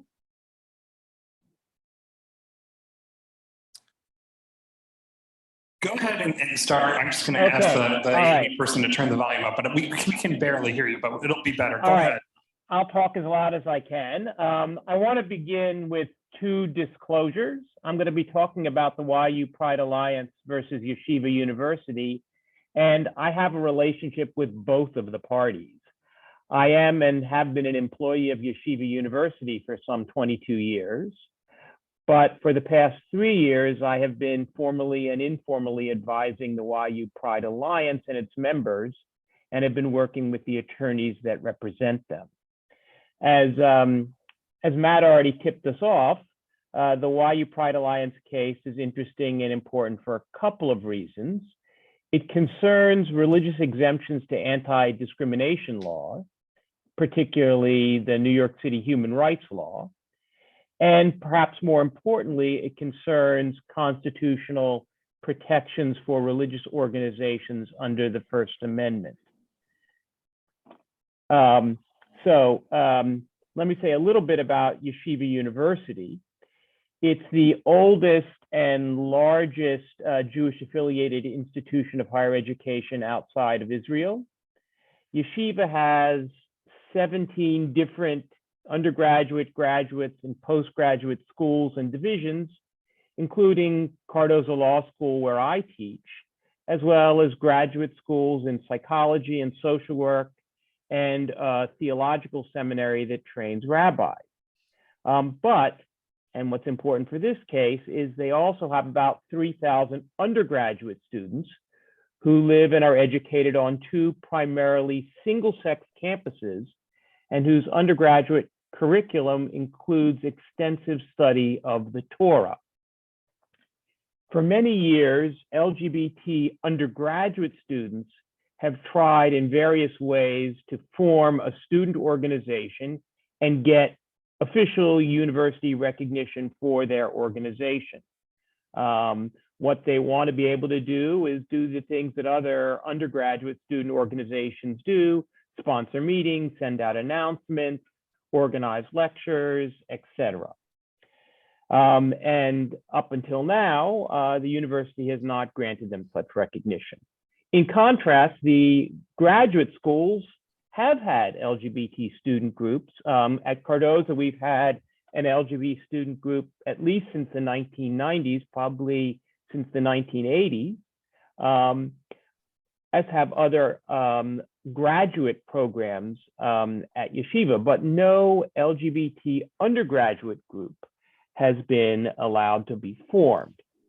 Several years ago, in the absence of official recognition, some undergraduate students started an informal WhatsApp group to share information, create a community of support, etc. And out of that group, some of the students who were involved started trying to come together and build an opportunity to form a student group. The YU Pride Alliance describes itself as an unofficial group of undergraduate students hoping to provide a supportive space on campus for students of all sexual orientations and gender identities, to foster awareness about sensitivity to the unique experience of being LGBTQ in Yeshiva University and the modern Orthodox Jewish community. For a couple of years, starting around 2018, I was naively optimistic about the chances that the university would reach some sort of compromise with these students. For a while, the university signaled it would be open to recognizing a gay student group, but they wanted to do it in the right way. And that turned out to be in ways that didn't involve using the word gay or lesbian in the name of the student group. And that's how they came to call themselves the Pride Alliance. But eventually this didn't work out, and the university wouldn't recognize the group, and the LGBTQ students filed a lawsuit in state court, represented by Katie Rosenfeld of the civil rights firm Emery Chelly. And the lawsuit alleged violation of the New York City human rights law. Specifically, the students sued Yeshiva as a place or provider of public accommodation because under New York City human rights law, it is unlawful to deny the full and equal enjoyment of a public accommodation on the basis of sexual orientation. Now, Yeshiva is represented in this litigation by the Beckett Fund, a nonprofit public interest legal defense organization with a focus on religious liberty. They were involved in the Hobby Lobby case that Art talked about, and they were also involved in the Fulton versus City of Philadelphia case. They also wrote an amicus brief in Dobbs. And Beckett is connected with groups like the Family Research Council and Alliance Defending Freedoms, two of the leading anti-LGBT and anti-choice legal advocacy groups. And on behalf of Yeshiva University, the Beckett Fund makes religious liberties argument. And the case raises really two: a statutory interpretation argument about the New York City human rights law's religious exemption, and a constitutional issue about whether the New York City human rights law violates the First Amendment. So the New York City human rights law has an exemption for religious corporations incorporated under the education law. That's in quotes. Religious corporations incorporated under the education law. Yeshiva argued in trial court that it was entitled to this religious exemption, but in a decision in June 2022, Judge Lynn Kotler ruled correctly, in my view, that Yeshiva, despite its religious character, is not a religious corporation incorporated under the education law. Why? Well, among other things, in 1967, Yeshiva amended its charter. Its initial charter stated that it had an exclusively religious purpose, to wit, quote, to promote the study of the Talmud. But over time, it amended its charter to broaden its purpose. And the 1967 amendment says that the university is an educational corporation under the educational law of the state of New York. Yeshiva University is and continues to be organized and operated exclusively for educational purposes. And in its submissions to various government agencies, it says that it's an educational institution, not a religious corporation. Based on its own charter and how it holds itself out to the world, even though it has a religious affiliation, Yeshiva University is not a religious corporation under New York City human rights law, or so Judge Kotler ruled. So the second argument that Yeshiva University makes is that to apply New York City human rights law's prohibition on discrimination on the basis of sexual orientation to the university in a manner that the Pride Alliance is asking for, this violates Yeshiva's religious autonomy, in particular the First Amendment, the Free Exercise Clause, the Free Speech Clause, and the Assembly Clause under the First Amendment. The Pride Alliance's response is that the New York City human rights law is a law of general applicability intended to prohibit discrimination in places of public accommodation, and that this is a rational basis for its enactment, and that there's no religious animus. So here we see Employment Division's rule coming back. Judge Kotler ruled that the New York City human rights law is a neutral law of general applicability. It does not target religious practice, and its intent is to deter discrimination, and to do that only, and it applies equally to all places of public accommodation other than those expressly exempted as either religious corporations under the religious corporations under the education law, or those expressly exempted as distinctly private. And so these religious carve-outs are meant to ensure that the New York City human rights law will not be unconstitutionally applied to religious organizations, and thereby Judge Kotler rejected Yeshiva's free exercise argument.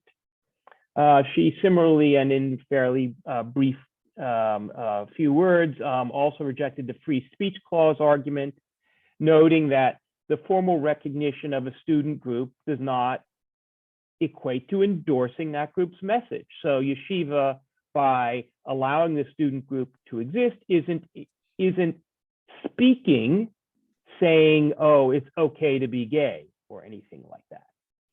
So having rejected YU's statutory argument, a statutory interpretation argument, and their First Amendment argument, the judge in this case ordered the university to immediately grant YU Pride Alliance the full and equal accommodations, advantages, facilities, and privileges afforded to other student groups at Yeshiva University. The university sought to stay this order of the judge pending its appeal, and they were denied by the trial judge.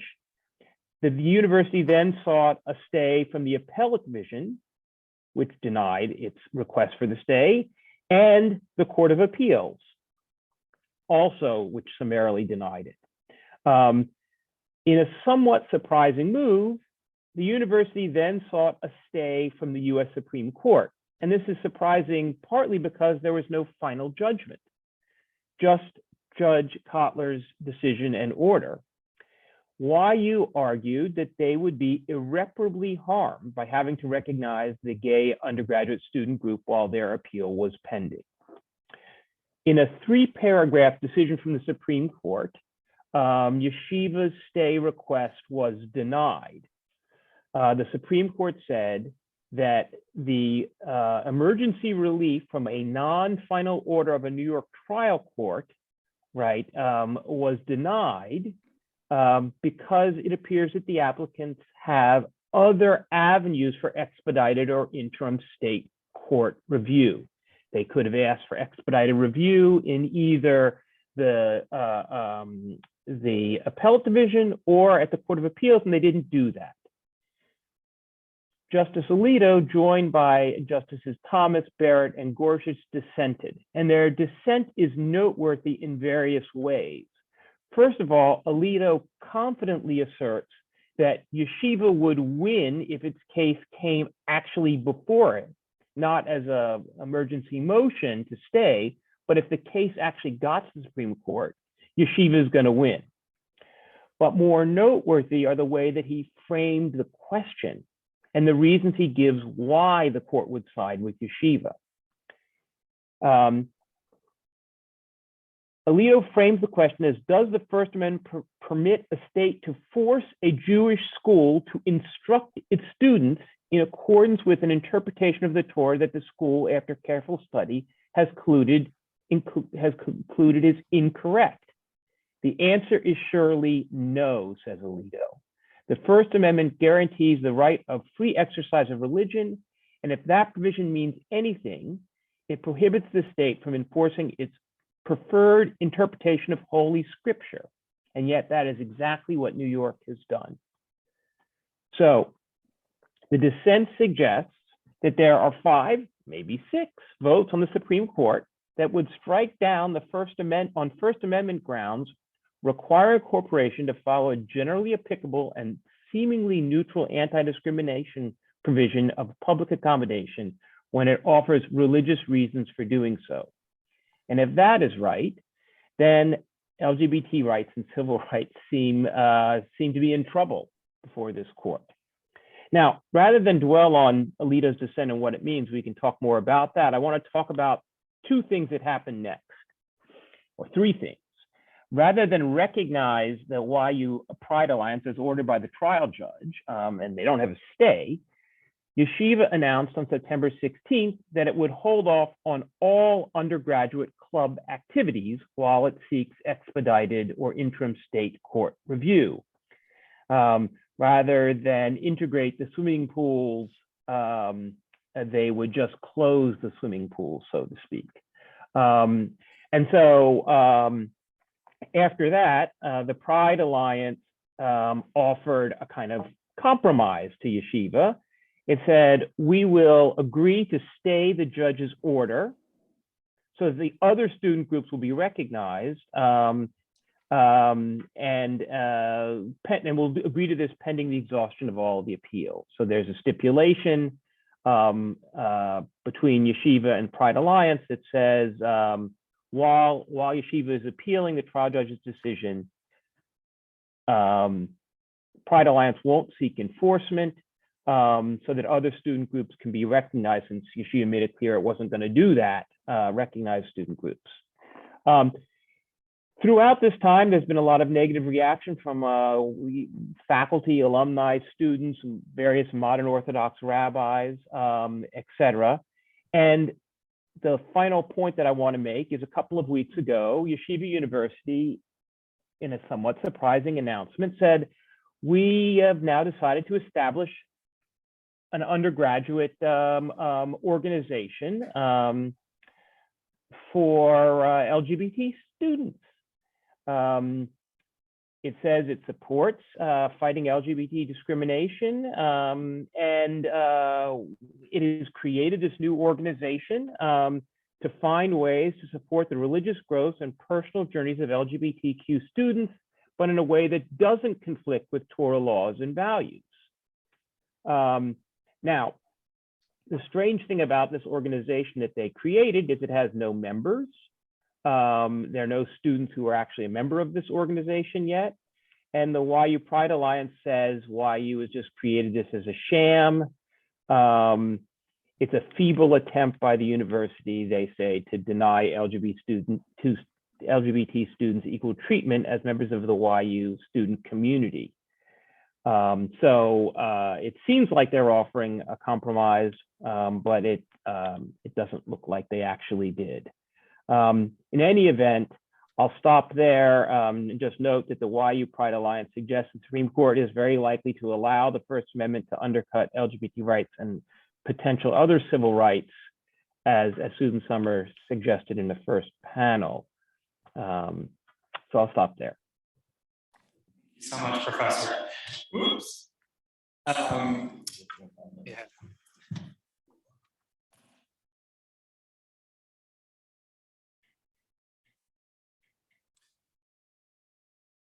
All right, last but not least, our final panelist is here to talk about another decision that came out in September that raised a lot of eyebrows this is just from a federal district judge in Texas, who ruled that a certain employer can, with a religiously affiliated employer, can choose to not cover HIV prevention medication if they have a religious objection to that particular drug.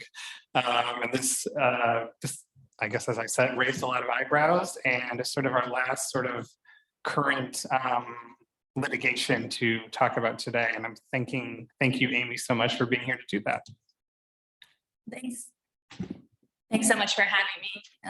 I work on the repro side and with the Center for Reproductive Rights, and my organization litigated Dobbs and are very devastated by the aftermath, as is everyone. So I've learned so much from the other panelists and the morning panels online. I will try to be brief and talk about this recent development with RFRA, and it does elevate many of the themes and concerns that we've been hearing about today. So the PrEP litigation out of Texas, and many of you may have heard about it, is Braidwood v. Becerra. It's not really a positive note to end the day on, unfortunately. Braidwood shows how the RFRA results on LGBTQ and repro rights draw from exactly the same playbook. It's so remarkable, actually, when putting this together and studying the case, I was struck again by the extent of these parallels. Cases like Hobby Lobby laid the groundwork for ever more extreme attacks. And what's unfortunate is that unfavorable courts are running with them, and we're really seeing that start to unfold. Also with RFRA, unlike with Dobbs, there aren't some of the arguable distinctions around a fetal life interest or sex discrimination that we've been talking about as a possible way that the impact of Dobbs could not fall so heavily on LGBTQ rights. So we really have to worry in the RFRA context. So Braidwood is a federal court challenge to the ACA's 2020 mandate requiring insurance plans to cover the HIV prevention medication known as PrEP free of charge as preventive care. And the way the ACA works is several government entities periodically make recommendations for specific types of preventive care that the insurance has to cover, and they're based on evidence ratings. It's kind of a complicated system where there are 4 task force. Usually some of them are made up of like volunteer medical experts. They have different structures. And in 2020, one of them added PrEP to the list because there's strong evidence that it is effective in preventing HIV. There are separate claims in the case around the government's ability to regulate. And I actually don't think there's like a normal APA claim, but there's some pretty crazy stuff around non-delegation, the appointments clause, and actually some of these have been successful in the district court, but I'm only going to be talking about RFRA today. So the Braidwood plaintiffs are self-described Christian business owners and employees. They filed their case in the Northern District of Texas in front of the same district court judge who struck down the entire ACA. So that's a very good signal going in. And he also has other litigation that I will try to get to very briefly at the end, because there's a lot more to say about the impact that this actually single judge is having on public health and the whole spectrum of rights. The attorney for the plaintiffs is Jonathan Mitchell. So he drafted SB 8, which is the Texas vigilante law that allows basically anyone to sue basically anyone that they think might have assisted or aided with accessing abortion. And it was designed to evade federal court review, which unfortunately it has succeeded. So there's a very sad connection just right there. The Braidwood plaintiffs bring a RFRA claim alleging that the PrEP coverage violates their religious freedom. And just to recap, RFRA, as everyone has said, it was Congress's way to amp up protections for religious belief above rational basis after E.D. v. Smith. The way RFRA works is it's a three-part test to restore strict scrutiny. Plaintiffs have to show that a sincere religious belief is substantially burdened. The government then has to show that it has a compelling state interest in passing the law or regulation. And if it does, the law has to be narrowly tailored to achieve the compelling state interest using the least restrictive means. So in theory, there are 3 steps at which a challenge could fail. In Braidwood, we have 6 individuals and 2 self-described Christian-owned businesses, Braidwood Management and Kelly Orthodontics. The plaintiffs frame their beliefs in slightly different ways, but Braidwood is most direct. The business claimed it can't be required to cover PrEP in its insurance because, to quote, the Bible is the authoritative and inerrant word of God. 2, the Bible condemns sexual activity outside marriage between one man and one woman, including homosexual conduct. 3, providing coverage of PrEP drugs facilitates and encourages homosexual behavior, intravenous drug use, and sexual activity outside of marriage between one man and one woman. And 4, providing coverage of PrEP drugs in a self-insured plan would make the owner complicit in these behaviors. The individuals, and this is really interesting, make the same argument about purchasing insurance that covers PrEP just for themselves and their families. So it's not an employee plan that would be covering other people. They say that just having it in their insurance, even if they would never use these benefits, would make them complicit in subsidizing and encouraging the sexual and other behavior that's against their beliefs. So I'll come back to this at the end because it really shows how the complicity arguments have no stopping point. And I think that's a big lesson we can learn looking at repro and then carrying over into the LGBTQ context. So what did the court say? The summary judgment opinion just came out in September, and it is not surprising that the RFRA claim prevailed. The court at this stage only ruled on Braidwood's claims. It called them the most straightforward in terms of standing, and that's because based on Hobby Lobby, corporations are injured and have standing whenever they're required to have an employee insurance plan that covers services that are against their beliefs, religious beliefs, and that's kind of black letter, unfortunately. On the merits of the substantial burden RFRA prong, the court held that it would defer to and accept Braidwood's assertion that the coverage requirement substantially burdened its religious beliefs by facilitating this non-Christian behavior. It rejected the government's argument that as an empirical matter, it is factually incorrect that PrEP coverage facilitates these kinds of behaviors that the plaintiff objects to. So the coverage requirement factually wouldn't make them complicit if there is not that connection, but the court rejected that. In the court's words, the correctness of the belief doesn't matter, only their sincerity. Under RFRA, the burden then shifts to the government to show the narrow tailor to achieve the compelling state interest. So for the interest, the government argued that it was reducing the spread of HIV, and it presented facts that PrEP reduces the spread incredibly effectively from sex by 99% and from IV drug use by 74%. Plus, since HIV is a contagious disease, there's a much broader public benefit. The court rejected this interest as too broad. The actual interest, it said, had to be compelling as it applies to the plaintiffs. So the government would need to show that it's compelling to force private religious corporations to cover PrEP drugs with no cost sharing and no religious exemptions. That's a quote. So narrowing of the interest so that this specific application has to be covered as compelling. And of course, because they hadn't provided data on the link between this particular instance of coverage and any larger benefits for HIV reduction or PrEP, the compelling interest failed. That should have been enough to decide the RFRA claim, but the court also went on to discuss least restrictive means. It held that the government had failed to show that it couldn't provide PrEP coverage on its own for free without using private insurance. And because of that, if there's this possibility of a totally government-run access program, using private insurance is not the least restrictive means of providing PrEP or reducing HIV. So in sum, the business's religious liberty is violated under RFRA because the PrEP coverage requirement burdens its religious belief that it's facilitating same-sex and unmarried sexual conduct. The government lacks a compelling interest in requiring such coverage as a way to combat HIV, and the government has not shown that it can't provide PrEP on its own outside a private insurance plan. So the requirement fails on all counts. As I said, the court reserved ruling on the RFRA claim for the other plaintiffs, which include the individuals asserting that it violates their religious beliefs just to have this coverage in their plan. The judge asked for more briefing on that, which is in progress. And there's also additional briefing on the scope of Braidwood's remedy for the PrEP challenge, which I will circle back to. So how does this compare to challenges to reproductive rights in healthcare, in particular Hobby Lobby and Zubik? And again, I can't overstate how much they're following the same playbook and the precedent is building on itself to enable these more hostile attacks. So just a quick gloss on Hobby Lobby, and Professor covered the fundamentals so eloquently. In Hobby Lobby, the private business brought the RFRA challenge to the ACA's requirement to cover birth control at no cost in the insurance. And the Supreme Court infamously held that for-profit corporations can bring RFRA claims, which many have argued is just not right because businesses can't have sincere religious beliefs, but that is now the controlling precedent.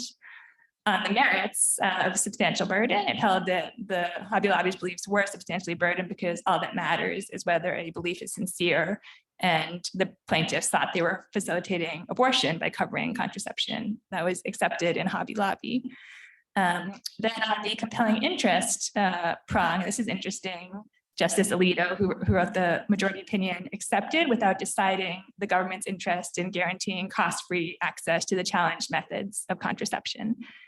Justice Alito had some dicta on how he might not be quite sure. Actually, it might be worth probing a little more into whether this interest is too broad, ... but he did accept it for the purposes of the Hobby Lobby decision. So that was one of those signals to plaintiffs on where to go next that he and Justice Thomas are especially adept at sending. So we survived on compelling interest, but the birth control requirement failed the second prong, narrow tailoring. So the court held that it wasn't narrowly tailored because the ACA already included an accommodation, that's the term, available for religious nonprofits. So the accommodation allowed the employer to notify the insurer that they had a religious objection to coverage of birth control, and then the insurer was obligated to provide the coverage separately with no cost to the employer. And it turns out this works out because that's cheaper for the insurer than having unplanned pregnancies. So the court held that the corporations like Hobby Lobby, who are for-profit, should be allowed to use the accommodation which was already there. And because of its existence, requiring Hobby Lobby to directly cover contraception was not the least restrictive means of the government achieving its interest in cost-free contraceptive access. So in its holding, and I think this is also important, the court relied on the fact that no one would be harmed by this outcome.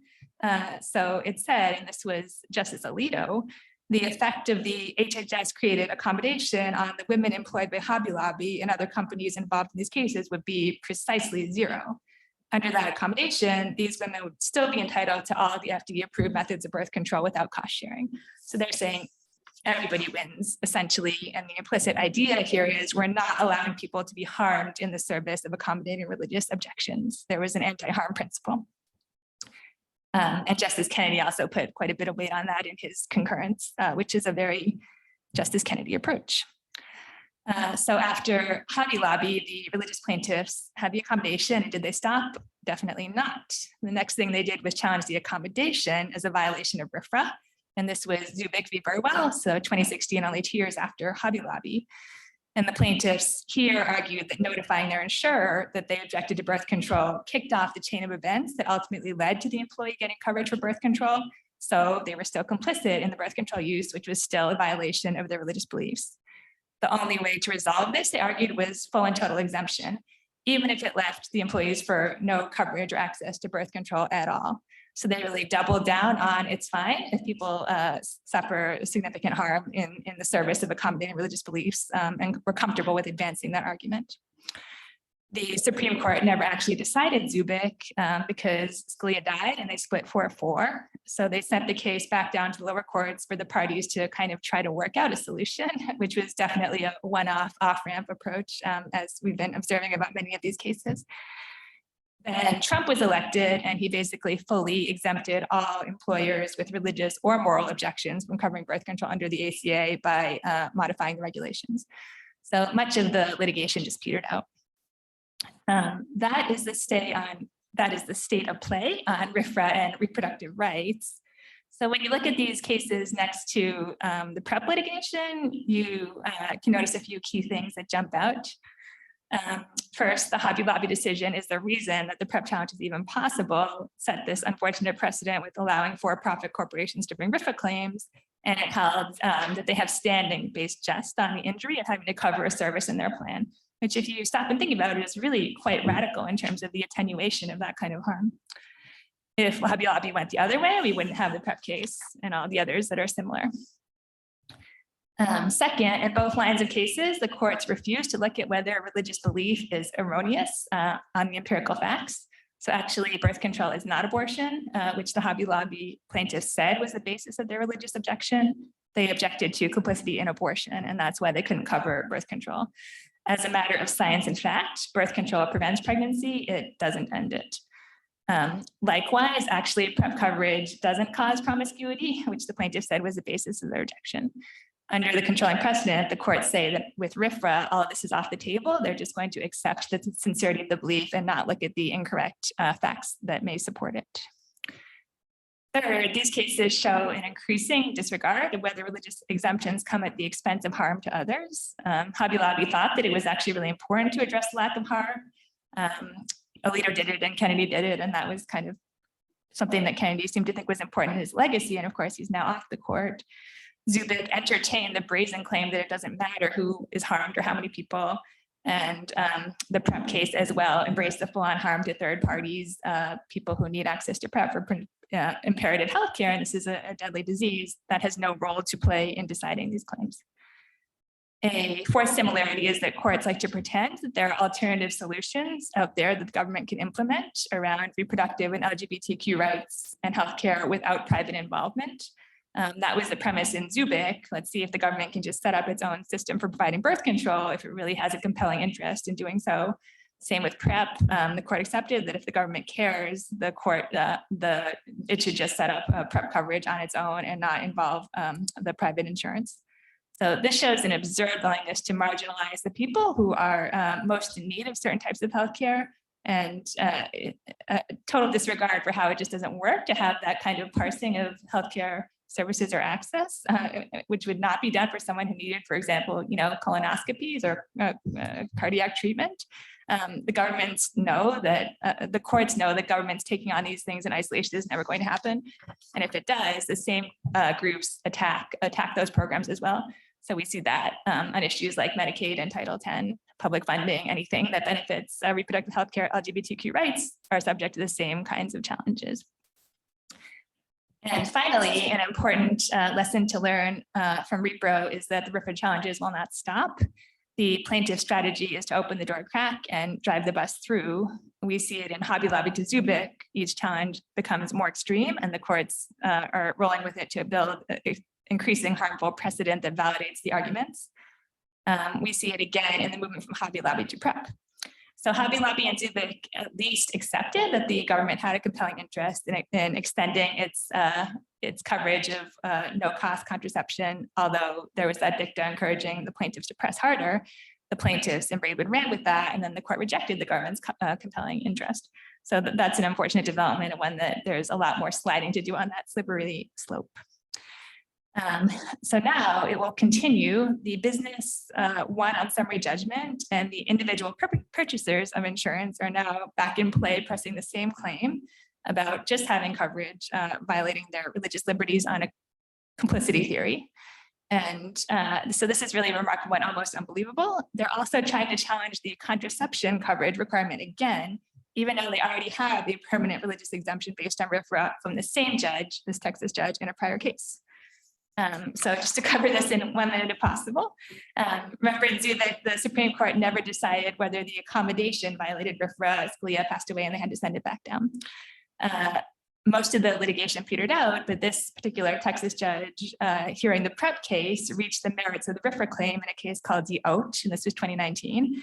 And he permanently exempted a group of plaintiffs, including some of the same PrEP challengers, from any form of coverage or accommodation, present or future, that would result in their employees getting birth control. Did that end it? No. While that injunction was in place, the plaintiffs brought a new challenge to the birth control requirement as part of the PrEP case, even though they were already totally exempt. So now they're saying that although they're exempt, they can't find policies that exclude birth control on the market, because the requirement to cover is still in place for others who don't have the religious exemption. So therefore, insurers don't offer these policies. There's a market problem. The necessary remedy under RFRA, they say, is to entirely block the requirement as it applies to anybody, including non-religious people. And then they say the market will respond by actually offering policies that exclude birth control. So to protect their religious liberty, the entire contraception requirement for everybody has to fall. And this is the claim in the PrEP litigation in front of the same judge. It may not prevail. There are a lot of problems, including res judicata, definitely, but that is the direction that things are headed. And the individual plaintiffs are asking for the same universal remedy for the same reason in the PrEP challenge. So they say, even if you block it for us, we're not going to be able to obtain these policies on the market, so you have to block it for everybody. It's the post-Dobbs lesson, as we've heard repeatedly today. None of this is about finding any middle ground. It's about taking it all. Thank you so much, Amy. I do apologize to everybody. I know one of our panelists has a hard something they have to leave for immediately. So I wish this was like the most complicated things in the world to explain in 15 minutes, and all of them did extremely admirably in that endeavor. And I deeply appreciate them giving us some of their bandwidth to share the information. I guess my advice is, if you have questions, stay tuned. This is all going to be playing out in the coming year in a big way. I'm going to do the CLE codes now for everybody.